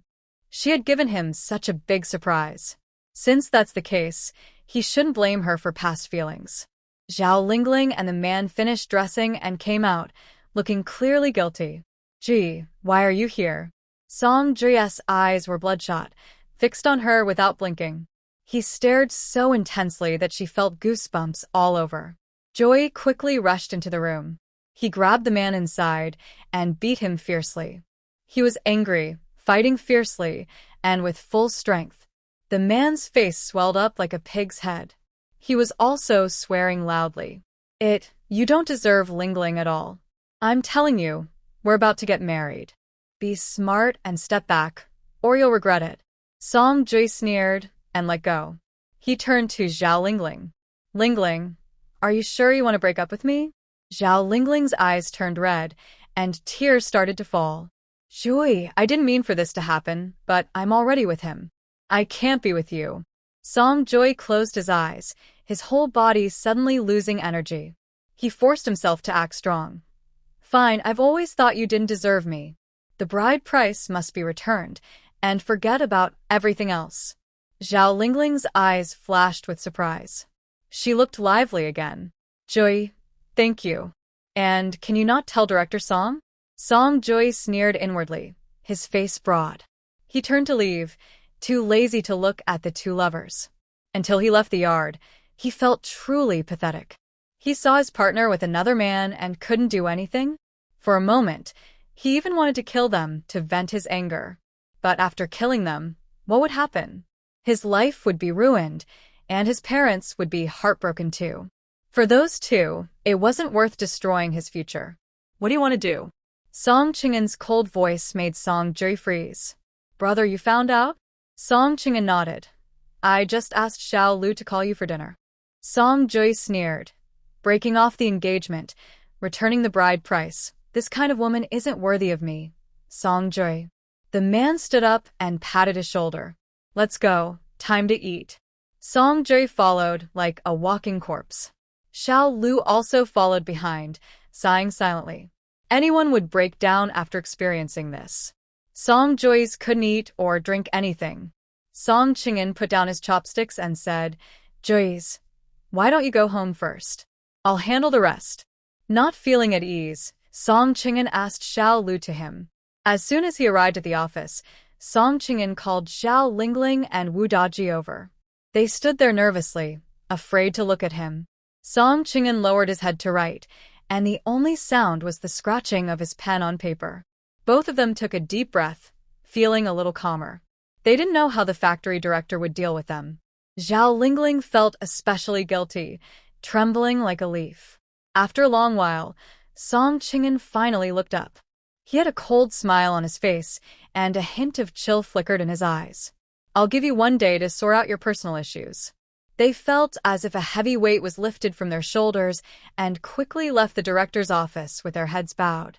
Xiao Lu came in and asked confusedly, Director, are you really letting them go so easily? His gaze suddenly turned cold. No rush. When Song Joyce got home, he told his parents everything in detail. Li Erhua was so angry her chest hurt, and she patted Song Joyce on the head. I told you not to give her the work, and now it's gone, and she's run off. Song Joyce shrugged. Just as well. Now I can see what she's really like, so I won't marry her and let her cause trouble. Song Baoping was furious. We must break off the engagement. Just then, Zhao Lingling's parents arrived. They were from the same commune, and Zhao Lingling had come back a little later than Song Jui's. As soon as they arrived, they took out 100 yuan bride price. Comrade, it's our fault for not educating Lingling well. Please take care of yourselves. She secretly registered her marriage with Wu Daji without telling us. They are now officially married, and we can't do anything. The commune leader snorted coldly, knowing well that this was just their excuse. Whether they are married or not, we all know the truth. Li Erhua was so angry she wanted to hit Zhao's mother, but was firmly held back by Song Baoping. As long as he was the commune leader, he had ways to deal with them. There was no need to cause a scene now. Their son had been betrayed, and if they caused trouble, it would only make things worse for him. Enough, stop pretending. The engagement is cancelled. Get out now. Li Erhua angrily shook off Song Baoping's hand. Why are you stopping me? I want to beat them to death. Song Baoping said, there will be other chances. Making a fuss now isn't good for our son. Liawanut sadly. Poor third son. He's been hurt so badly. What can we do? She went to the kitchen and cooked a bowl of noodles to bring to the youngest. Juiz, get up and eat something. Li Erhua saw that his pillow was soaked. He felt upset and said, Son, Zhao Lingling isn't a good person. We'll find a better one in the future. Song Joy nodded. Mom, I understand, but I can't control my feelings right now. Li Erhua patted his back. All right, it's time to eat, so eat. Song Joy felt terrible inside. No matter how he thought about it, he couldn't forgive those two bad people. Mom, I want to go to the county town to find Big Brother. He opened the door and ran away. Li Erhua couldn't catch up. Song Joy went to the county town again. Big Brother, I can't just let Zhao Lingling go. I gave her that job and now I want it back. Song Qingshan looked expressionless. Calm down first. Things should be done step by step. You'll see the result tomorrow. Song Joy was arranged to stay at a guest house for the night. Early the next morning, he went to Song Qingshan's office. Zhao Lingling and Wu Daji were already there. Song Qingshan spoke calmly. Zhao Lingling, Wu Daji, the factory has decided that only one of you can stay. As for who keeps the job, you choose yourselves. Wu Daji's eyes rolled around. Director, keep me. Zhao Lingling was unwilling to give up. I want to work. You'll stay home to take care of the children and parents in the future. No, I want to work anyway. In the past 6 months, she earned her own money and spent it freely, living very comfortably. It was impossible for her to be laid off. Wu Daji, if you're a real man, don't argue with me. Wu Daji's eyes turned red. Anyway, he couldn't lose his job. Without work, this woman would definitely run away. In the future, you'll stay home to take care of the kids and parents. Giving me the job is perfect. If I don't have a job, how can you stay with me? Zhao Lingling was very angry. You seduced me first. The job should have been mine from the start. Wu Daji's attitude was firm. Zhao Lingling, you've been with so many people, and I still want to marry you. You don't even have this awareness. Anyway, I've decided to keep this job. Song Joy was stunned. Yesterday, you were sweet-talking, and today you're fighting. Can it be like this? Song Qingshan nodded with satisfaction. Everyone stop. Fighting and cursing are your attitudes. You're all fired. Xiao Lu, bring the reports. After 5 seconds, Xiao Lu came in with 2 termination notices. Song Qingshan directly threw them to both of them. Due to your bad attitude and lack of remorse, the factory has decided to fire you all. Xiao Lu, post the notices on the bulletin board. Both looked at their reports, completely stunned. Isn't it true that they can keep one person? Why are they all being fired? Director, I know I was wrong. I am willing to leave. Zhao Lingling immediately begged for mercy. Wu Daji also responded. Director, we agreed to keep my job. Song Qingshan sneered. It's too late now. Zhao Lingling and Wu Daji started fighting again. It's all your fault, insisting on fighting with me. Wu Daji's eyes turned fierce as he raised his foot to kick Zhao Lingling. How dare you blame me? If it weren't for your troublemaking, I wouldn't have lost my job. Song Qingshan made a quick phone call, and security came to pull the two apart. Song Joy was stunned for a long time. Stupid. Big Brother, have you already planned to fire them and just let them turn against each other? Song Qingshan nodded. We need to do things step by step. Song Joy suddenly smiled. Seeing them turn against each other made him feel much better. All the frustration he had been holding in day after day disappeared. It wasn't worth getting so angry over a woman. He gave a thumbs up. Big Brother is still the best. Song Qingshan smiled. Is everything at home okay lately? Song Joy chuckled, knowing exactly who he was asking about. Mom and Dad are fine, but in Jiqing. Song Qingshan looked worried. What's wrong with her? Haha, Jiqing's temper is getting worse. She made son Suehong cry twice. Father was so upset he couldn't speak. Thinking of her, Song Qingshan's expression softened. Song Joy animatedly described, Jiqing couldn't find pig feed, so she asked the kids for help. She gave 2 pieces of candy to each child, but Sun Suehong said her attitude was wrong. Jiqing said she was very understanding and gave her share to those in need. That way, others could get more food and eat their fill. She also said she was doing good deeds. Sun Suehong said she wasn't worthy of you, and in Sui Lan said she had slept in your bed and used your blanket. She asked if Sun Suehong had ever slept there. Sun Suehong said she would starve if she didn't eat her family's rice. Our father said Sun Suehong was right, and Jiqing argued that Brother Qingshan said she didn't have to work. She made Dad speechless. Listening to his vivid description, Song Qingshan could imagine how annoying she was at that moment. He couldn't help but laugh aloud. His voice softened even more. Go back and bring her a letter for me. He took out some paper and quickly wrote 2 big characters. Putting it in an envelope, he handed it to Song Jui. Curious, Song Jui wondered what was written inside. Just as he was about to open it, a cold voice stopped him. No peeking. Song Jui put his hand in his pocket and said, Okay. Go back and pack your things. Come to work in a few days. Song Jui was very happy. Really? Won't that cause you trouble? The man shook his head. I told you to come, but you insisted on giving it to someone else. Song Jui waved his hand. A brave man doesn't mention past mistakes. I will work hard and make her regret it. When he got home, he looked for Sui Lan. And Jiqing, this is from my older brother. He spoke softly, afraid others might hear. And Sui Lan raised an eyebrow and immediately opened the envelope. There were only 2 words on the note. Sui Sui. But these 2 words made her heart race, and her face turn red. She could imagine his gentle voice calling her Sui Sui. Song Jui watched curiously.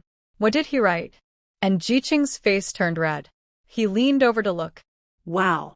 2 words. Sui Sui? Who writes a letter with just 2 words? And Sui Lan also felt speechless. She only wrote 2 words in her letter.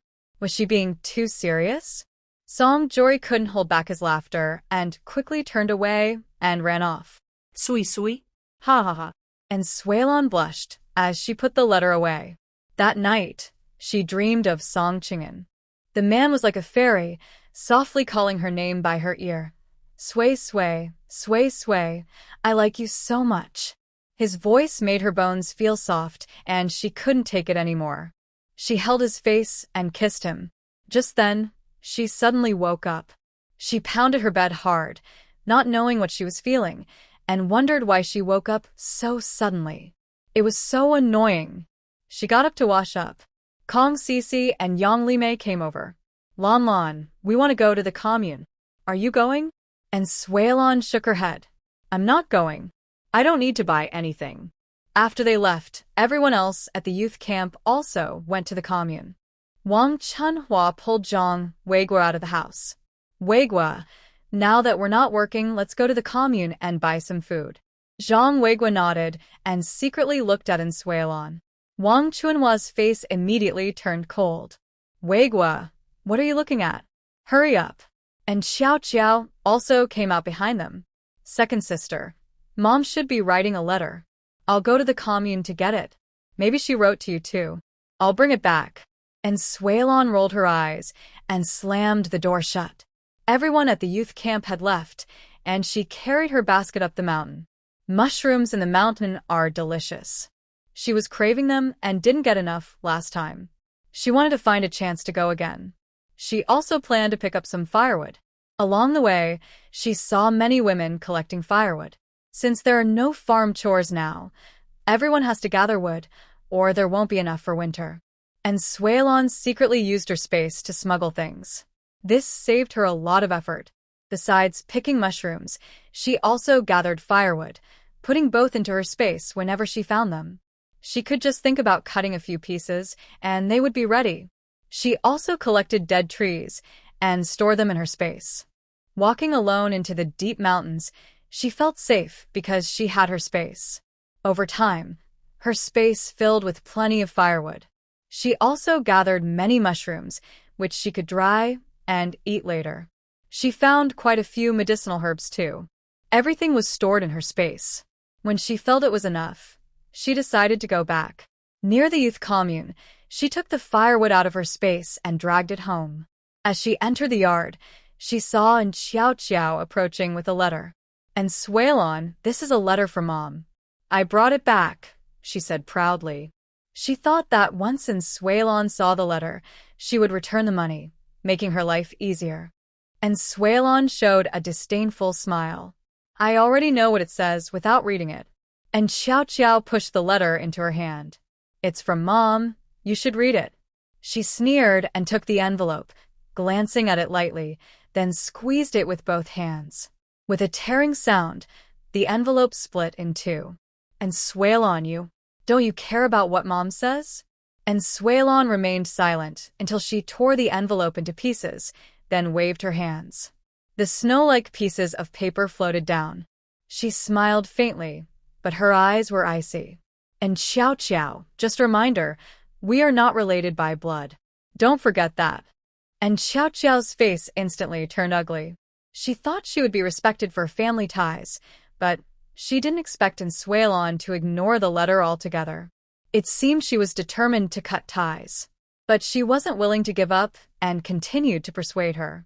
Second sister, even if we are not related by blood, we have family feelings.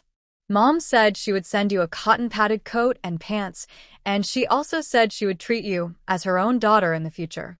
Do you really not want to accept this? And Suelon slapped her face with a hand. We have already severed our relationship. Get lost. And Xiao Qiao took the slap with a vicious, sinister look, but she didn't want to break their relationship completely. The money hadn't arrived yet, so it wasn't the right time. She forced a smile. Second sister, think carefully. I am serious, and so is Mom. But when she turned away, her eyes suddenly turned vicious. And Suelon, you trash. Taking my money and not paying it back. Just wait and see how I deal with you. Just then, Song Jiangwo arrived. And Jiqing, I have something to tell you. And Xiao Qiao's eyes lit up. She decided to confirm their relationship publicly, hoping to ruin her reputation. And Suelon thought it would be best if she married into the village and suffered all her life. Second sister, what are you doing? Are you dating someone? And Suelon sneered and angrily cursed. Ugly people cause trouble. And Xiao Qiao, did you eat dirt today? And Xiao Qiao almost couldn't hold back her laughter. Second sister, it's normal to date someone. There's nothing to be shy about, right? And Suelon's anger turned into a smile. And Xiao Qiao, don't think I don't know your tricks. If you dare say another word, believe me, I will ruin you. Seeing her fierce face, and Xiao Qiao didn't dare speak anymore. At this moment, Zhang Weiguo jumped up again. Lan, how can you say that about your sister? No matter what, your family. You're going too far. And Xiao Qiao quickly seized the chance. Second sister, you're really impressive. Zhang Weiguo can't forget you, and Song Jiangwo is also crazy about you. Who will you choose? You're playing with both of them, which isn't good. And Suelon's temper flared instantly. She rushed over and grabbed in Xiao Qiao's hair, pulling hard. And Xiao Qiao screamed, "Ah." Second sister, let go. I'm sorry, I won't talk about your private matters again. Second sister, I was really wrong. No matter who you're involved with, I won't say anything anymore. And Suelon didn't expect her to be so skilled at acting. Zhang Weiguo hurriedly tried to stop her. Lan, you're going too far. How can you hit your sister? And Suelon looked at Zhang Weiguo's disgusting face. Wang Chunhua, tie up your donkey. Don't bother me, or I'll make his face swell up. Some people in the crowd covered their mouths to hide their smiles, while others stifled their laughter. And Jiqing was really good at cursing. Zhang Weiguo was just Wang Chunhua's donkey, working for her every day. His face turned red, and he kept his lips sealed. Wang Chunhua also looked upset, confused about what Zhang Weiguo saw in Suelon. He kept thinking about her. Weiguo, mind your own business. Despite Xiao Qiao's screams, she kept pulling her hair without letting go. And Xiao Qiao, today you better wash your mouth. She suddenly saw the full trash bucket in the kitchen. First, she kicked in Xiao Qiao's leg, forcing her to kneel. Then she pressed down on Xiao Qiao's head and pushed it into the trash. Everyone gasped in shock. That trash had been accumulated for 2 days. How dare she do that? Let me go, gulp gulp. And Xiao Qiao was forced to drink several sips of foul water. She vomited loudly, almost finishing, when Suelon pushed her back in. Bubbles formed on the surface of the foul water. It was Xiao Qiao, who vomited into the bucket. Then she drank several more sips. Finally, in her struggle, she spilled the foul water. Song Jianguo watched, swallowing hard. He had never seen Suelon so fierce before. It was too frightening. And Xiao Qiao sat on the ground, vomiting. And Suelon finally looked at him. You good for nothing, do you want to taste the foul water too? Song Jianguo waved his hand. No, I'm leaving. And Xiao Qiao was furious and cursed Suelon in her heart. She shouted wildly. She must kill that wicked woman Suelon.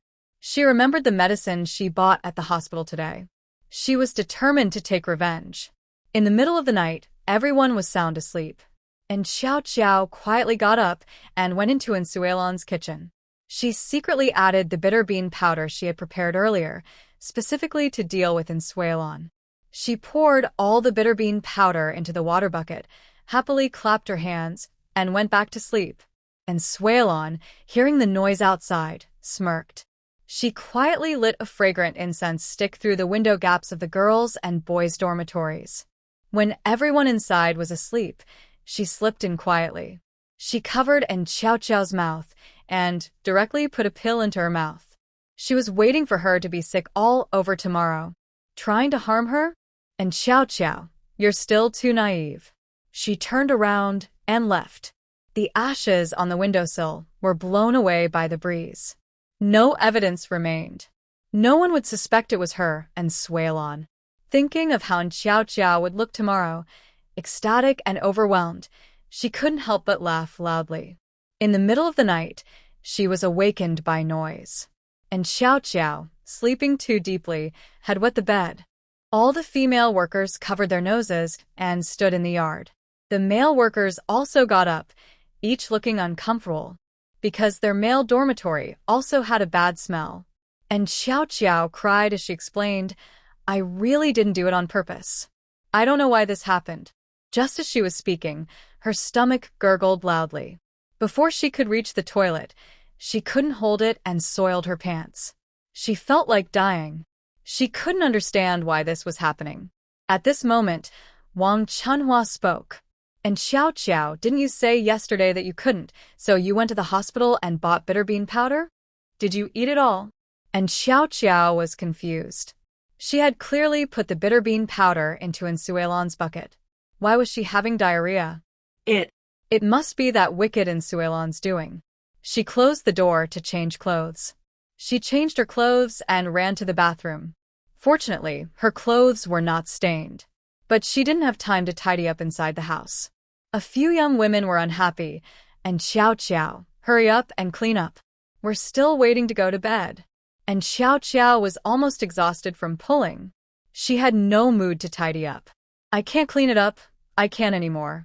My stomach hurts again. Seeing this, the young women realized she couldn't tidy up. They discussed among themselves, covering their noses, and threw out her belongings. Some couldn't hold back and vomited on the spot. They opened the windows and the door to air out the smell. Tonight, I don't think we'll be able to sleep.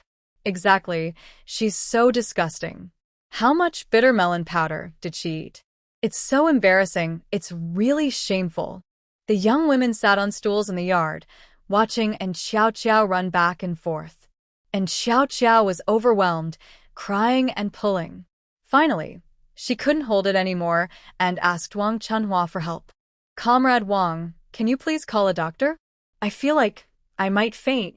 Yang Xiujuan, the female squad leader, was worried she might really die. Reluctantly, they all went to call the village doctor. The doctor only gave her medicine to stop diarrhea, and then left. After taking the medicine, she felt better in about half an hour. She lay on the ground, relieved. She couldn't understand how Suelon managed to do such a thing. Suelon had made her look so bad, she even thought about killing her. She had initially been kind and wanted Suelon to marry Song Jianguo. Now she thought it was unnecessary. She would just have her marry the second-rate guy, Zhang Erlai from the team. Wouldn't that be better? That second-rate guy was so eager to marry, he seemed crazy. He couldn't even walk past the village pigs. But he was poor, dirty all over, and had a brother who wasn't married.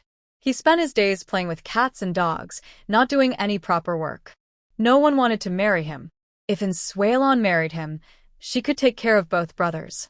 Her eyes were cold and vicious, like a poisonous snake lurking in the dark, ready to bite.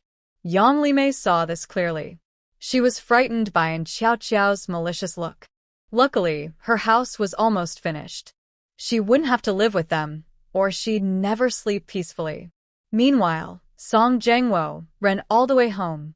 Old Lady Song anxiously asked, "My dear grandson, how is she? Does she have a way?" Song Jiangwo shook his head. "I didn't go, I got delayed."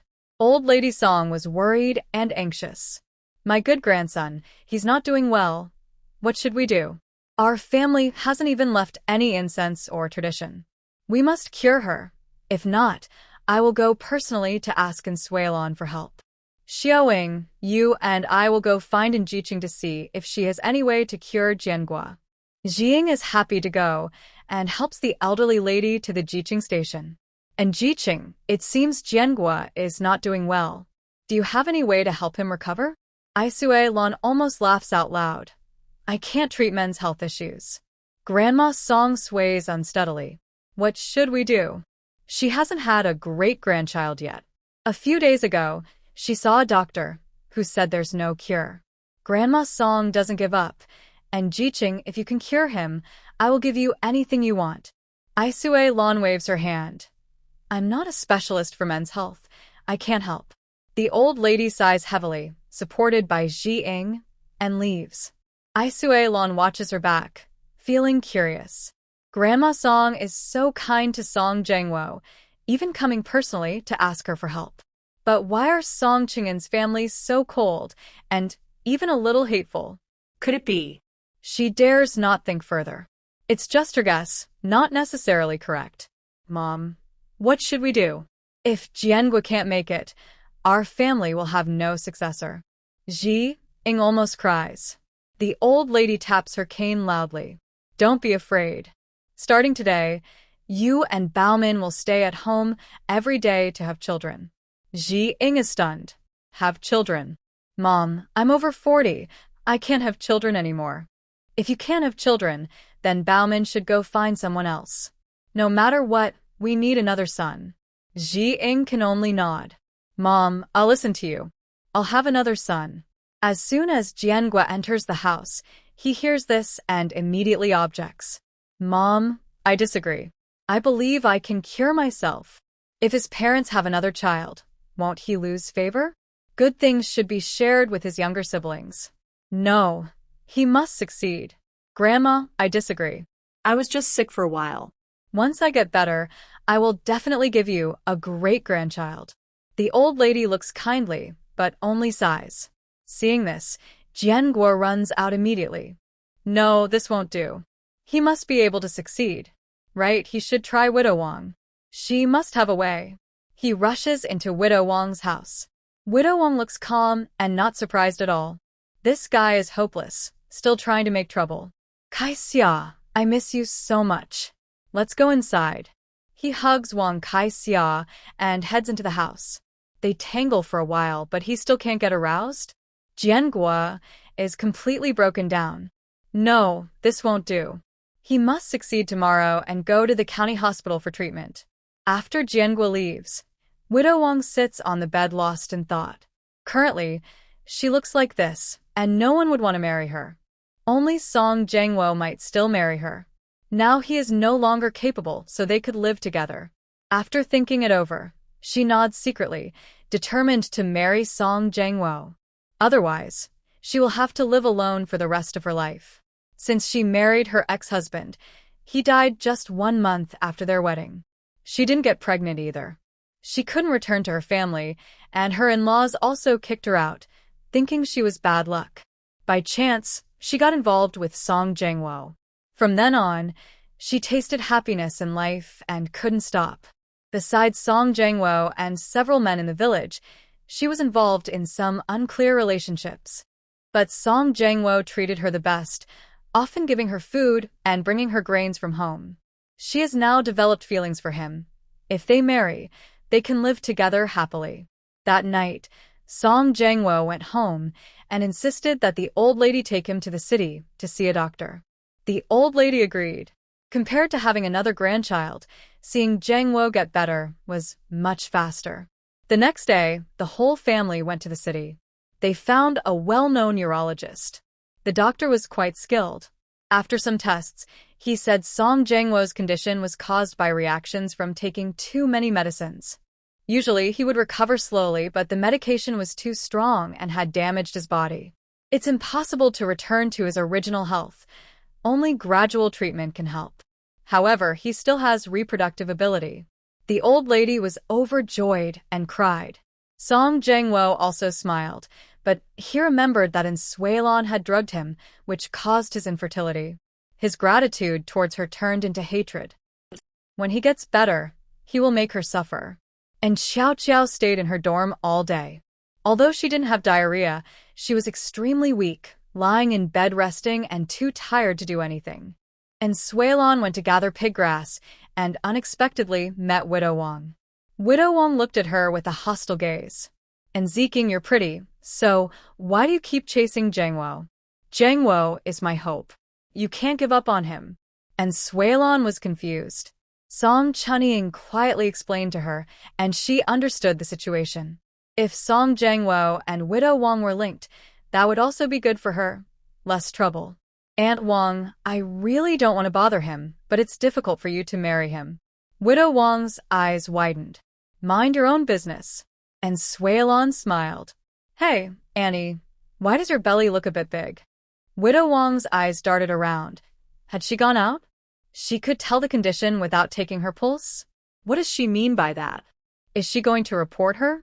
And Jiqing, what do you mean? I have no grudge against you. And Suelon wanted to roll her eyes. This person is really silly. Auntie, I haven't finished harvesting the pig grass. I'll go work first. As she walked away, she seemed to regret saying, Oh, old lady Song still wants to hold her grandson early. Song Jangwo isn't doing well. It's really sad. Widow Wang was surprised. Grandson, holding a grandson. She clapped her hands and said, Yes. Why am I so silly? And Suelon rolled her eyes in frustration. How does she manage several men with such low intelligence? Now the Song family will be lively. She wondered how Song Baoman and Zhang Xiuhua felt about marrying someone their own age as a daughter-in-law. Zhang Xiuhua probably would be upset. Just thinking about it makes her laugh. After cutting about 2 centimeters of pig grass, and Suelon carried her basket up the mountain. People here said winter is very cold, and they need to heat the Kong a heated bed. That means they will need a lot of firewood. So she needs to prepare more firewood to avoid freezing in winter. She slowly walked up the mountain and saw 2 elders carrying firewood down the hill. She greeted them with a smile. Sir, that's quite a lot of firewood. Do you need help? They ignored her. Only the old man looked back at her. But his face looked so familiar, it was strange. She felt like she had seen him somewhere, but couldn't remember where. Maybe it's because she's seen many people in the village. Just then, Aunt Lu from the village pulled her aside. And Jiqing, are you risking your life? What's wrong? They are people sent here for reform through labor. Usually, no one talks to them because they're afraid of causing trouble. Stay away from them in the future. And Suelon nodded. It was strange that there were people sent here for reform. And she still felt they looked very familiar. She thanked Aunt Lu, saying, Thank you. Auntie, I thought they were villagers. Aunt Lu was straightforward. She waved her hand and said, It's okay, just be careful in the future. She saw Kong Sisi and Yang Li Mei and walked over happily. Kong Sisi also saw her and said, Lainin, have you finished harvesting the pig grass? And Suelon nodded. Yes, I finished. Now I'm gathering firewood. Many people were collecting firewood. Winter is cold here, and villagers go up the mountain during their free time to gather wood. Every family sends all members to do it. Kong Sisi smiled and said, Lainin, you can gather here. We found a dead tree and plan to cut some branches to take away. And Suelon waved her hand. You two can gather here. I'll go somewhere else to look around. That way, I can gather more and stay warm in winter, and Sui Lan said before walking inside. Kong Cece called out worriedly, Lan Lan, don't go into the mountain. There are wild animals inside. Just gather firewood on the outskirts. And Sui Lan waved her hand behind her. Don't worry. While collecting firewood, she also picked medicinal herbs and looked for mushrooms. Before she knew it, she had entered the deep mountains. Occasionally, she could hear animal sounds. Just as she was thinking of heading back, suddenly, a loud, terrifying roar echoed. The sounds of a tiger's roar and a black bear's growl reached her ears. Two large figures appeared in front of her, and Sui Lan was startled. She hadn't yet entered her space, but the two big animals had already noticed her. However, they seemed confused. How could there be humans in the deep mountains? And especially such a weak human. The tiger and the black bear stopped fighting and looked at Sui Lan. Their mouths were wide open, showing shock and maybe a bit of curiosity. The black bear and the tiger roared and charged toward her. And Sui Lan's mind went blank for a moment. Oh heavens, save the child. The child is scared. At the moment the two animals rushed toward her, a smile appeared on Sui Lan's face. With a wave of her hand, she quickly put both the black bear and the tiger into her space. She also slipped inside herself. Suddenly, the environment around the black bear and the tiger changed. They looked confused. They didn't even have time to notice Sui Lan, who had just appeared. A strong, enticing scent entered their noses. The two animals eagerly sniffed and then ran wildly toward the ancient Lingquan well. And Sui Lan wouldn't let them pollute her well water. She waved her hand, and two large basins filled with spiritual spring water appeared. They were placed in front of the black bear and the tiger. Both animals didn't think much and started licking eagerly. An Sui Lan sợ mai con tên tin. Once inside her space, drinking her spiritual spring water, they would become her workers in the future. All the good things in the mountains seemed to fall into her hands. After they finished a basin of spring water, Sui Lan waved her hand again, and both the animals and herself reappeared in the deep mountains. The two animals were stunned again.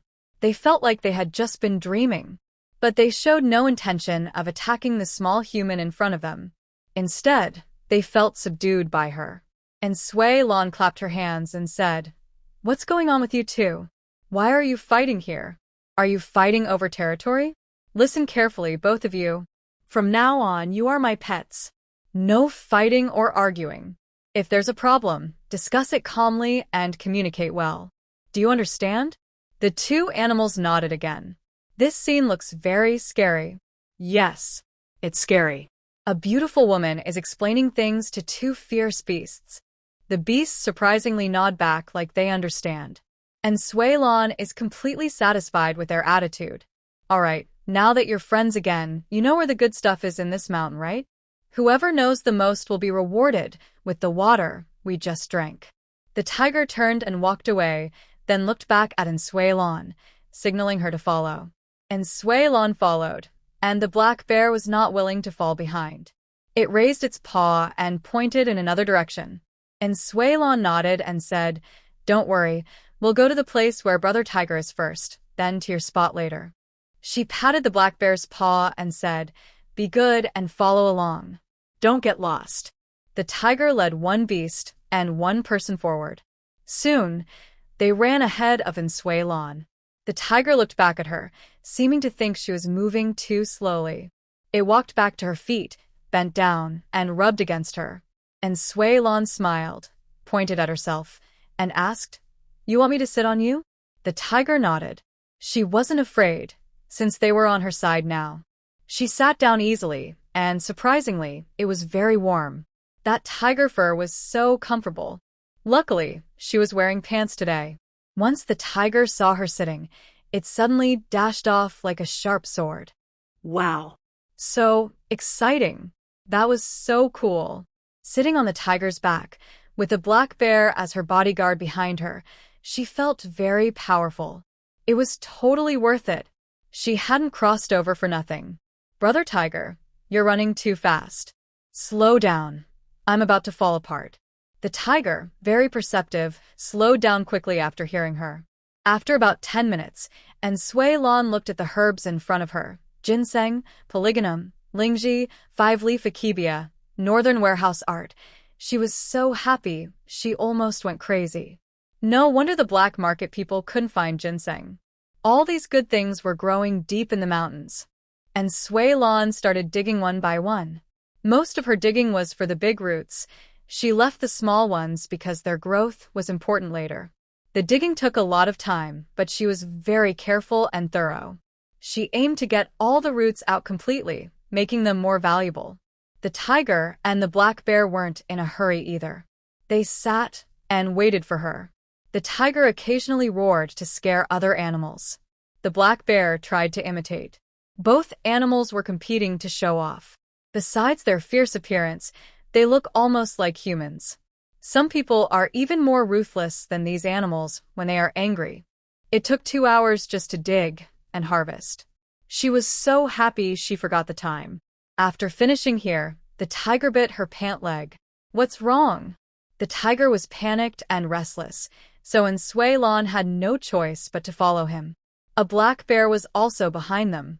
The tiger occasionally growled at him to warn him. The black bear responded in kind. And Sui Lan felt helpless. You two, stop fighting and behave. The tiger led her to a cave, then went inside. When he came out, he was carrying a tiger cub in his mouth. The cub looked very weak, almost dying. It seemed to be about 2 or 3 months old. He put down the cub and kept scratching the ground with his paws. And Sui Lan understood what he wanted. Do you want me to use that water to save him? The tiger nodded. And Sui Lan gently touched the little tiger cub and checked his breath. She quickly took a bottle with spiritual spring water and some milk powder from her bag. Carefully, she fed the cub with the bottle. Fortunately, he should be able to survive. After drinking half the bottle, he stopped. A few minutes later, the cub opened his eyes. The tiger was happily circling around in Sui Lan. She seemed to feel the tiger's happiness. Don't thank me. You're my animal pet, and your baby is also my animal pet. I will save him no matter what. As she spoke, the cub was able to stand up. And Sui Lan let out a sigh of relief. She filled the bottle with more spiritual spring water and handed it to the tiger. Keep this for him to drink. It will help him recover faster. The tiger nodded, then carried the cub back into the cave. He took the bottle and left. Black bear, let's go. The two animals and the person turned around and continued searching for good things. The black bear helped her find many herbs and mushrooms, including some monkey head mushrooms and morel mushrooms. These were good ingredients. They smelled delicious when cooked. But Sui Lan was happy, while people at the foot of the mountain were going crazy looking for her. Kong Sisi and Yang Limei waited and waited at the foot of the mountain, but she never returned. It was almost 2 o'clock now. They should have come back after gathering firewood, but Sui Lan was still nowhere to be seen. Kong Sisi and Yang Limei were worried, so they went to find the team leader. After explaining the situation, the team leader also thought it was serious and immediately called people to go up the mountain to look for her. If any educated youths went missing in the mountains, the higher authorities would hold him responsible as the team leader. And how would he explain to the elders? He had told the city when he left to take good care of Qingshan. The Song brothers all went up the mountain to search. Even the people at the educated youth camp joined the search. Besides Xiao Qiao, who is lying in bed, there is also Wang Chunhua. Zhang Weiguo wants to go, but Wang Chunhua doesn't allow it. Why do you care? It's better if she just dies. Zhang Weiguo. No. We are from the same place. If I need to go, I will go. Zhang Weiguo still follows the main group. Wang Chunhua is very angry. It's all because of Sui Lan, that mean person who is always with her. That mean person keeps trying to flirt with Weiguo. She will get rid of her someday. At this moment, Sui Lan has already finished picking mushrooms. She plans to go down the mountain. But the mountain is full of twists and turns, and she has forgotten the way back. Brother, take me down the mountain. She waves to the black bear. You go back. In the future, You two must not fight. Talk nicely. Also, never scare people by coming down the mountain. If you want to find me, just let Brother Hu roar. The black bear nods, and Suelon waves goodbye to him. The black bear immediately disappears into the forest. And Suelon sits on the tiger's back, rushing down the mountain. When they reach halfway up, she hears many people calling her. Her heart tightens. Oh no, she forgot the time. Brother Hu, put me down. I can walk down myself. You should go back and take care of the cubs. The tiger lies down to let her off, and then runs away. And Suelon rushes down, dragging a lot of firewood, with mushrooms in her basket. The villagers find her first. Oh look, and Jiqing is here. She blinks, a bit confused. Are you looking for me? The team leader snorts coldly and walks over from behind, with several of the Song family sons. And Jiqing, you are too reckless. Did you go into the mountain? And Suelon nods. Yes, I was gathering firewood. The team leader's face tightens. He is trying to hold back his anger. If it were anyone else, he would have already yelled at them. But Jiqing is the boss's favorite, maybe even her future daughter-in-law. He can only suppress his temper. And Jiqing, you can't go deep into the mountains just for firewood. There are fierce animals inside. Do you know how dangerous it is? And Suelon nods and smiles awkwardly. Team leader, I was wrong. I wandered too far, and realized it only after I came down. Zhang Weiguo wipes his sweat, feeling relieved. Lanlan, you must never go into the deep mountains again. There are tigers, bears, wild boars, and other wild animals. It's too dangerous. And Suelon's face turns cold. Please call me Jiqing, or I will hit you every time I see you. The team leader looks unhappy and waves his hand. All right, everyone, go down the mountain. From now on, gathering firewood is not allowed in the deep mountains. The captain was very angry this time and didn't say a word on the way down the mountain. He went straight home. Did you find the person? Lier Hua asked worriedly. Yes, I found her. It made me so mad. A young girl dared to go deep into the mountains. She's really brave. Lier Hua advised. She just arrived and doesn't know the rules. She won't dare to do it again. The captain slammed the table in anger. I think she's very brave. Send a message to the boss and tell him to come back and handle it himself. Lier Hua said, if you want me to say it, I won't go. While they were looking for Shirwei, at Grandma Song's house, everyone was happily celebrating. Grandma was touching Widow Wang's belly. Saixia, are you really pregnant? Widow Wang nodded. Yes, really. If you don't believe me, I only have one man, Jiangua. Grandma nodded happily. Good. Good. The Song family isn't doomed. My clever grandson has a child. Xiaoying, go and make 2 fried eggs for Saixia, so she can recover well. All right, I'll go now. Saixia, sit down and don't stand.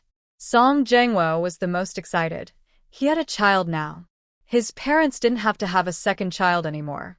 He went to Grandma and tried to flatter her. Grandma, look at me, am I good? I got a child so quickly. Grandma nodded. Good. I'll prepare a wedding for you. Good grandson, from now on, you and Saixia should live happily.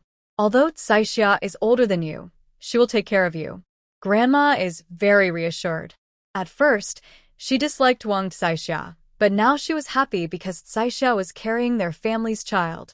Whether Jiangua will be a good father or not is uncertain, but if he can't be, at least he will have a companion to care for each other.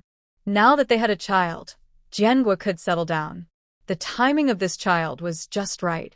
She originally didn't agree to Wang Saixia marrying in, but now she had to agree. A great-grandchild was a big matter. Grandma's sharp eyes narrowed. Saixia, you should rest well these days and not worry about anything else. I'll ask Xiaoying to pick a good day for your wedding.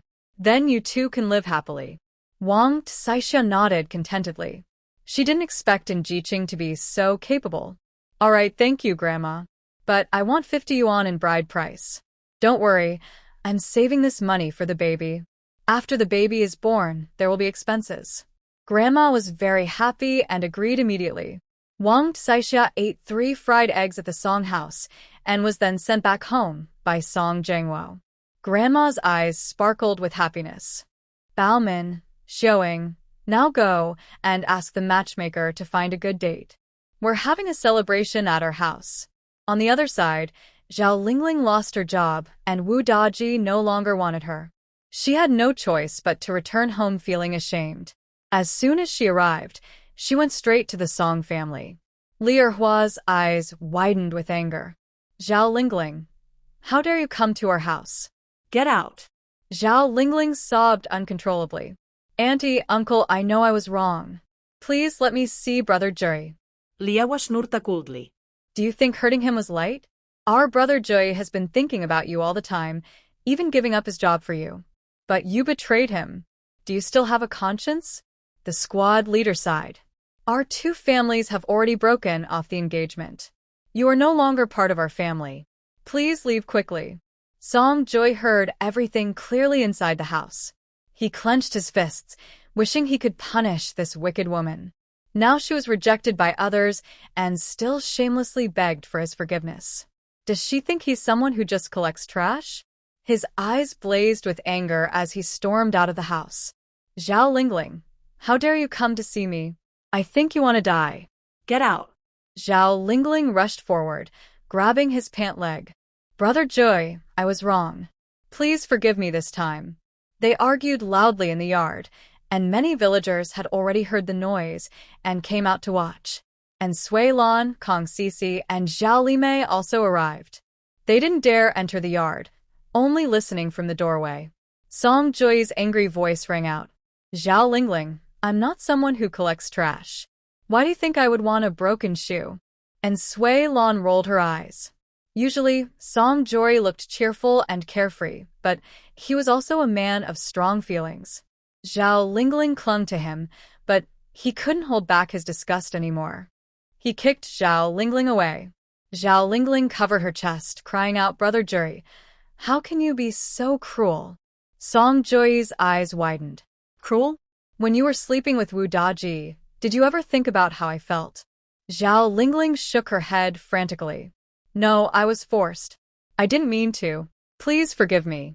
Zhao's parents arrived.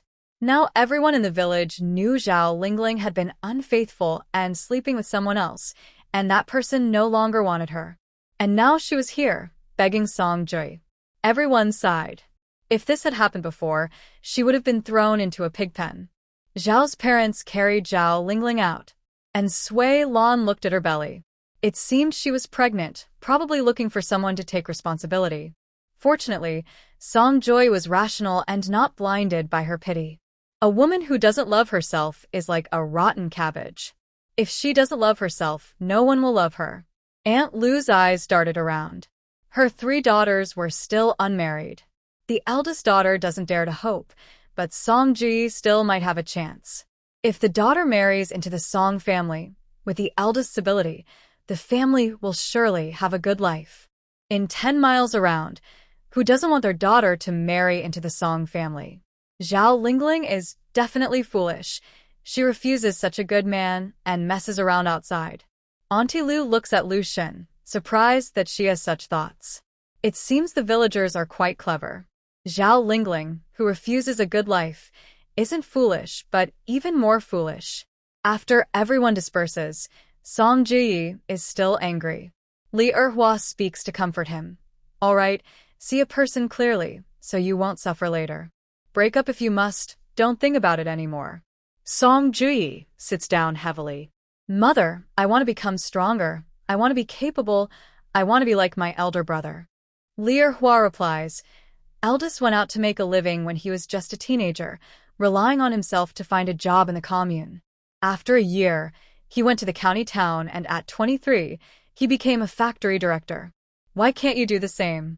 Song Ji feels hurt inside, but still refuses to give up. Mother, I'm working hard now, it's not too late. Maybe I can be even better than my elder brother. The team leader smokes his pipe happily. Father, mother, I will start working in the county town in a few days. My elder brother already agreed. Du Chunmei and He Zhaodi's faces changed suddenly. Fourth brother is going to work at the elder brother's factory? Their men haven't found jobs yet and spend every day working in the fields. Since the elder brother gave fourth brother a job, their men should go too. Otherwise, all the benefits go to Song-ji. At this moment, they forget what happened before. On the first day Song Qingshan became factory director, he said he would give fourth brother a job. Because over the years, Song-ji didn't marry and all the work points he earned were given to the second and third households. They all agreed to this. That's how Song-ji ended up giving Zhao Lingling the job. When they were engaged to the Zhao family, they insisted on a job. Old third was soft-hearted, thinking they would marry eventually, so it didn't matter who they gave the job to. This way, he could continue helping his parents at home. Although life improved after the eldest got a job, with many children and poor harvests, less grain was shared.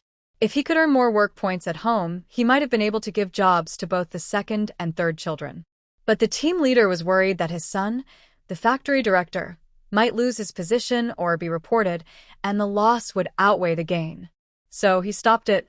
This matter was put aside. Zhaodi immediately speaks up. Father, mother, Ji already has a job. Shouldn't our family head also have a job? That way, we can support the whole family. Du Chunmei was not willing to show weakness either. Parents, Manhwa also needs a job. We also want a second child. Second sister-in-law, you haven't even had a son yet. If you take a job, no one will inherit when you're gone. Zhaodi's face changed. She hated when others used this to hurt her. Zhaodi married into the Song family for nearly 10 years and only had 2 daughters. She had been trying to get pregnant, but didn't know why it never happened. She suffered a lot because of this. Now that her older and younger daughters were getting older, her desire for a son grew stronger. But Song Chongsheng thought differently, feeling that 2 daughters were fine. He didn't want more children because the pressure was too much and they couldn't afford it. She had been secretly trying to get pregnant, but it seemed useless. Now, Du Chunmei was pointing at her nose and scolding her. Her feelings of unfairness surged up. Du Chunmei, what are you proud of? You only had 1 son. You haven't had a daughter yet.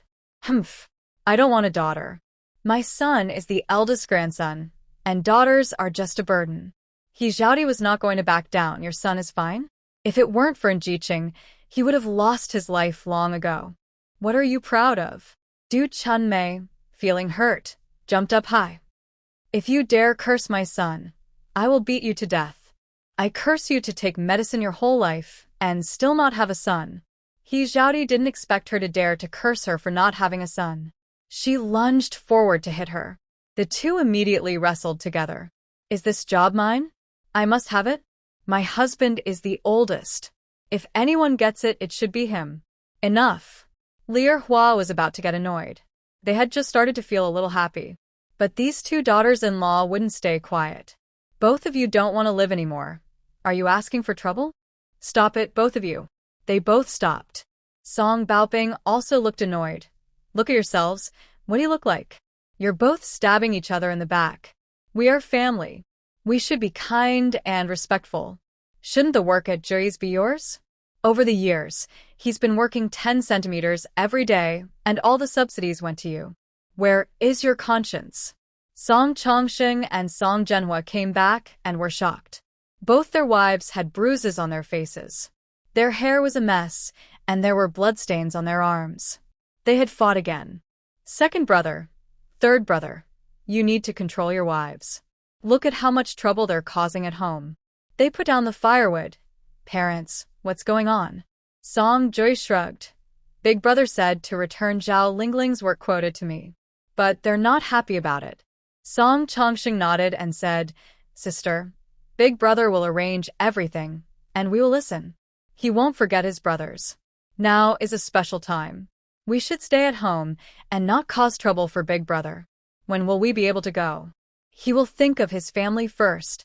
Zhaodi pouted and asked, then why can Ji go? Song Manhwa also scolded Du Chunmei, who kept her head down and said nothing. They all felt unhappy inside. The team leader was very annoyed and waved his big hand. All right, go cook, stop bothering here. Wait until the eldest comes back, then we talk. Just as they calmed down, Grandma Song arrived with the family. Grandma knocked loudly with her cane. Bopping, your brother is going to marry a wife. As the eldest, you should show some respect. Li Erhua directly refused, no money, and life is at risk. Grandma Song's eyes flashed with coldness. She didn't expect Li Erhua to become so bold. She used to be timid, but now she dared to talk back. Xiaoying hit her. Zhang Xiaoying clenched her fist and rushed forward. Before she could raise her hand to hit, Li Erhua slapped her face. Ing Jiqing was right, being more evil than the bad guys and more arrogant was the way to go. Otherwise, she would suffer. Zhang Xiaoying didn't expect her sister-in-law to hit her. She went crazy and pounced on Li Erhua, grabbing her hair. Li Erhua sneered and shouted at her two daughters-in-law. What are you standing there for?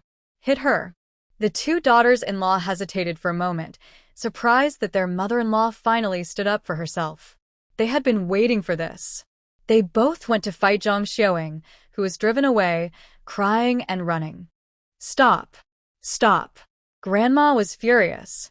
She hadn't taken advantage yet, and now her daughters-in-law had been hit. Zhang Xiaoying's face was swollen, her buttons fell off, and her hair was messy. Li Erhua felt satisfied now. Come on, if you want to fight, then fight. We might as well go all the way. The team leader and several sons looked at her in shock. They didn't expect Li Erhua to stand up for herself and dare to hit Zhang Xiaoying. The team leader looked a little excited. His face turned cold. Mother, we've already separated the household.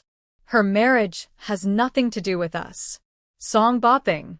You are unfilial. Since your brother is marrying, you must give 100 yuan. Otherwise, I will report you to the commune for corruption. The team leader was stunned. Mother, are you still my real mother? How can you say such things?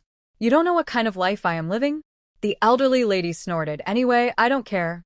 You don't have it, but someone else does. She was referring to Song Qing'an. Dead old woman. The money for the eldest son is for marrying a wife. You're ugly, and you think you're pretty. No way. Li Erhua stood up, hands on her hips, and scolded. The elderly lady also stood up, glaring at Li Erhua with a fierce look. Say that again. How dare you defy me? Li Erhua felt a bit scared. Since she married in, she had been bullied by the elderly lady and Zhang Xiaoying. She had gotten used to being afraid.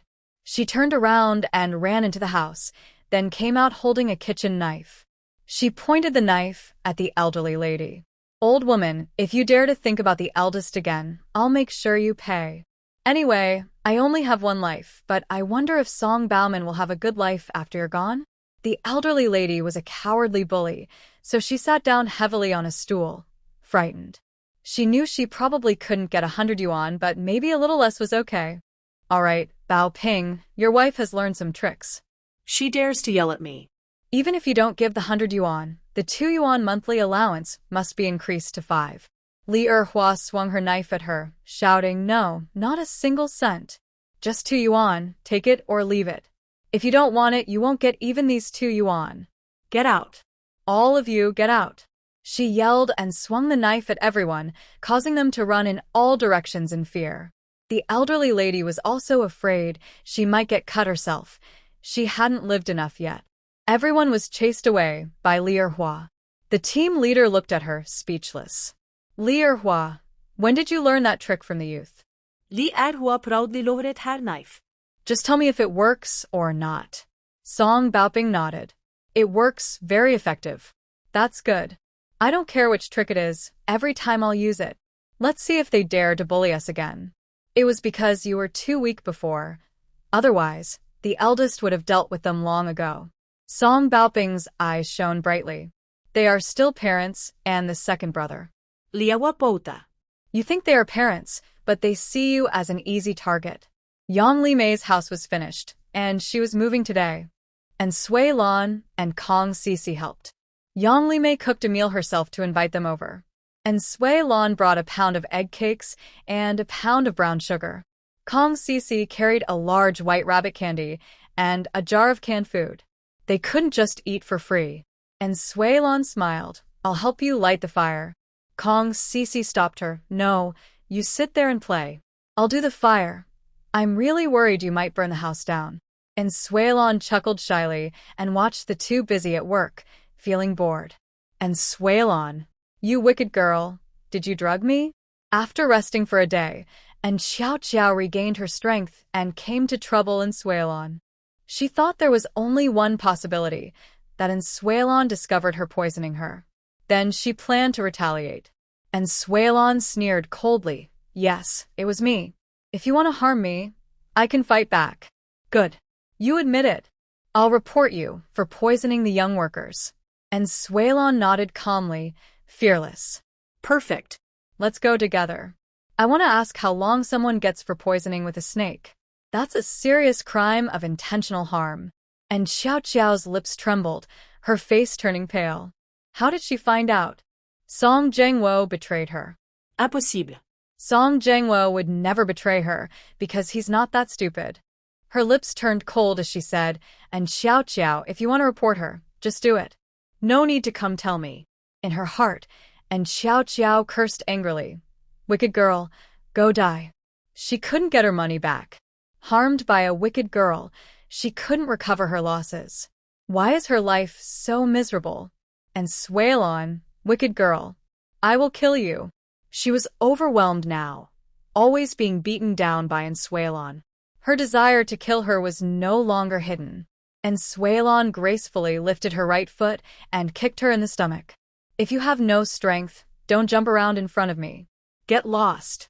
And Xiao Xiao was kicked away, clutching her stomach and crying out in pain. She hated her. She wished she could eat her flesh, drink her blood, and gnaw her bones. But she couldn't do any of that. Why did this wicked girl become so powerful? Kong Cici sneered at Xiao Xiao. If I were you, I'd stay away from her. You really don't understand.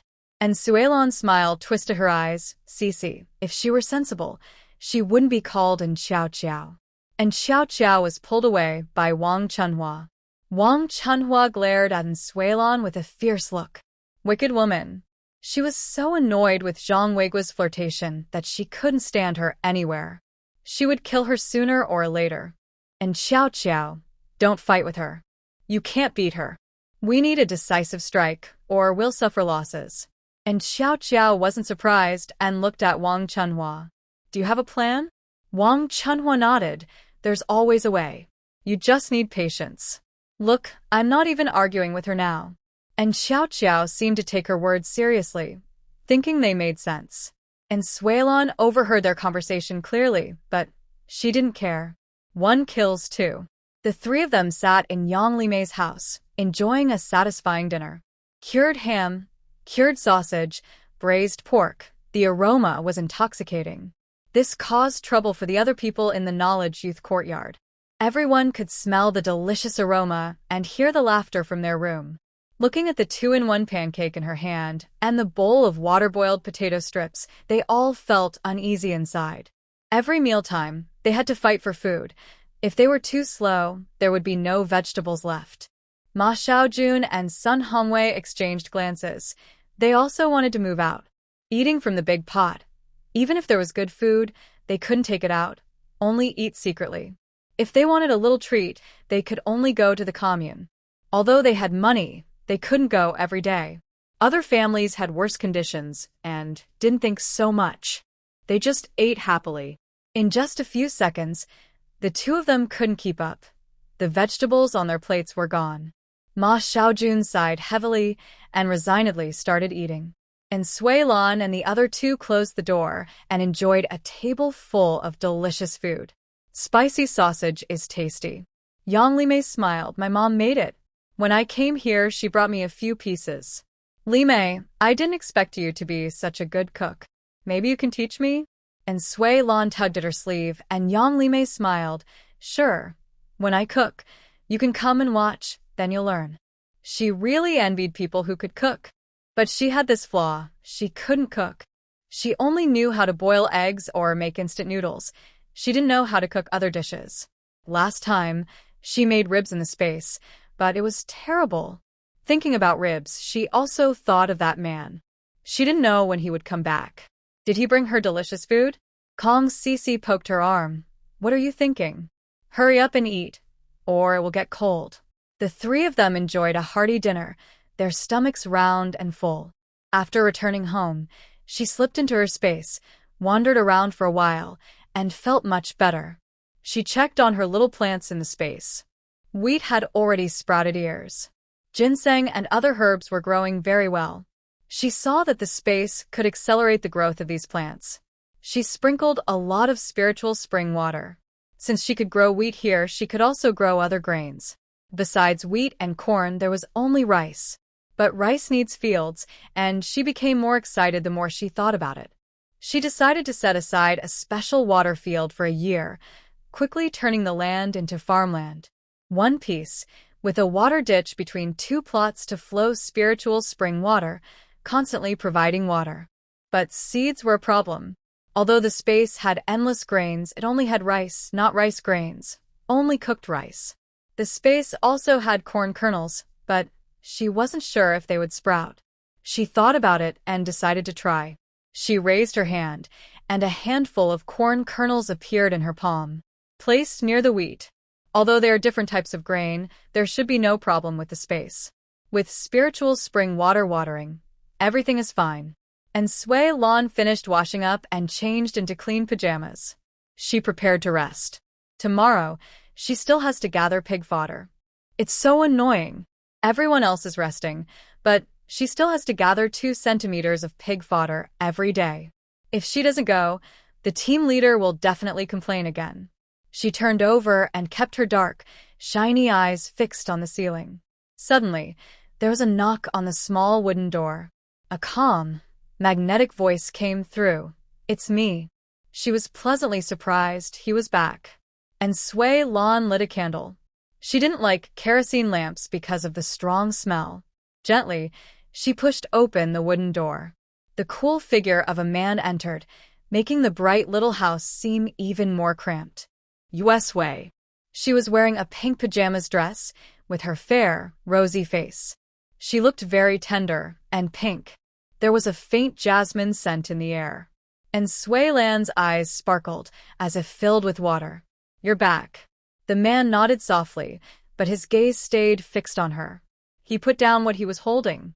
"I bought you some good food." She felt uncomfortable under his intense stare and looked toward the things in her pocket. But she could still feel his hot gaze. She lowered her head and took out the items one by one. Chocolate, honey, malt, canned food, white rabbit candies, egg cakes, and 2 skewers of candied hawthorn. Maybe because it's been a while, the candied hawthorn had melted. She smiled sweetly, her eyes full of joy. "Thank you." Song Chingen's lips curled into a faint smile, then suddenly grabbed her delicate wrist with a little force. And Sui Lan fell into his arms. She wanted to struggle, but the man suddenly tightened his grip and held her tightly. His chin rested on her shoulder, and he called her softly and tenderly. "Yusui, you smell so good." And Sui Lan's face instantly turned red. She struggled to get out of his embrace. "Don't do this. I haven't finished looking at the good food yet." In her struggle, she accidentally touched the man's waist and back. Her tone unconsciously lengthened, with a hint of coquettishness and charm. The man's breathing grew heavier, and his arms around her waist tightened. "Yusui, don't talk to me like that. I might not be able to control myself and want to kiss you." The temperature inside the small house rose rapidly, and Sui Lan's face was about to boil. Her cheeks flushed all the way to her neck. This flirtation, she really couldn't help but want to scream. Song Chingen's large hand couldn't help but her waist. Startled, she trembled all over. She has a very slim waist, and he doesn't dare to use much force, as if a gentle squeeze could break her waist. She tries to struggle, but the man suddenly releases her. He grabs her wrist softly and whispers, "Sway, sway." And Sui Lan feels her wrist cool as the man lifts her hand. On her delicate, white wrist, there is a small gold watch with a gold chain. She exclaims, "Omega 18K Geneva Series Women's Gold Watch." This watch is very valuable. In the future, one could cost tens of thousands. Even now, it's worth at least $1,000. She likes it, but it's too expensive. "Song Chingen, this is too costly," she says, trying to take it off. But Song Qing'an holds her hand. Sway, do you like it? And Sui Lan nods. This surprise is just too big. You're so silly. Buying such an expensive watch just like that is really wasteful, Song Qing'an laughs. He gently pinches her rosy cheek. Don't worry, brother has money. And Sui Lan blushes again. How could he say such heartwarming words so casually? Song Qing'an holds her small hand with his large palm, his eyes deep and sincere. Suddenly, he remembers that in a few years, the college entrance exam might be restored. He blinks at her with his pretty eyes and pleads, Qingzi, I want high school textbooks. Can you help me find some? Song Qing'an looks puzzled. Why do you need textbooks? She asks. An shui lan se mai. I'm just bored. If the college entrance exam comes back in a few years, I'll be unprepared and miss the chance, right? He nods, agreeing that she has a point. The country is getting better and better, and this situation won't last forever. Restoring the college entrance exam is necessary. Sui, do you want to go to university? She asks. She nods again. Of course. Life here isn't good, bad food, poor living conditions, and we have to work every day. Song Qing'an smiles and reaches out to ruffle her hair. She took such a valuable watch from him, thinking of ways to repay him. Qingzi, tell your 2 younger sisters not to drop out of school. Knowledge can really change one's fate, she says. He nods. Sui is right. What do you want to eat tomorrow? I'll ask my mother to prepare it. And Sui Lan licks her lips. I want to eat braised pork ribs. Song Qing'an laughs. Okay, I'll bring it to you tomorrow noon. He gets up and leaves. Sleep well. No need to go to the pigsty tomorrow. She smiles and waves at him. Be careful on your way. Watching the man walk away, and Sui Lan finally closes the door. Only then does she have time to carefully look at the watch. This watch is really beautiful. In her previous life, she kept a very ordinary watch in her drawer. Looking at it here now, it's definitely the most beautiful.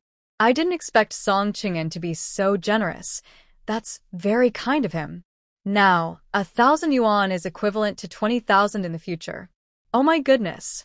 Song Qing'an is still a bossy CEO. It seems that being a factory director pays well. Song Qing'an walks back home. Li Erhua waits for him in the yard. Qingzi, did you put the meat in the kitchen? He nods. I bought it. Did you just go look for Jiqing? Song Qing'an nods again. Are you too sure about your relationship? He shakes his head. Not yet. I'm worried it might scare her if I rush too fast. Li Erhua puffs her cheeks, still worried about scaring her. She's such a wild person. How could she be scared? Mom, tomorrow I'll stew that rib, and I'll bring half of it to her. Li Erhua nods. Okay, I'll add 2 more potatoes. Song Qing'an takes out 50 yuan and hands it to Li Erhua. Keep this. I'm often not home, so sometimes you can cook something nice for her. She doesn't know how to cook. After saying that, he gets up to leave, casually adding, make the ribs tasty. Li Erhua. People say, once you marry a wife, you forget your mother. But before marrying, he's already almost forgetting his mother. Sigh.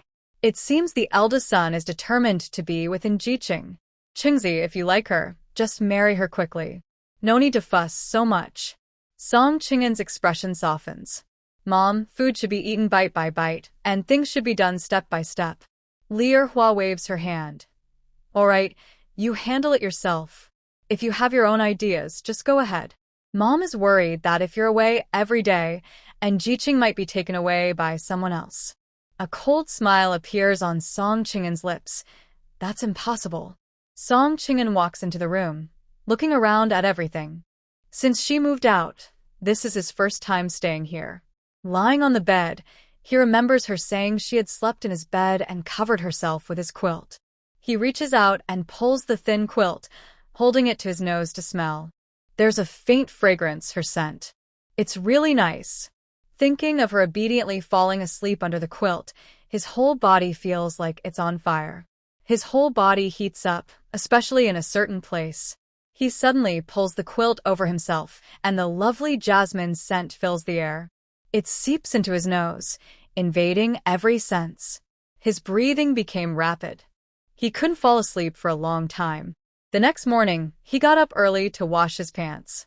Song Joy looked confused and asked, "Big brother, why are you washing clothes in the morning?" Song Qing'an's face looked a bit unhappy, and he didn't reply. Song Joy frowned and looked at the unwashed sheets in the basin. Haha, I didn't expect you to have a day like this, big brother. I thought you were cold-hearted and indifferent. Stop laughing, or I'll call Zhao Lingling over and tell her you've forgiven her. Joy immediately shut up and stopped talking. The man finished washing the clothes and sheets. The family had breakfast together. Song Qing'an issued an order. Go up the mountain to chop firewood. Song Chongsheng waved his hand and said, "There's enough firewood at home. Big brother, you came back after a long time. Rest here at home. Don't go." Song Qing'an looked at Joy. Joy quickly chuckled. Let's go. Second brother, if big brother says so, then let's go. We brothers haven't been to the mountain together in a long time. Let's go, let's go. The four brothers went up the mountain to chop firewood. Li Erhua watched her brothers walk away and then pulled the old man aside to gossip. Big brother is helping the young people get firewood. I was just saying yesterday that he should get married soon, but he's not happy about it. He says we should take things step by step, eating one bite at a time. How did he become a factory director with his slow pace? I'm so anxious. What if someone tricks him away? Song Baoping chuckled. You don't understand. Big brother is right. Trust him. He knows what he's doing. He looked at the house. If big brother gets married, do you think anyone would want this house? Should we build a new house for them? Li Erhua didn't say anything. Building a house was a big deal. The family had 4 sons and 2 daughters. Who should the house be built for? Don't rush. Wait until they get married to decide about the house. Big brother owns a house in the city. Maybe he won't want a house in the village. Song Baoping took a few puffs on his pipe.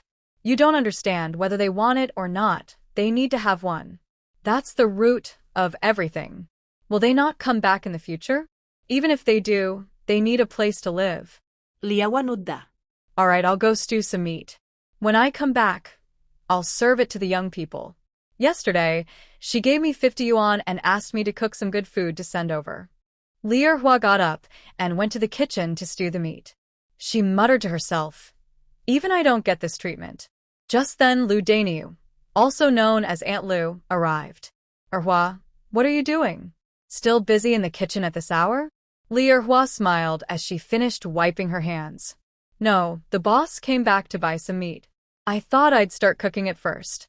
Lu Daniu went straight into the kitchen. After closing the door, she sat down with Li Erhua. Erhua, I want to talk to you about something. Li Erhua looked confused. Our relationship is simple. Just say what you need to. Lu Daniu rubbed her hands nervously. Erhua, I heard that the third brother's marriage plans fell through. Is that true? Li Erhua nodded and sighed. Erhua, I've been thinking. My eldest daughter. What do you think about her? Li Erhua was stunned. It seemed Lu Daniu liked the third brother. Li Erhua waved her hand. Go away, go away. We don't do arranged marriages where the girl moves into the man's house. Lu Daniu realized she misunderstood and quickly explained. Oh, Erhua, I definitely don't want the third brother to be the one moving in. I'm just hoping my little third son will be the one. Thinking about Lu Daniu's eldest daughter, she looked quite pretty, mainly because her family didn't have a son. Daniu, let me think about it. Besides, such things depend on fate and whether the third brother is willing. Lu Daniu nodded. All right, I'll go back then. Meanwhile, Song Qing'an and the others arrived at the youth station. Song Qing'an stopped Song Ji. Go ahead and go up first. I want to check inside. Everyone at the youth station had gone up the mountain to gather firewood. Only Suelon was inside, having just eaten 2 pieces of egg cake. She was waiting to eat meat at noon. Song Qing'an came over. Sissy, I'm going to gather firewood. Do you want to come? And Suelon's eyes lit up. Great. Let's go. She locked the door and left. They walked together openly. Along the way, they attracted many glances. A few women looked at them with meaningful expressions. And Suelon was confident. She hadn't done anything wrong. She followed obediently behind him, looking like a well-behaved girl. She was completely different from her usual rebellious and aggressive self. Kong Sisi, gave her a thumbs up. Lon Lon, aren't you coming back? Why are you here again? And Suelon's face turned slightly red. I just wanted to take a walk. Kong Sisi and Yang Limei smiled knowingly. They caught up with the Song brothers. And Suelon didn't expect to see the brothers there and felt a bit nervous. They only stopped when they reached a place with no people and then took out axes to cut trees. They cut down large trees, and the Song brothers climbed up to remove the branches. And Suelon was speechless. The team leader said we shouldn't cut trees, she said. Song Qingshan raised an eyebrow. He didn't mean it literally. Song Juri chuckled softly, and Jiqing, think about it. There are so many families in the village. Relying only on collecting firewood isn't enough to keep us warm. Each tree can only be cut a few times. It will grow back next year. And Suelon nodded, recalling she only collected small branches and dead wood. If she could plant trees in the space, she would have endless firewood. Anyway, the space is vast, with no end in sight. There's plenty of room. The four brothers work clearly divided.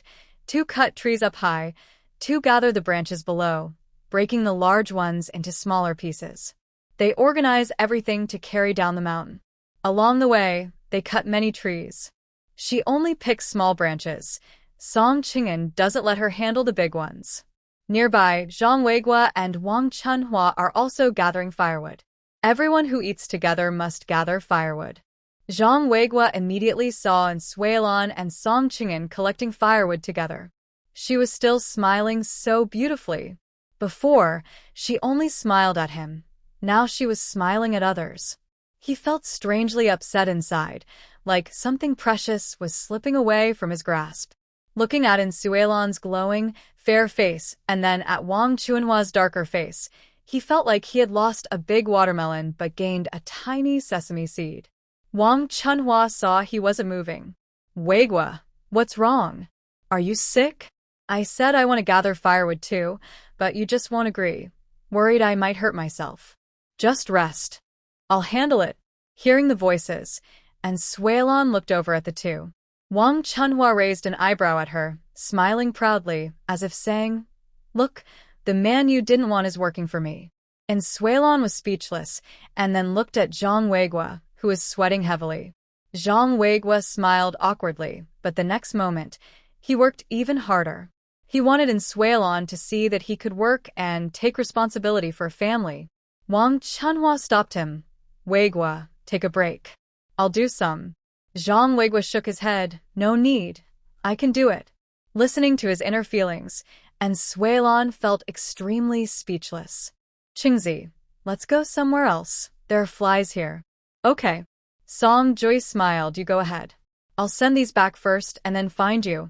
Jui, take them to the Jiqing station. And Suelon raised an eyebrow. Song Jui nodded. Don't worry, I'll handle it. You can trust me. He dragged 2 loads of firewood down the mountain. The 4 of them moved to another place to continue gathering firewood. Zhang Weigua saw the others leave and threw down his axe. I'm exhausted. Chunhua, you come and do it for a while. Wang Chunhua pouted and asked, Were you just looking at that annoying person in Suelon? Zhang Weigua waved his hand and looked at her with deep affection. Chunhua, why do you think that? I really only have you in my heart, and Suelon is just a thing of the past. Wang Chunhua seemed not to believe her. Swear that you only love me. Zhang Weigua weakly swore, I swear I only love Wang Chunhua. Wang Chunhua pouted and asked for a kiss. Then kiss me, and I'll believe you.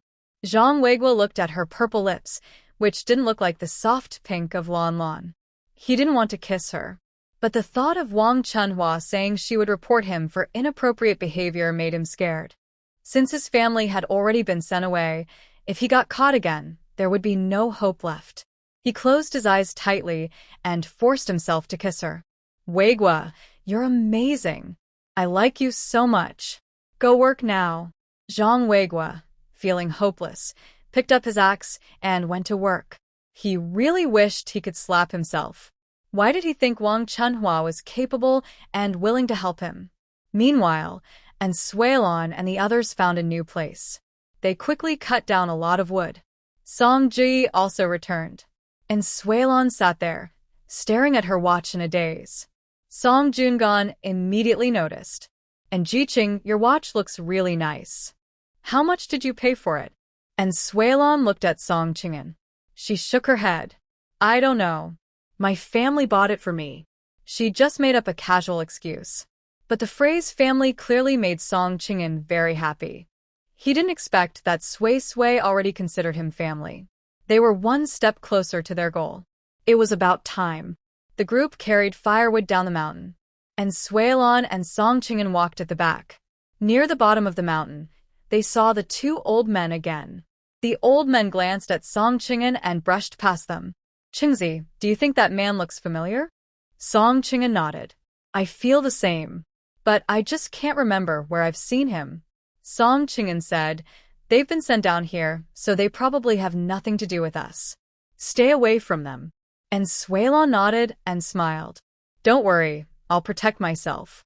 The group continued down the mountain together. And Suelon returned to the youth commune and saw the empty space beside the kitchen filled with firewood, covered with some things. She smiled contentedly. The rice they cooked in the morning was also ready. She scooped some out and covered it with a basin to keep it warm. It should taste good with braised pork ribs and rice. She had been on the mountain all morning and was a bit dirty. Locking the door and taking a shower in the space, then changing into a new outfit, she finally came out. Lier Hua had already cooked the ribs. Everyone in the family was waiting to eat meat. Lier Hua took out a basin and filled half of it. Go ahead. No one objected this time. Du Chunmei chuckled, yes, mother. Given Jiqing more, I won't object. He Zhaodi also smiled. This was bought by the eldest brother. He can give it to whoever he wants. We don't interfere. They still hoped the eldest brother would find a job for the man. They couldn't offend the eldest brother now. Besides, it's good that the eldest brother and Jiqing are together. And Jiqing is talented, and the eldest brother is capable too. Their family will only get better and better. He Zhaodi thought about her own efforts over the years, but she still couldn't get pregnant. Her mind turned, and she wanted to see in Jiqing. Song Qing'an carried the ribs towards the Jiqing station. Now, everyone at the Jiqing station had returned. Everyone was busy cooking. He swaggered into the Jiqing station and knocked on Suelon's door. Others were shocked. And Jiqing and he were dating? And Xiao Qiao stared maliciously at the door of Suelon's room. She didn't expect this man to be so handsome. No matter how handsome he was, what good was it? He was still just a country bumpkin. When Song Qing'an entered the room, the older Jiqing started speaking. You guys don't know yet, this is the head of the Song family. He's the factory director in the city for our brigade. And Xiao Qiao's hands almost broke from clenching. Why wasn't Suelon so lucky? Meeting someone in the countryside who was a factory director. It seemed this man was probably interested in Suelon. They might get married. No, she had to act quickly to implement her plan. She couldn't let her have a good life. Zhang Weiguo watched Song Qing'an enter Suelon's room. His desire to break up grew stronger. Wang Chunhua was not suitable for him at all. If this continued, Suelon would drift further away from him. He couldn't lose her. And Suelon smiled. Auntie's cooking smells really good. If you like it, eat more. She took out 2 bowls, each filled with rice. She explained, there was extra rice last night. I just heated it. He picked out a rib and put it into her bowl. Eat quickly, or it will get cold. And Suelon took a bite and sighed happily. Auntie's cooking is really delicious. When can I have such skills? Song Qing'an raised an eyebrow and chuckled. You can't even light a fire, so forget about cooking. And Suelon pouted and said nothing. Song Qing'an put down his chopsticks and gently pinched her face. Are you angry? It's okay if you can't cook. I can do it myself. And Suelon responded vaguely, not understanding what he meant. She didn't clarify. Just like that, she kept her stomach in suspense. It's really annoying. After dinner, the man got up to wash the dishes. And Suelon sat comfortably, drinking water and admiring him. A good-looking person is attractive even in a rough outfit. He perfectly exemplifies this. He washed quickly, in just a few moves. His sharp features softened. losing some of their coldness and gaining gentleness. He slightly bent over, his arm muscles showing. His white shirt was slightly rolled up. If he wore a pair of glasses with gold rims, he would look like a serious, attractive professor. The man wiped his hands and sat beside her. Thinking about what? Thinking about how you would look with glasses, she replied. The man explained with a smile, I don't need glasses because I don't have poor eyesight. And Sui Lan stood up to pour him a glass of water, secretly adding some spiritual spring water. Spiritual spring water can detoxify, strengthen the body, and boost immunity. Drink some water. They sat face to face. And Sui Lan felt his gaze was a bit too direct and passionate. She felt her whole body heat up. Song Qing'an, can you please tone down your gaze? It's making me uncomfortable. Song Qing'an chuckled and put down his cup. All right, I won't look anymore. And Sui Lan rolled her eyes at him and poured him another glass of water. Song Qing'an touched his nose, stayed a little longer, then stood up to leave. Sui, I'm going back now. Don't bother cooking dinner. I'll bring it to you. And Sui Lan nodded, feeling a bit shy. Okay. Thank you. The man reached out to tousle her hair, a smile appearing in his eyes. Tonight, I'll take you up the mountain to hunt wild boars. Dare or not? And Sui Lan raised an eyebrow. There's nothing I wouldn't dare to do. The man turned around with a smile and strode away. When he reached the kitchen, he casually glanced at the stove. He raised an eyebrow and left. Everyone in the yard looked at him. Zhang Weiguo's jealous eyes turned red. Clearly, he was the one meant for Lan Lan. Why was this man boldly entering her house and eating his food? He couldn't lose Lan Lan. But seeing Wang Chuanhua's expression, he felt discouraged again. Song Qing'an left the youth commune, and Kong Sisi and Yang Limei went straight into Sui Lan's room. Lan Lan, are you guys talking about dating? And Sui Lan shook her head. No. Kong Sisi peut-être. Lan Lan, you still don't want to admit it? I can see your face is red. And Sui Lan covered her face, her voice sounding a bit shy. I didn't do anything. Don't talk nonsense. Kong Sisi chuckled softly. Lan Lan, you look really pretty when you're shy. That watch was probably a gift from someone, right?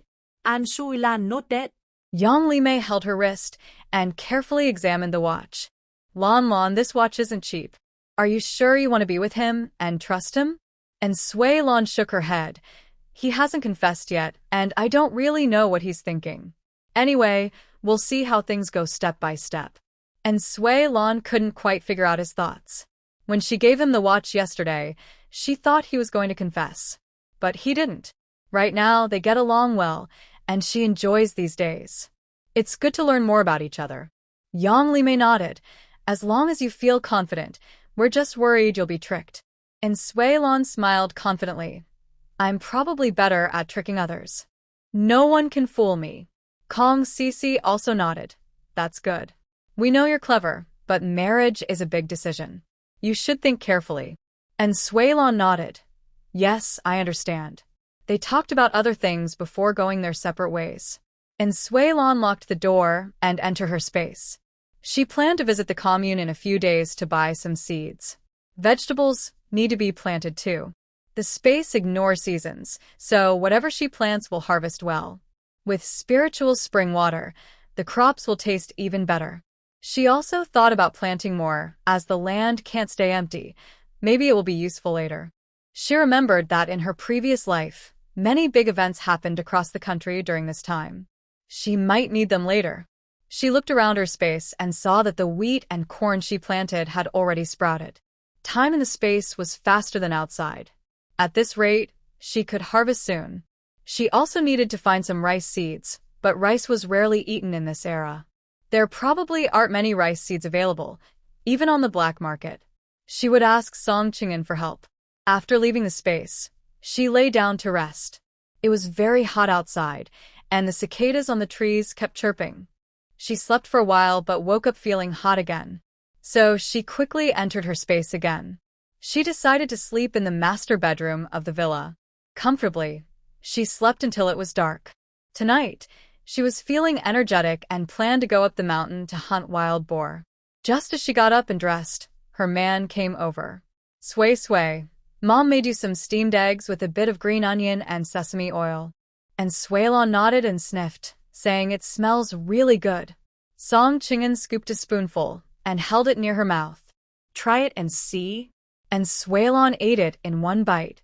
She closed her eyes happily, feeling it was very delicious. Since growing up, she hadn't eaten this kind of food before. Why does it taste so good now? The man watched her happy little face and eyes full of smile, his eyebrows softening with tenderness. All yours, take your time eating. Besides the egg custard, there was corn porridge and stir-fried vegetables, 2 dishes, shredded meat with shredded potatoes and tofu stir-fried with cabbage. There were also 2 plain steamed buns. All the flavors were quite good. The man picked out the shredded meat and put it into her bowl. Eat more. And Suelon's face darkened a little, but she thought about the large space with plenty of cooked food, so she wasn't hungry. You eat too. I can't finish it all. Do you cook alone in the city? Song Qingshan nodded. Yes, not often. Most of the time, I eat at the cafeteria. Want to go to the city for a couple of days? And Suelon shook her head, not wanting to spend time alone with him. It's not that she's afraid of accidents, but she's worried she might not be able to resist pushing him down on the bed. Better not go. Anyway, there's not much to see in the city, no different from the commune. Qingzi, can you help me find some rice seeds and various vegetable seeds? Song Qingshan raised an eyebrow. Want to grow vegetables? I have 2 plots of land for my own use. Even if they're empty, they're still empty.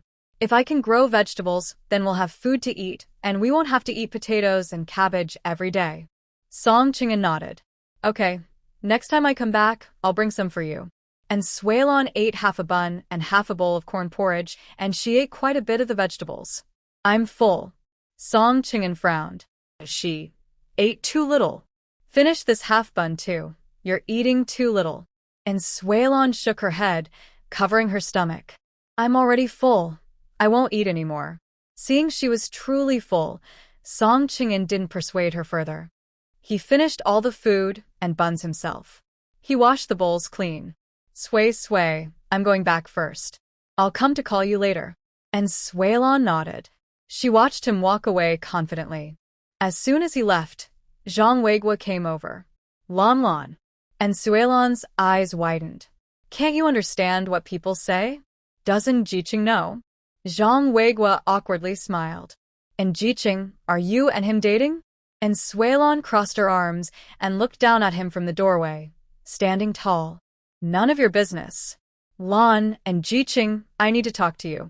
And Suelon made a move to close the door. Lan, don't close the door. I really want to talk to you. Let's get back together. I can marry you right now. Tomorrow we can go get the marriage certificate. Ai Suelon was speechless, feeling annoyed as everyone came to confront her. Zhang Weigua, go back and look in the mirror before talking to me.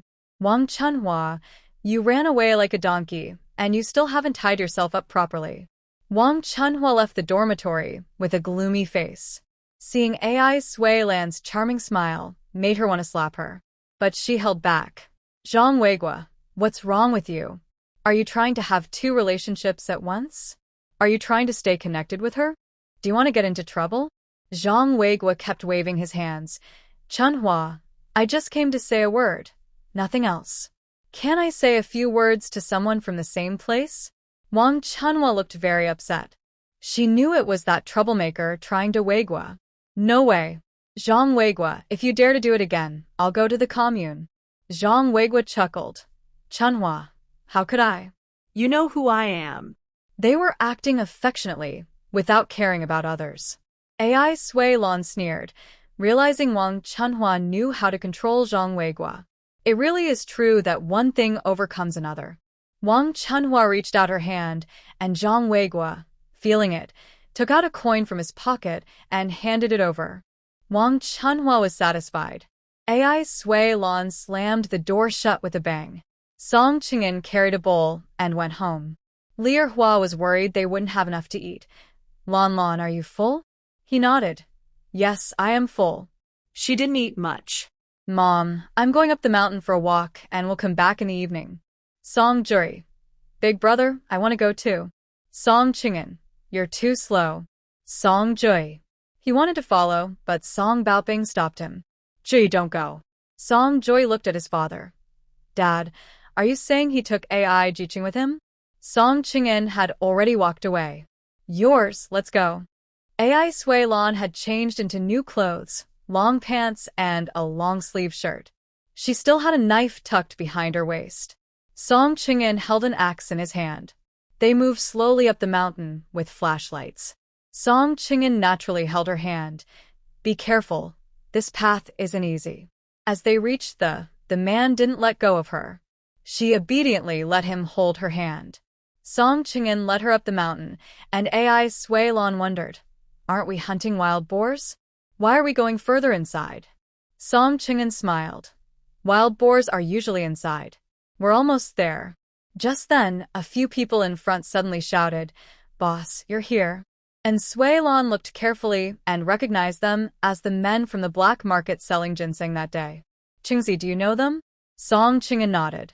Friends, what's wrong? Did they bother you? And Sui Lan shook her head. She could recognize them, but they didn't recognize her. The group awkwardly smiled and immediately stood tall, shouting loudly, Oh, sister-in-law. Wow. This is so bold. They called her sister-in-law right away. And Sui Lan waved her hand. I don't. Song Qing'an quickly grabbed her. All right, let's go. The group made several turns and finally found the wild boar tracks. Soon, the sound of grunting and snorting grew louder. Song Qing'an quietly instructed, Sui, just stand to the side and watch later. Don't let yourself get hurt. And Sui Lan nodded. The wild boar herd was rushing toward them. There were about a dozen of them, and only 5 people in their group. The man with the square face shouted, Boss, the wild boars are coming. As soon as he finished speaking, and Sui Lan charged forward. She wildly swung her knife among the wild boars, but she was skilled and methodical. She almost killed each one with a single strike, leaving no room for mercy. In the blink of an eye, she had already killed 3 wild boars. Song Qing'an was a bit surprised. The girl who had just agreed obediently was now already killing wild boars. The others were also shocked. They hadn't expected their boss's partner to be so fierce. In a moment, 3 wild boars fell to the ground. It seemed like she and the boss made a good match. He was just like that too. Everyone rushed in together. They quickly killed all the wild boars without leaving any alive. After finishing, the man with the square face chuckled. Boss' sister-in-law is really amazing. When he said that, and Sui Lan's face turned red. Was she too fierce just now? She should be gentler. As a girl, she should be protected, that's more proper. But whenever she saw wild boars, she couldn't help but get excited and lose control. Qingzi, I've never seen wild boars before. I got a bit excited. Song Qing'an smiled. It's okay. Are you hurt? And Sui Lan shook her head and returned to being obedient. They worked together to bring the wild boars down the mountain. They also pushed 2 carts to carry them. They loaded the wild boars into the carts and pushed them down the mountain. Someone followed behind to clean up the bloodstains so they wouldn't be noticed.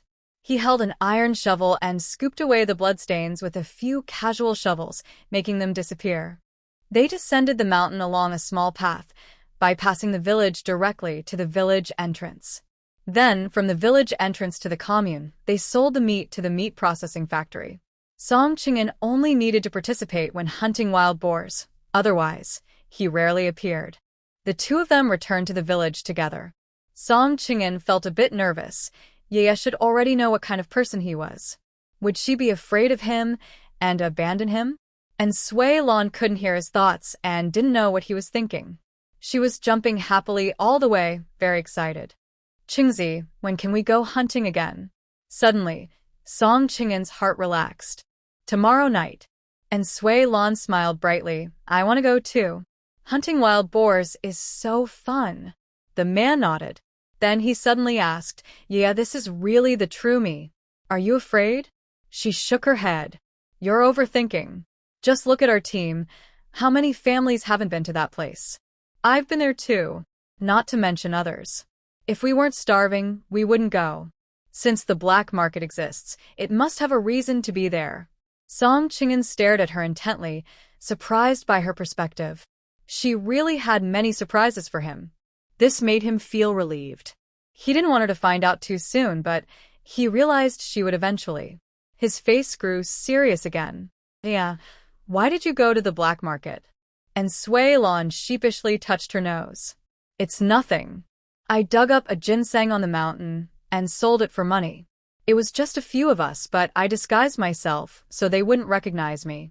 Song Qing'an nodded. So that ginseng was what she sold. Yaya was truly his fortunate star. Yaya, thank you. That ginseng saved an old person's life.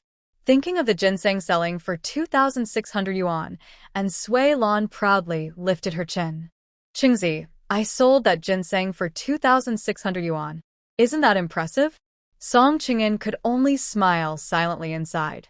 If she had asked for 3,000 or even 5,000 yuan, it was very likely she would get it. That ginseng played an important role in his life. Yaya was curious. What kind of products does your factory make? Clothing. Most of the clothes from major supply and marketing cooperatives are made by our factory. And Sui Lan not that. Song Qing'an reached out and tousled her hair. How about it? Yeah, do you want new clothes? Next time I come back, I'll buy some for you.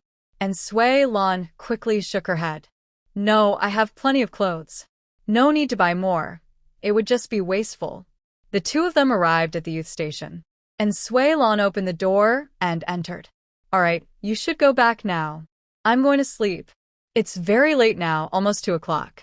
Song Qing'an nods. Only after she locks the door does he leave. Li Erhua hears the door open and thinks her eldest son has returned. She gets up to open the door. Qingzi, why are you so late? Are you hungry?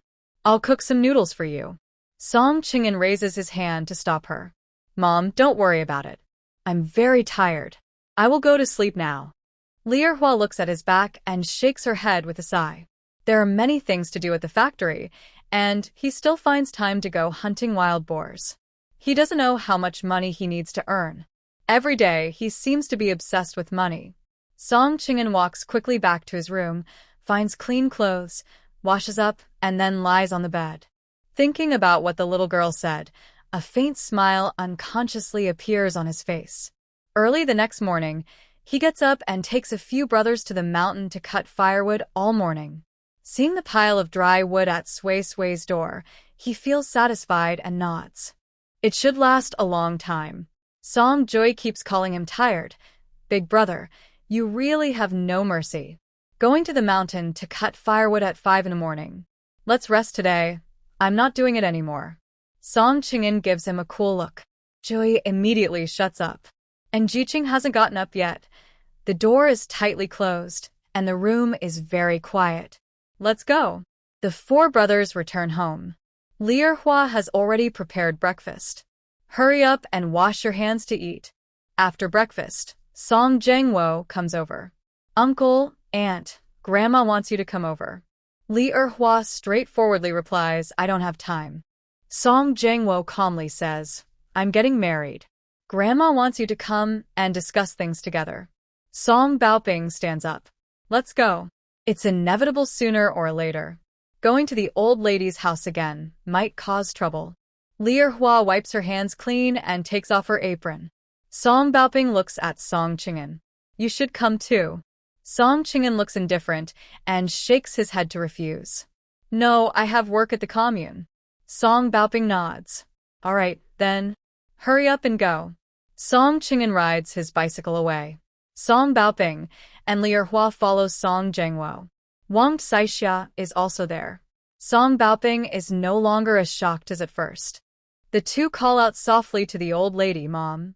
The old lady's stern face shows a slight smile. Sit down. Jianguo is getting married. The date has been set for 3 days from now. Song Baoping frowns. Why so urgent? The old lady smiles and looks more kindly at Wang Saixia. Saixia is pregnant, so they need to get married quickly. Otherwise, when her belly gets big, people might gossip. Li Erhua keeps a serious face the whole time, silent and not expressing any opinions. Song Baoping nodded and said, Okay, is there anything I can help with? The old lady smiled and suddenly became gentle with Song Baoping. Big brother, we don't have much money at home. To save Jiangwo, all the money was given to Rejection, but we need money for the wedding. How much does their house need to be fixed up? See if you can help your younger brother. Mom knows you're having a hard time. But we are family, helping each other is right. Mom doesn't need much. Just give 10 yuan. Let them fix up the wedding house. Maybe they can add a couple of pieces of furniture inside. They can't get married without adding anything, right? Song Baoping didn't speak. Li Erhua looked down. Song Baoming also came over and shouted, Big brother, I really can't do it. Please help me, big brother. Just as Song Baoping was about to speak, Li Erhua tugged on his sleeve. Baoping, we don't have much money either. We still have 2 sons who aren't married, and we will need money in the future. Seeing there was no hope, the old lady leaned on her cane and was about to kneel. Big brother, Mom is kneeling for you. If I had any way, I wouldn't be forcing you. Song Baoping sighed. Mom, every time you use this method to make me give in. But I also have a big family to support. Have you thought about how hard my life is too? The old lady sighed heavily. I don't have the ability to give you good conditions. If you want to blame someone, blame me. Song Baoping felt helpless too. He reached into his pocket, took out 5 yuan. Mom, this is all I have. I don't have more. The old lady was clearly a bit unhappy, but 5 yuan was already quite a lot. Okay, 5 yuan is fine. It's enough for them to buy a wooden box. Big brother, you should come earlier on the 16th. Getting married is a big deal, and you can't let others look down on you. Song Baoping nodded, then we'll go back first. After they left, the old lady immediately put the money away. Song Jiangwo helped her back inside. Grandma, I don't really want to marry Saixia. She's much older than me. The old lady's face turned cold. She's pregnant with your child. You might only have this one child in your life, so you have to marry her. You're not in good health now. Once you recover, if life becomes too hard, you can divorce then, it's the same. Song Jiangwo could only nod. Song Qing'an went to a commune, headed straight to the meat factory and bought pork belly and ribs. Then he went to a state-run restaurant and bought a few steamed buns. Tomorrow morning, he would return to the city. There was no more meat at home. Besides buying some meat, I also bought a bag of flour. The young girl is very delicate, and he is happy to spoil her. After shopping, they went back home. Mom, I bought some things back. Li Erhua looked at all the stuff and felt distressed. Qingzi, you're spending too much money. How much do you think this costs? He smiled and said, Mom, steam some buns. I'll take them to her. I'm going back to the city tomorrow, and she doesn't know how to cook. Li Erhua rolled her eyes. All right, I feel bad now. Got it. What do you want to eat for lunch? He pointed at a piece of pork rib. Eat ribs. She likes ribs. Li Erhua rolled her eyes again. Got it, little troublemaker. At this moment, He Zhaodi came over sulkily. Big brother, can you talk to Rejection and ask her to help me? Du Chunmei sat in the yard, pouting. Song Qing'an said, You go find her yourself. She nodded with a smile and was about to go to the youth station.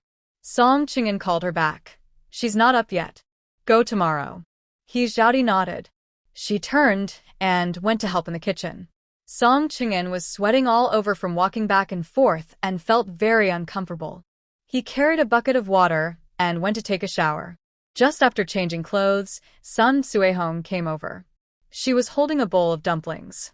Brother Qing'an, I made these especially for you. They're still hot.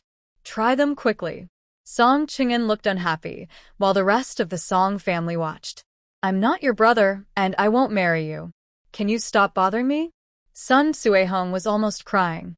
Brother Qing'an, I made these dumplings myself. Please try them. Song Qing'an exhausted his patience. Kick her out and don't let her come in again. Sun Suehong's eyes reddened. She already knew he was back and went to the youth station every day to look for that troublemaker. She even brought food to him. She endured it but couldn't hold back and came to find him. Song Qing'an had no choice but to step back a few paces. Stop bothering me. I will never have anything to do with you in this life. Fourth brother, Why are you still smiling? Hurry up and get her out. So annoying. Just as Song Qingyan was about to move, Sun Dakian came over. Suehong, why are you so disobedient? If you don't see her, you run over here. Qingyan, I'm really sorry. This girl is so stubborn. Song Qingyan nodded. Next time, don't let her come. Although Sun Dakian was the team's accountant, he didn't dare offend him. He pulled his daughter away. Until she reached home, he was visibly tense, veins bulging on his forehead. Suehong, are you crazy? Don't you care about your reputation? Everyone looks down on you. Why can't you understand that? Looking at you now, you should find someone soon and get married. Suehong cried and scolded and Suelon all the while. But Suelon was very clever with her words, so she didn't dare to provoke her. Dad, I really like him. I like Song Qingyan. Sun Dakian was so angry he ignored his daughter's feelings. Think about it, he's a big factory manager in the county town. You're just a girl from the countryside. Stop dreaming about climbing higher. Behave yourself. If you cause trouble again, I'll make you get married tomorrow.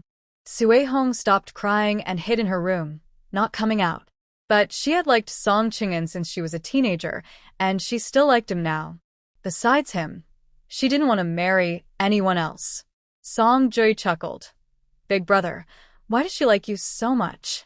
Why don't any girls bother me? Song Qingyan rolled his eyes at him and went to the kitchen. Li Erhua brought out a basin. Qingzi, hurry and take this away.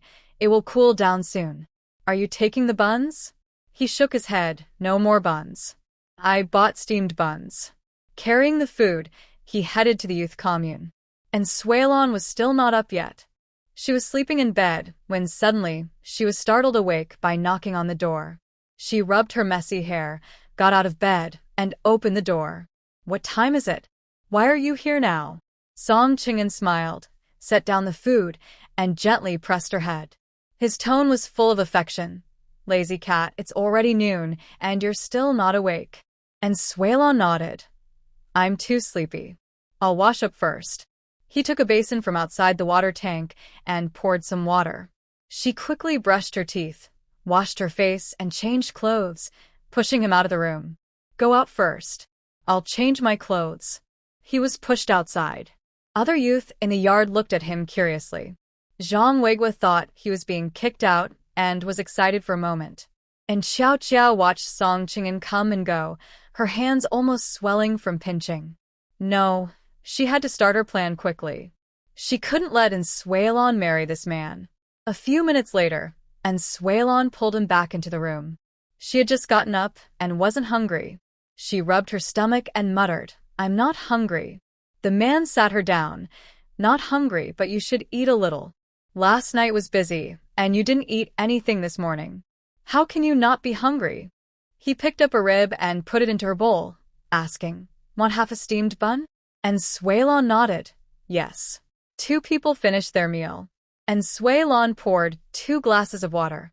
Song Qingyan took a sip and reached out to hold her hand.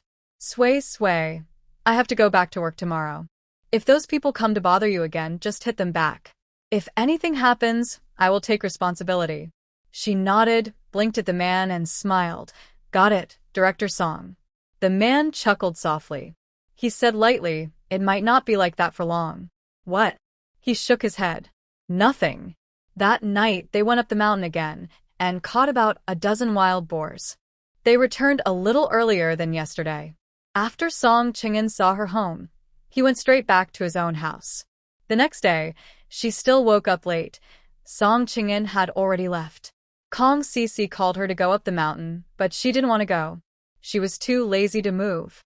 And Xiao Qiao saw her still sleeping in her room, her expression darkening. She went with others to gather firewood. She wasn't in the mood to gather firewood. Her mind was on how to deal with Suelon. And Suelon slept until noon, and then got up to eat. In the afternoon, she went with Cici and others to pick mushrooms. She didn't need firewood, just wanted to pick some mushrooms to eat. They talked and laughed as they climbed the mountain. Today, she saw that old couple again. That couple seemed to be working all day long. She had seen them on the mountain these days, but she couldn't remember where she had seen them before. While chopping firewood, they parted ways. And Jiqing? Are you here to pick mushrooms? An Shui Lan not dead. This person was a troublemaker in the village. Zhang Erlai. And Jiqing, I've picked a lot. Here, take some, he said. And Sui Lan shook her head and turned to leave. But Zhang Erlai blocked her way. And Jiqing, you look really nice. Can we talk for a while? And Sui Lan's face turned cold. Old second, what are you doing sitting here? Hurry up and work. If we don't work now, there won't be enough firewood for winter. Zhang Erlai's mother saw him sitting there and started scolding him. She was raising 2 sons alone after her husband died. She never remarried and struggled to get by. Her 2 sons were lazy and greedy, and the family often didn't have enough to eat. If they wanted to work, they would. If not, they would rest. Seeing An Jiqing with her son, she felt happy inside. And Jiqing, are you also going up the mountain to gather firewood? And Sui Lan nodded and was about to leave. Zhang Erlai was unhappy. Mom, why did you call me?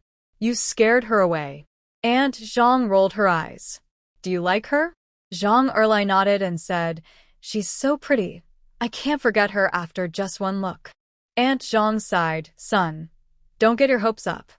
Hurry up and work hard to save money. Later, I'll find someone for you to marry. Zhang Erlai didn't speak anymore, but that fair, flawless face kept flashing in his mind. It was too bright and dazzling. And Sui Lan walked to the other side to pick mushrooms. There were plenty of mushrooms. After filling a basket, she went to find Cici and Li Mei. Cici, how are you? When will we go back?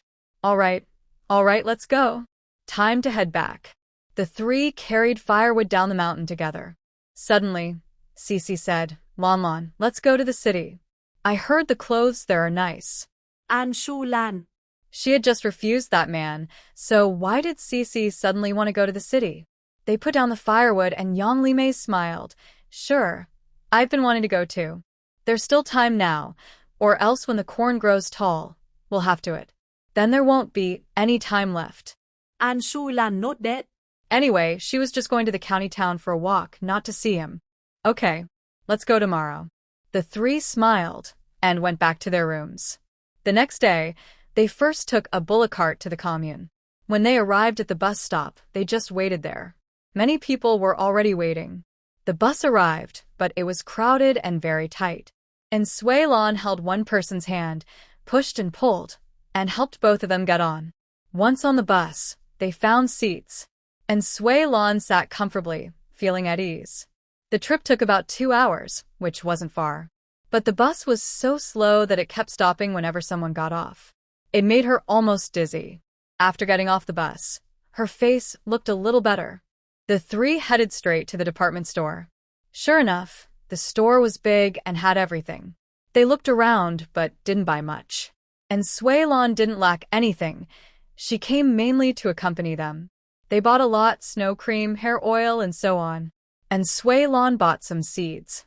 She bought several packets of vegetable seeds, chili peppers, tomatoes, green beans, cucumbers, eggplants, winter melon, pumpkin, and more. Cici looked confused. Why are you buying so many seeds? And Sui Lan smiled. Aren't we each given a small plot of land? I want to try growing vegetables. They nodded and bought a few seeds each. After shopping at the department store, they went to the cinema, planning to watch a movie. But Cici and Li Mei thought the tickets were too expensive, so they decided not to watch. The 3 then went to a state-run restaurant to eat. Cici smiled and said, let's order a meat dish. And Sui Lan had no doubt about it. She looked at Yang Li Mei.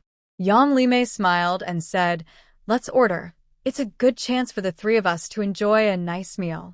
The 3 of them ordered a plate of ribs, a stir-fried pork dish, and a vegetarian dish. Each person had a bowl of rice. They ate and talked as they enjoyed their meal. Not many people were dining there now, but the waiters seemed busy. They kept entering the private room to deliver food and drinks. It seemed like an important guest was dining at the restaurant today. Just then, Xiao Lu came out from inside. He had finished the wine and came to get more. His car was parked at the door. The moment he stepped out, he saw Sui Lan looking down at her food. His eyes showed admiration. and Suelon raised her hand to pick up some food. He quickly noticed the watch he had bought himself. Wasn't that the only one? Why was there another one? He took the wine and hurried back into the private room. He leaned in and whispered a few words to Song Qing'an. Song Qing'an's face slightly changed, and he smiled. Xiao Lu, you chat with the old man. I'll step out for a bit. He pushed the door open and saw the girl sitting there, eating with her head down. Was she not coming? His expression softened as he walked over confidently. Kong Sisi nudged En Suelon's arm. Lon Lon, someone's behind us. En Suelon looked back and was surprised, then asked, How come you're here? Her question sounded a bit guilty. Song Qing'an smiled and said, Actually, I should be asking you that. Didn't you want to come? And Suelon gave Kong Sisi a quick wink. Kong Sisi, gathering her courage, smiled and said, I brought her here. We thought since we don't have work now, we'd come buy some things. We'll go back soon. Song Qing'an nodded. All right, you eat first. Later, Xiao Lu will take you to the station. His hand, resting on her lap, tightened slightly, wanting to take her to meet someone. But he hesitated, thinking their relationship wasn't official yet. What if he scared her away again? He decided to forget it. There would be more chances later. Eat first. I'll have Xiao Lu take you back. And Suelon nodded and urged her to leave quickly. The car was crowded and noisy, and she felt uncomfortable. Song Qing'an returned to the private room. Xiao Lu kept winking at him. He simply ignored it. The old man and the other person didn't seem to want to leave, so he had to stay. Whether he could go upstairs depended on that person's decision. That person was going to the city, leaving the county position vacant. Recently, the old man's life was in danger, and he needed ginseng to prolong it. He was very anxious to find ginseng and searched the mountains several times, but he had no clue. Just when he was about to give up, Sui Sui brought him some ginseng. In a way, Sui Sui really is his lucky star. The old man values him a lot, and even said he wanted to marry his granddaughter to him. He kept shaking his head, saying, Old sir, please don't joke. I already have someone. The old man smiled and said, Having someone doesn't mean you're married. Is your girl from the village? Song Qing'an nodded. Yes, she is from the village. The old man smiled meaningfully. Qing'an, you're a capable person. Marrying a girl from the countryside won't help you much.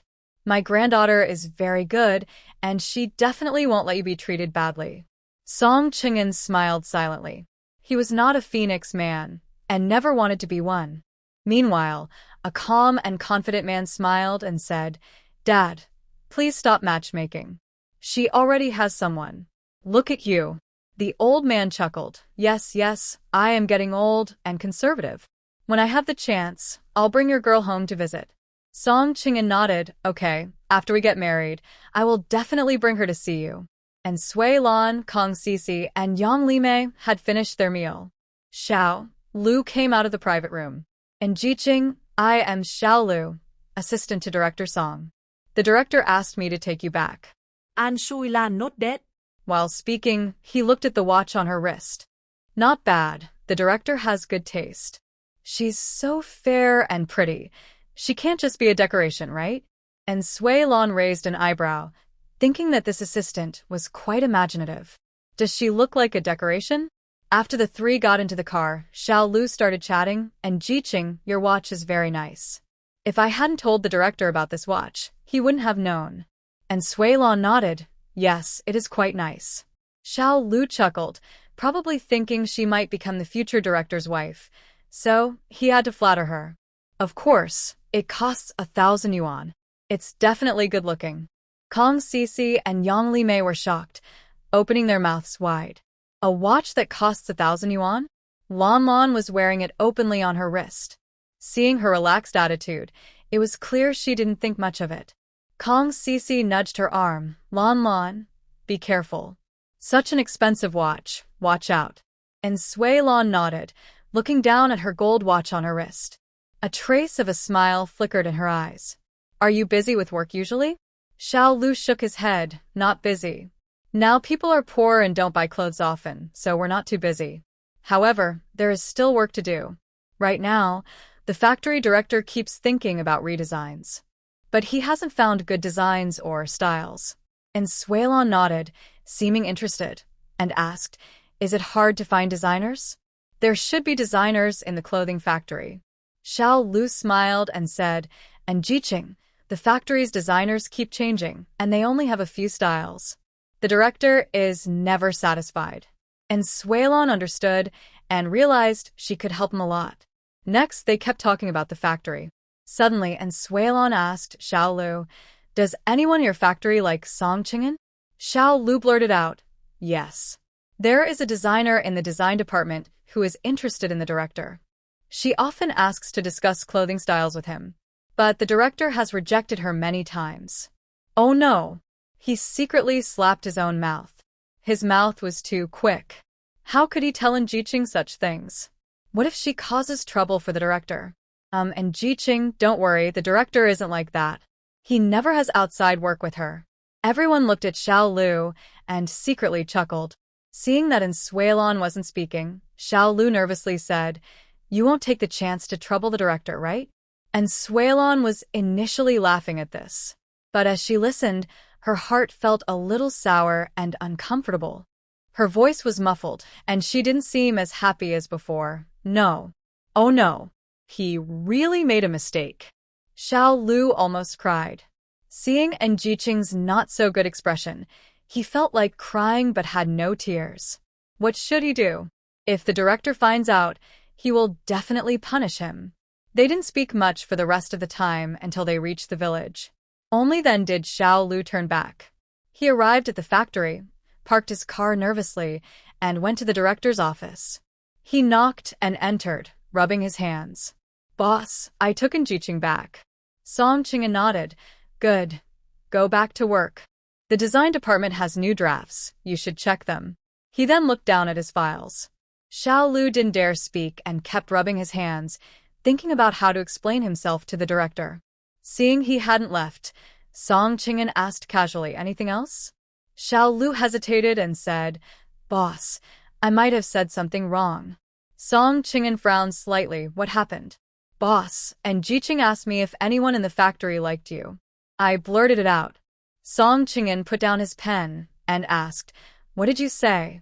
Xiao Lu awkwardly explained, "I mentioned that a designer has ideas about you, but you've rejected him many times." He stopped speaking after that. He didn't dare say more, afraid the factory director would get angry. "Keep going." Song Qing'an's cold voice came through, and Xiao Lu shivered. I finished, and it seemed like Jiqing was a little upset. "Director, I was wrong. I spoke too quickly and didn't think before I talked." Song Qing'an rubbed his forehead and said, "Arrange all the afternoon work. I need to go back tonight. Tomorrow morning, pick me up at the village entrance." Xiao Lu nodded nervously. "Director, please make sure to cheer up Jiqing." Song Qing'an stood up. "Forget it. Take me to the department store. I want to buy some things." Xiao Lu's face lit up with happiness, and he immediately went downstairs to drive. They went to the department store. Song Qing'an first looked at shoes, browsing around until he found a pair of square-toed leather shoes. These shoes are very popular now with a medium heel. She would look good wearing them. But he wasn't sure if she would wear high heels. In the village, she mostly wore flat canvas shoes. Today, in the county, she changed into a pair of low-heeled leather shoes. Xiao Lu secretly wondered, did the director spend all his money on that watch? How does he still have money to buy things? But he didn't ask. If he said the wrong thing again, he might really lose his job.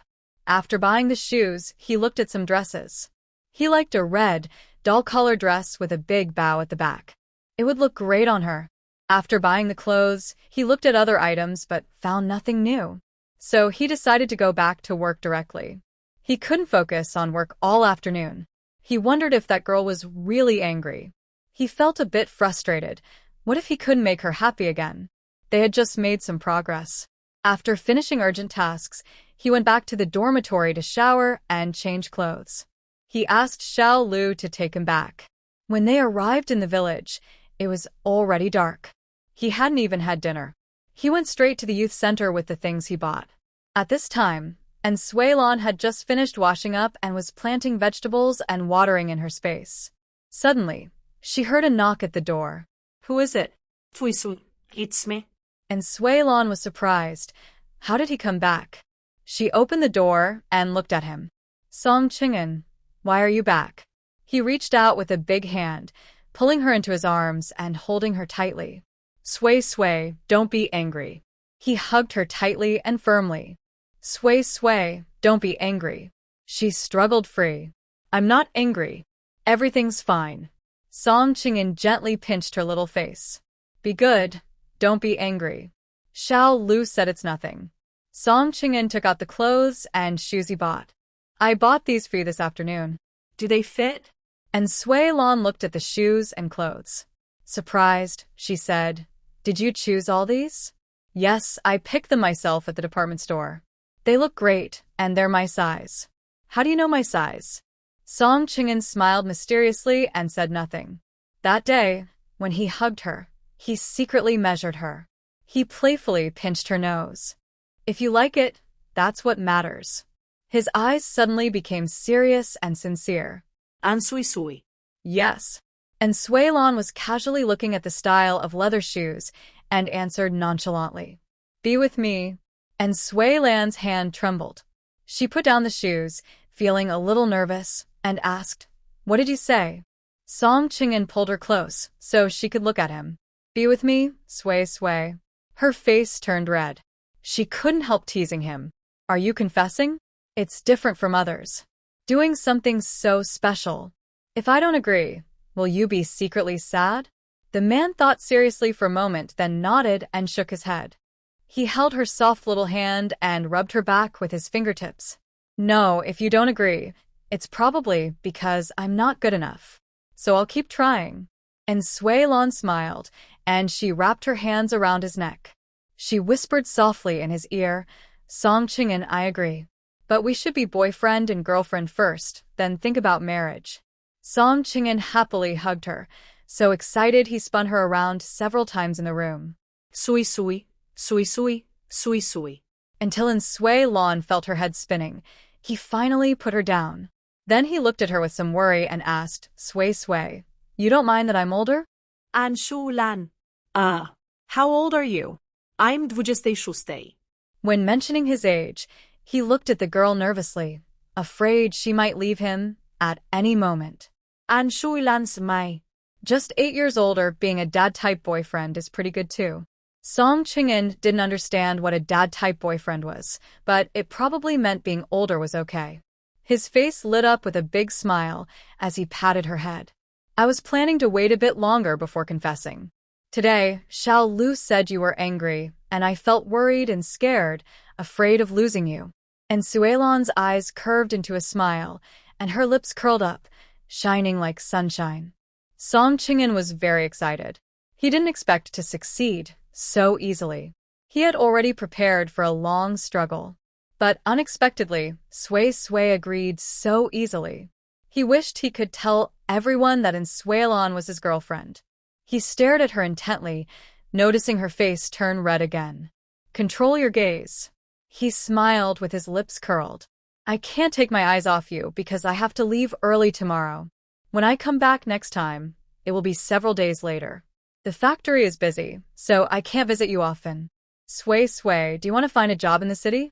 And Sui-lan shook her head. No, I don't want to go. Work is too restrictive. I prefer the freedom of the countryside. Her attitude was expected. Then, where do you want to live after we get married? Maybe we can build a house in the village? Anyway, I will have a house back home sooner or later. My brothers and I will eventually split the family property. The man held her hand. Think about where you'd like to live these days. I'll ask my dad to get the land approved. And Sui-lan nodded. Okay. They talked late into the night. When he was about to leave, it was already late at night. Looking at the time, only a few hours remained before he had to go back to the city. So he decided not to go home. And Sui-lan was very tired. He picked her up and gently laid her on the bed. Sui, go to sleep quickly. I'll stay with you. After she fell asleep, he dared to lie down beside her. He only hugged her softly, not daring to hold her tightly. And Sui-lan was feeling hot, so she lifted the blanket and tucked her legs around the man. The man let out a muffled sound, his ears turning red. He wanted to reach out and move her legs away, but he was tempted by her white skin. He closed his eyes secretly, repeating in his mind, "No improper thoughts, no improper thoughts, no improper thoughts." Sui turned over again and directly hugged him. Song Qingyan couldn't hold back anymore and got out of bed. He sat on a stool, took a few deep breaths, and calmed down. He just sat there watching her sleep. If he lay down again, he knew he would be overwhelmed by desire. This girl really knows how to attract people. He stayed sitting until morning. He looked at his watch. It was time to go back to the city for work. The bed was sleeping deeply and peacefully. He didn't want to wake her, but since he was leaving, he had to lock the door. He gently pushed her. Sui, I have to go now. Wake up and lock the door before you sleep." And Suilon rubbed her eyes and remembered they were dating. She stretched her arms, pouted, and acted cute. "Qingzi, hug me." The man has deep eyes and a faint smile, then bends down to pick her up. His large hand gently touches her smooth hair at the back of her head. "I have to go now." And Suilon nods and steps away from him. "Go ahead. I want to sleep a little longer." Song Qingyan holds the back of her head and kisses her on the smooth, fair forehead. His lips are a bit cool, which makes Suilon fully wake up. The man's ears turn slightly red without realizing. Sui, I'm leaving." And Suilon nods as she watches him leave through the yard of a youth training station, then locks the door and gets into bed. She touches her forehead, excited, and rolls around on the bed. "Ah, stinky man. Why didn't you dare to kiss me last night? You're leaving soon, and you still try to tease me. Such boldness." It's still early in the morning when Song Qingyan walks to the village entrance, where Xiao Lu is already waiting. "Boss, I just arrived. Isn't Jiqing not angry?" Song Qingyan glances at him sideways. "Are you that concerned?" Seeing his cold, sharp eyes, Xiao Lu quickly waves his hands. No, I'm just worried you might not have a partner." The man stops speaking. Xiao Lu can only drive away reluctantly.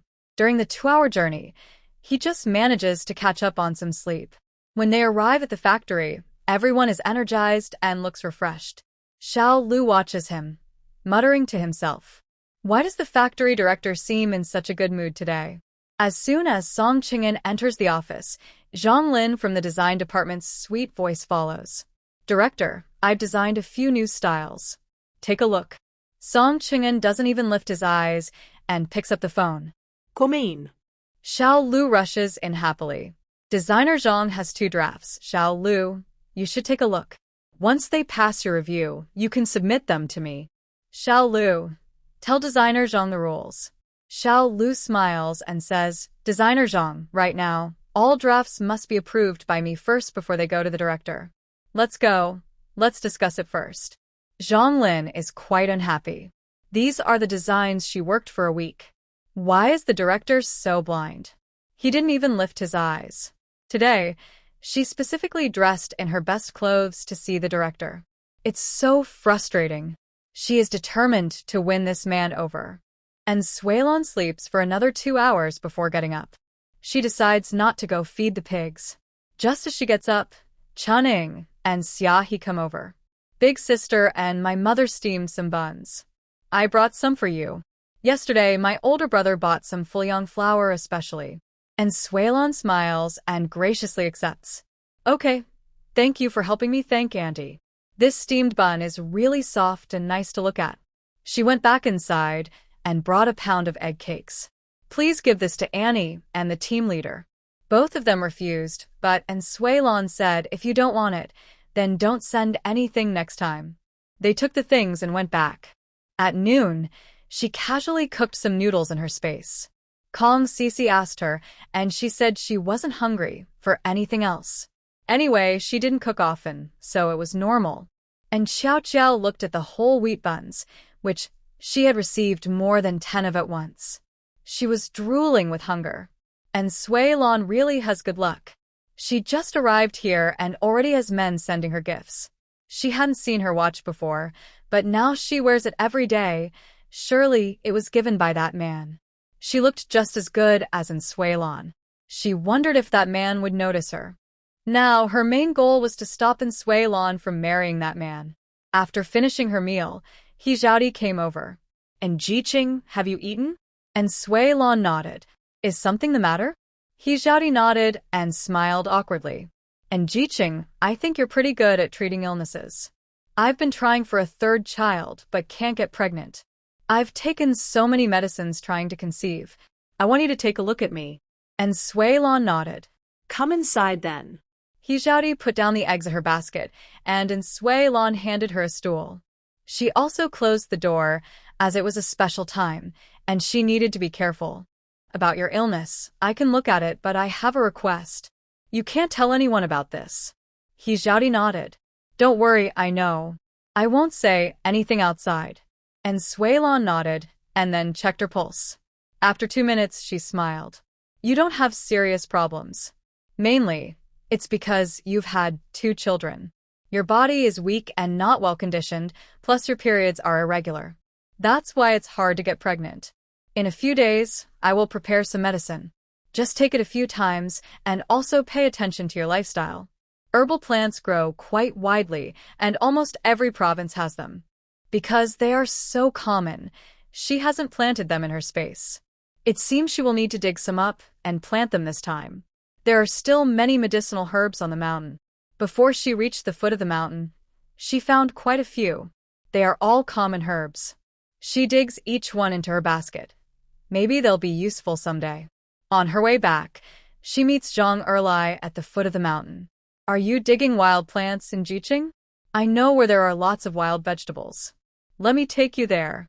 And Sui Lan ignores him and tries to walk past. Zhang Erlai, who was already attracted by her face yesterday and thinking about her wealth, doesn't want to let her go. If he could marry a city girl, his mother would be so happy she'd go crazy. He reaches out and grabs her sleeve, but she steps back and avoids him. Zhang Erlai, are you looking for a fight? He smiles happily. And Jiqing, do you have a boyfriend? I like you. Be my girlfriend. I'll take you out for fun. And Sui Lan sneers coldly. Ugly face, but dreaming big. Get lost. Angered, Zhang Erlai rolls up his sleeves, ready to grab her. You wild woman. How dare you curse me? I like spicy girls like you. Playing with you is more exciting and fun. He tries to grab her hand. Stop pretending. Everyone knows you and Song Qing'an are always flirting. You just want a man. Even your sister knows you're crazy about men, so she sent me here to satisfy you. Stop pretending. Let's have some fun together. And Sui Lan raises her small shovel and swings it at his face. Then she pulls out a stick and starts hitting him. Zhang Erlai, not getting the upper hand, ends up being beaten badly. And Sui Lan, you wicked woman. How dare you hit me? I tell you, I will marry you for sure. She grabs his collar and slaps him several times across the face. Say one more word, and I'll send you straight to meet the king of. She sneers coldly. Was it Xiao Qiao who sent you? She's just as cowardly and ugly as a turtle. Zhang Erlai usually doesn't work much and has little strength. Naturally, he can't fight back against Sui Lan. Tired from the fight, she takes out a spray and sprays it on his face. He instantly collapses to the ground. She claps her hands and snorts. Still want to fight me? And Xiao Qiao, I think you don't want a good life anymore. She sprays his face again. Today, he definitely won't wake up. He turned back to the youth commune. And Xiao Qiao was surprised to see her return. Second sister, why are you back? And Sui Lan smiled gently as she put down her basket. With her hands behind her back, she slowly walked over to Xiao Qiao. What are you trying to do? And Xiao Qiao, are you planning to trick me? And Xiao Qiao kept waving her hands, confused about what was happening. Where is Zhang Erlai? Could he have been beaten to death by Sui Lan? And Sui Lan's face was cold and stern, with a creepy smile at the corner of her mouth. She grabbed Xiao Qiao's hair and pushed her to the ground. Then she turned and sat on her. First, she slapped her a few times on the face, cursing, "You scoundrel! Don't you want a good life anymore? Big sister, I'll satisfy you." A loud slap echoed in the yard. And Xiao Qiao struggled angrily, shouting, "Someone's been hurt, someone's been hurt." But Suilon used her strength cleverly, and she couldn't break free. Everyone who returned saw this scene and was stunned. What happened? And Suilon took off her shoe sole and forcefully stuffed it into Xiao Qiao's mouth. The harsh sound made everything silent. Only the sound of her slapping and hitting remained. Her hands hurt a bit, so she took off the other shoe and continued to sit on Xiao Qiao. Holding the shoe sole, she hit her repeatedly. While hitting, she explained why she was doing it. And Xiao Qiao planned against me. So, who else should I hit if not her? Besides, I am her sister. If she makes mistakes, I have to teach her a lesson. Everyone. Now you're the sister again? Wang Chunhua said angrily. Aren't you not related by blood? And Suilon shot her a sharp look. None of your business. Are you missing Dad again? Or, do you want to taste the shoe sole again? Wang Chunhua was so scared she shrank behind Zhang Weigua and didn't dare to speak. Now she learned her lesson. She didn't dare to offend and Suilon easily. She always thought of a quick way to end things but never found a good method. And Suilon beckoned to Kong Cici. Cici, bring a rope. Kong Cici nodded eagerly. Okay, got it. She went inside and brought a thick rope. And Suilon raised an eyebrow and teased, Cici, you truly understand me. Kong Cici blushed and said, go away. And Suilon quickly and Xiao Qiao's hands and feet. Then she dragged her to the big tree at the door. She hung her up directly. Then she called Cici to help get the whip from inside the house at the door. Kong Cici ran over and brought it back. She blinked in admiration, looking at her. Yang Limei was worried about causing too much trouble and advised, Lon, be careful. Don't hurt anyone to the point of death. And Suilon held a whip and started hitting and Xiao Qiao all over her body. She only struck her buttocks and thighs, trying not to leave marks on her face. The sole of Xiao Qiao's shoe was pulled out. With each lash, her screams nearly pierced the sky. Ah! But she refused to give in, constantly cursing. And Suilon, you wicked girl. I want to kill you. Wicked girl, did Zhang Erlai do something to you? That's why you're so angry. And Suilon, you're so disgusting. You slept with Zhang Erlai, and now you're taking it out on me. Everyone. What kind of vicious words are these? And Suilon hit even harder. She didn't care about the rumors at all. But she wouldn't accept false accusations about things she didn't do. And Xiao Qiao, you're quite bold, finding Zhang Erlai to ruin my reputation. Today, I will keep hitting you until you change your tune. Everyone looked at Suilon in disbelief. Kong Cici and Yang Limei were even more concerned and asked, Lon. And Suilon smiled and said, Limei, please go find Aunt Zhang and ask her to come up the mountain to find Zhang Erlai and bring people to the Jiqing point. Cici, go call the team leader and tell him Zhang Erlai harassed me.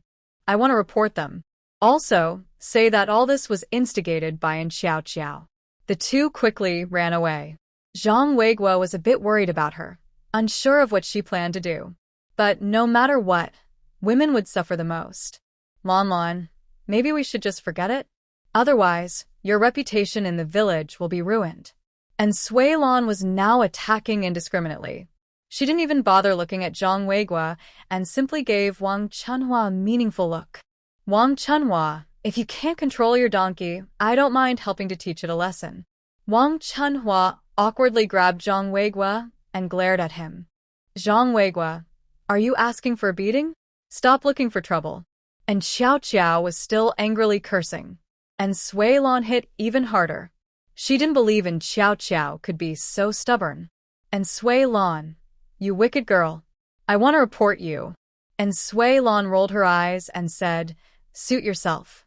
You can come down from here and see. I told you if you dare to provoke me again, I will make sure you never forget it. She looked at the girl leader, Yang Xiujuan. Smiling beautifully, she asked, Jia, can you help me carry water from my room? Yang Xiujuan didn't know what she was planning, but she was capable of carrying water. She entered the house carrying water. Inside, she had placed her own homemade chili water. It was made after she hit Song Jiangwo last time and prepared in her space. She hadn't planned to use it, but she didn't expect Xiao Qiao to be so stubborn. Today, she was determined to make her admit the truth. Looking at the full bucket of chilly water, she thought it would be very satisfying to splash it on her. She scooped a little and poured it on Xiao Qiao's backside. Xiao Qiao let out a loud, sharp scream and then fainted suddenly. She quickly injected her with a needle. Xiao Qiao woke up again, gasping and angrily cursing, and Sui Lan, I curse you to never have a good life. Ah, you must have been with Zhang Erlai, which is why you're so angry. And Sui Lan, do you think Song Qing'an will still want you?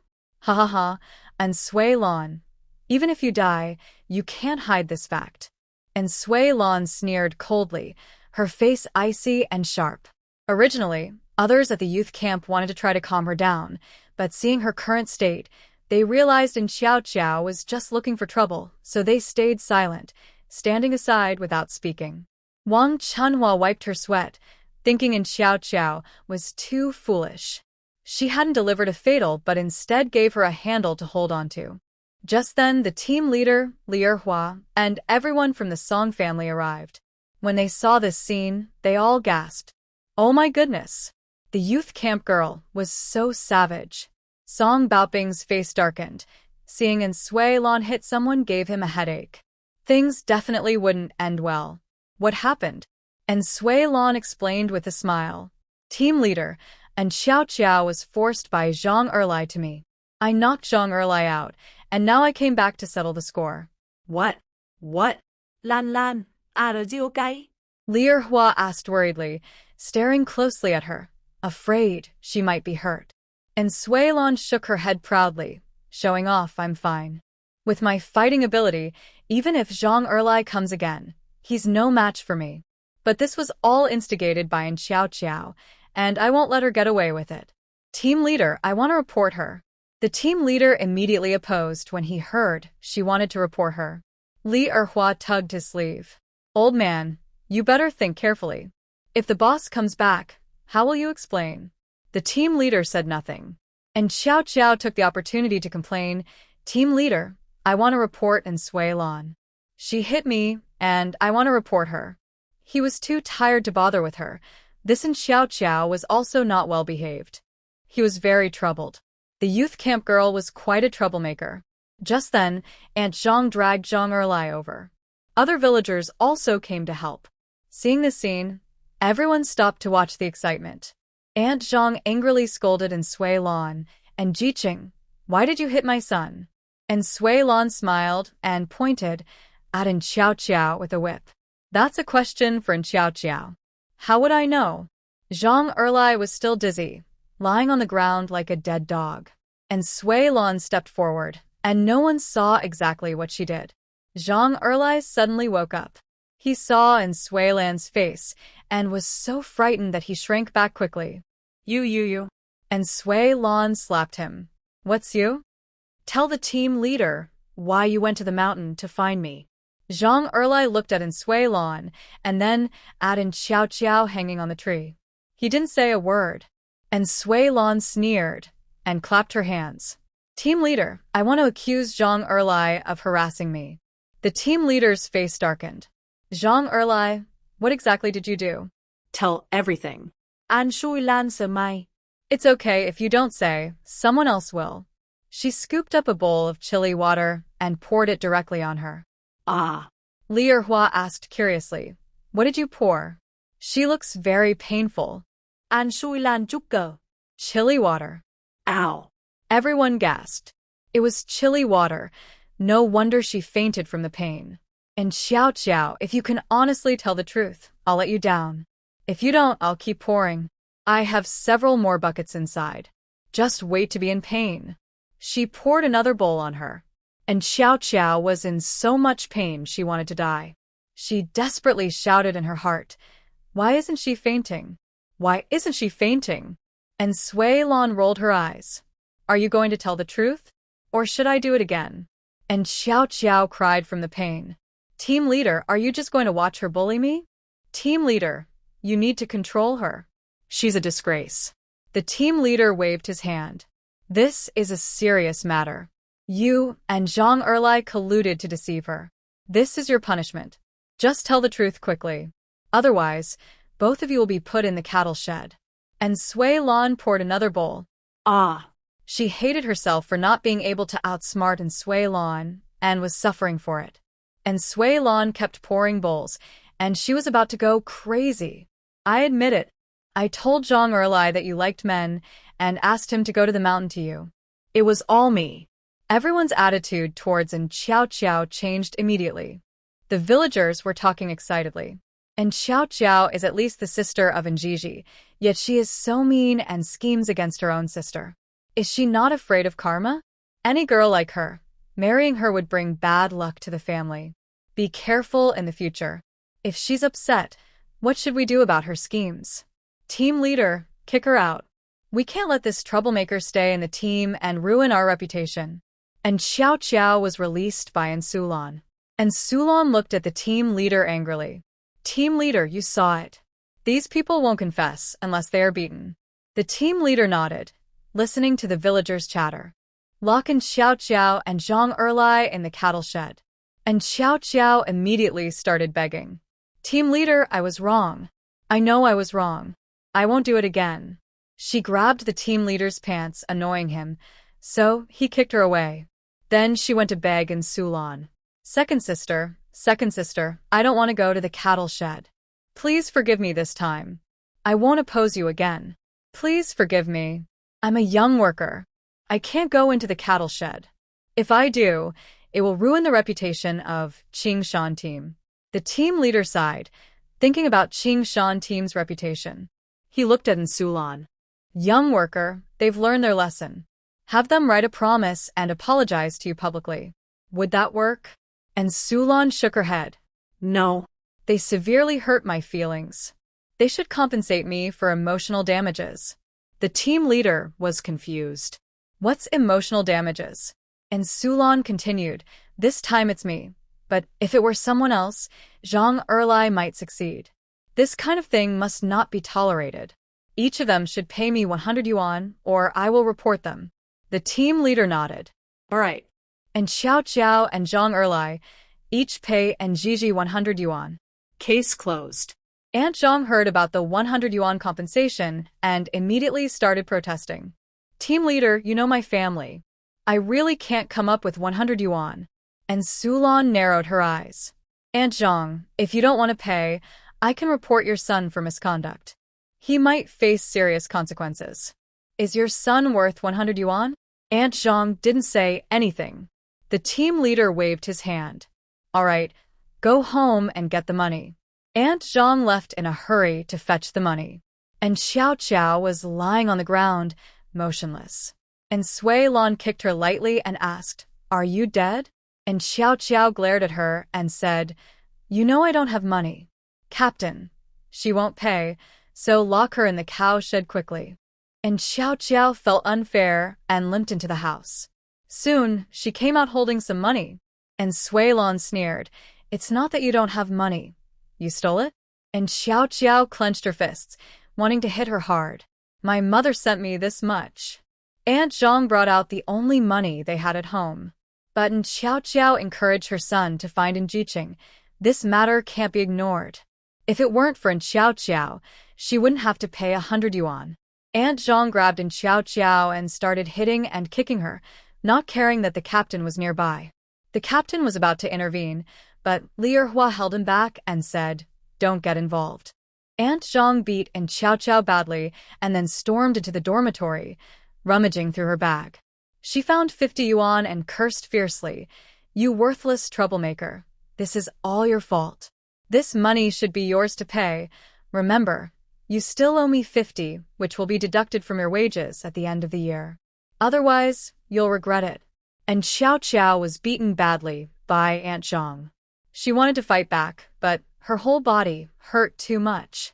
Finally, after the captain stopped her, she could go back to her room. She miscalculated this time. She didn't expect Sui Lan to be able to fight men too. Next time, it might be different. And Sui Lan returned to her room with chilly water. She also returned Kong Cici's rope to her. Thank you, Cici, for the rope. The captain shook his head and left. When he got home, He felt annoyed. Old lady, tell me, what does the eldest daughter see in Jiqing? And Jiqing is too bossy. She also fights so fiercely. I'm a bit embarrassed to watch. Li Erhua smiled and said, that's good. It saves her from being bullied and not daring to fight back. Now I understand. She was bullied a lot by your mother before. Since that last incident, she's been much more honest. Song Jui chuckled and said, Dad, if the older brother likes her, just leave it alone. And Jiqing is strong in fights, but she's not a troublemaker. And Sui Lan went straight into her space after returning home and started making medicinal pills for Hijiaodi. Her space was full of herbs, enough to treat her illness. She prepared all the herbs, then crushed them. Thinking about it, she added a little ginseng root. Because Hijiaodi was very weak, she was worried she couldn't handle too much, so she used just a little. This way, the medicinal effect would be evenly distributed into each pill, making it gentle and nourishing, so her body could tolerate it. She added a bit of spiritual spring water at the end, which makes the medicine more effective. She rolled the herbs into pills and dried them in the space. The vegetables in the space have already sprouted, and the corn and wheat from last time are ready to be harvested. She plucked some corn cobs and boiled them on the stove in the space. Soon, she will enjoy fresh corn. She used her mind to control the harvesting of wheat and corn, and also to ess the corn and wheat. She found many bags in the space, and used her mind to control packing, tying the ropes, and sending them into the warehouse. She dug the ground again and replanted wheat and corn. After watering with spiritual spring water, she finally sat down. She was really exhausted. Controlling everything with her mind was quite tiring. The corn cobs are also cooked, and she ate a bunch of corn in the space before going out. Thinking about Song Qing'an's factory needing new clothes as his girlfriend, she felt responsible to help him. She found a picture album in the space. She picked up a pencil and started drawing. Although she didn't learn design in her past life, her drawing skills were good, and she had seen many clothes. Drawing a couple of designs casually could make her famous. She drew quickly, mostly just outlining the styles and lines. She didn't focus much on details, so the style of the clothes was clear enough. This way, she could draw many designs easily. She spent the whole afternoon sketching many designs. She wondered if he was in a hurry, or if she should send the designs to him. She closed the album and decided to deliver them to him tomorrow. She also wanted to find some seeds for herbs. She didn't know where to find them. Traditional Chinese medicine practitioners are now hiding away, avoiding trouble if possible. It's a bit difficult. She didn't have his phone number either, so calling him was impossible.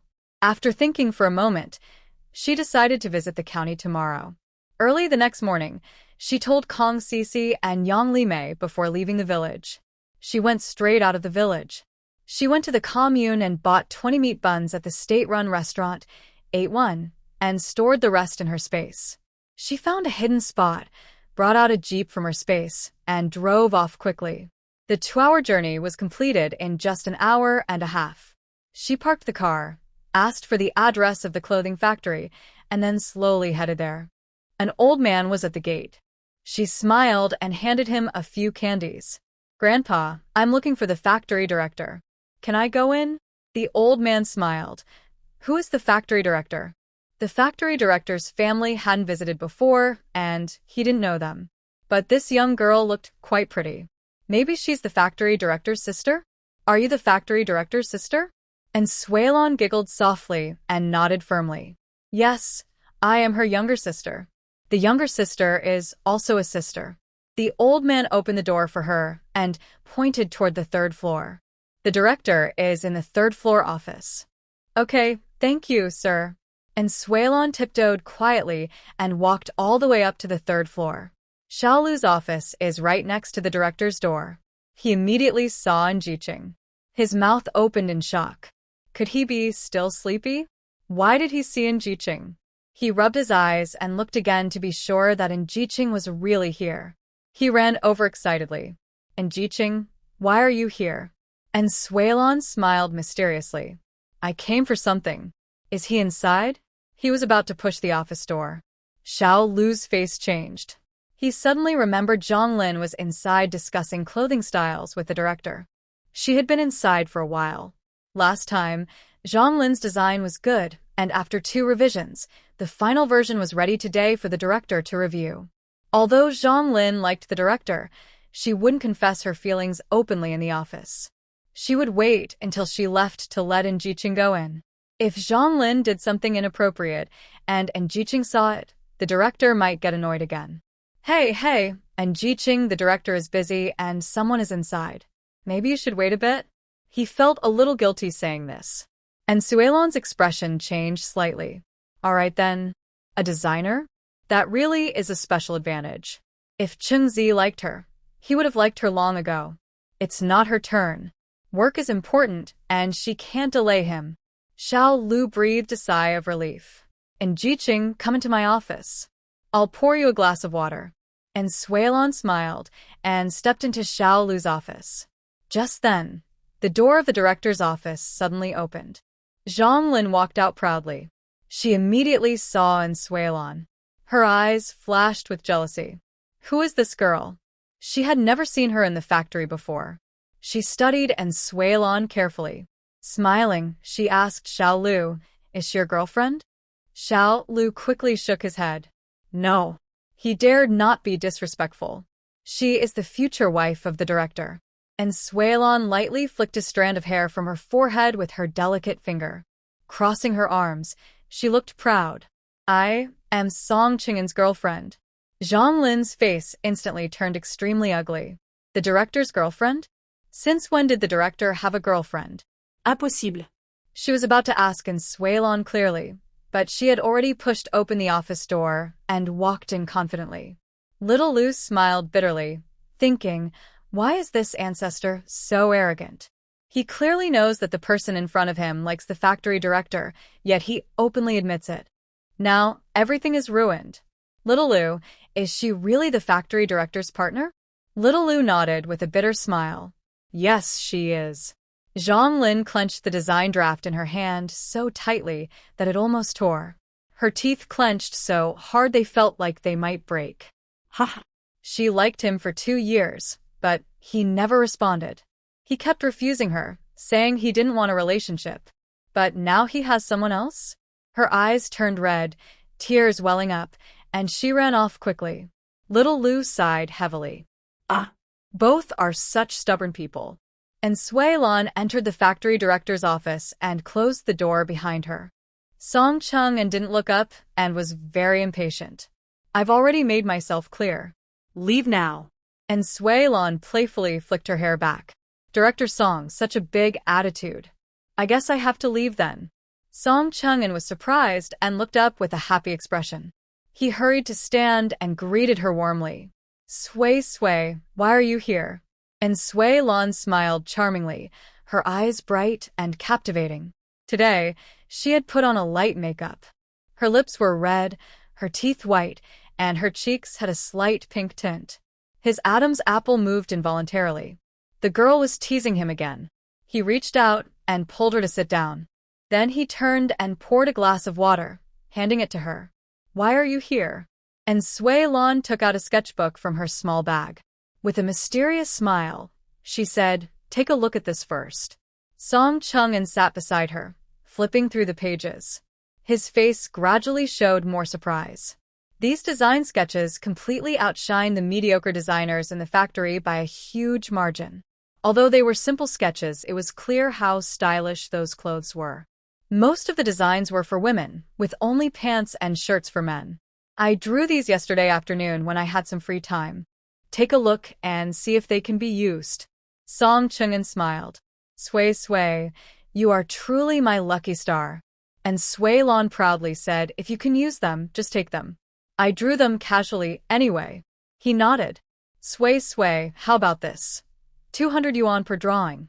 I'll take 10 first. Wait a moment, I'll write a note and ask Xiao Lu to get the money from the finance department. And Suelon hadn't expected to need money. Qingzi, there's no need for money, right? As long as I can help you. Song Cheng shook his head. No, this isn't our own factory. We definitely need it. He made a call. Little Lu came in. Little Lu, I bought 10 design drafts from Rejection, 200 each. Go to the finance department and get the money. Little Lu was surprised. Director, does Rejection still design clothes? Song Qingshan nodded. He handed over the album for him to see. The more Little Lu looked, the happier he became. Recently, the director had been thinking of ways to design clothes to boost sales at the clothing factory. If he could get promoted, it would be justified. He didn't expect Rejection design sketches to be so good-looking. Are these clothes something a person can design? Great. I'll go now. Little Lu was very happy. He was personally mentored by the director. If the director could get promoted, he could benefit too. And Xylan didn't expect that sending a design sketch would bring such a pleasant surprise. She smiled and said, "Once Little Lu brings the money, I will go back." "Did you find the book I asked for?" Song Qingshan nodded. "Yes, in the dorm." He looked at her intensely and gently pinched her little face. And Suelon's face unconsciously turned red. In a deep, magnetic voice, he said, "Sway, sway, I won't leave today. How about I take you around the city these next few days?" And Suelon looked down. "What if I don't have an introduction letter?" Song Qingshan chuckled. "I'll get one for you. Tonight, I'll take you to see a movie. Tomorrow, we'll visit the park, and in the afternoon, Little Lu will bring you back. Is that okay?" And Suelon nodded. "Yes." The man ruffled her hair and softly laughed. "Good girl." Little Lu came over with the money and also had a note in his hand. It was from the finance department. And Suelon took the money, 2,000 yuan. "Qingzi, thank you." Song Qingshan smiled. "You can sit there and play for a while. I'll take you out to eat after work." Bored, and Suelon watched him work, feeling very uninterested. She took out her paintbrush and carefully drew the man's work scene in the album. He looked handsome, charming, and very focused when working. Song Qingshan noticed she was drawing him, but didn't say anything. Although it looked like she was working, her thoughts had already drifted away. And Suelon drew quickly, sketching out his appearance with just a few strokes. Little Lu walked over to take a look. Rejection truly had talent. A simple pencil obeyed her hand perfectly. With a few lines, she captured the director's face. But Little Lu only dared to admire silently. Song Qingshan noticed that Little Lu hadn't left yet, and his gaze toward him was gradually turning cold, even with a hint of hostility. Little Lu. Why did he suddenly feel a bit cold? He turned around and saw the director's expression as if he wanted to eat him. He awkwardly smiled and quickly slipped away. Song Qingshan walked over and leaned in close to her. "Let me see." And Suelon handed over her drawing. He raised an eyebrow.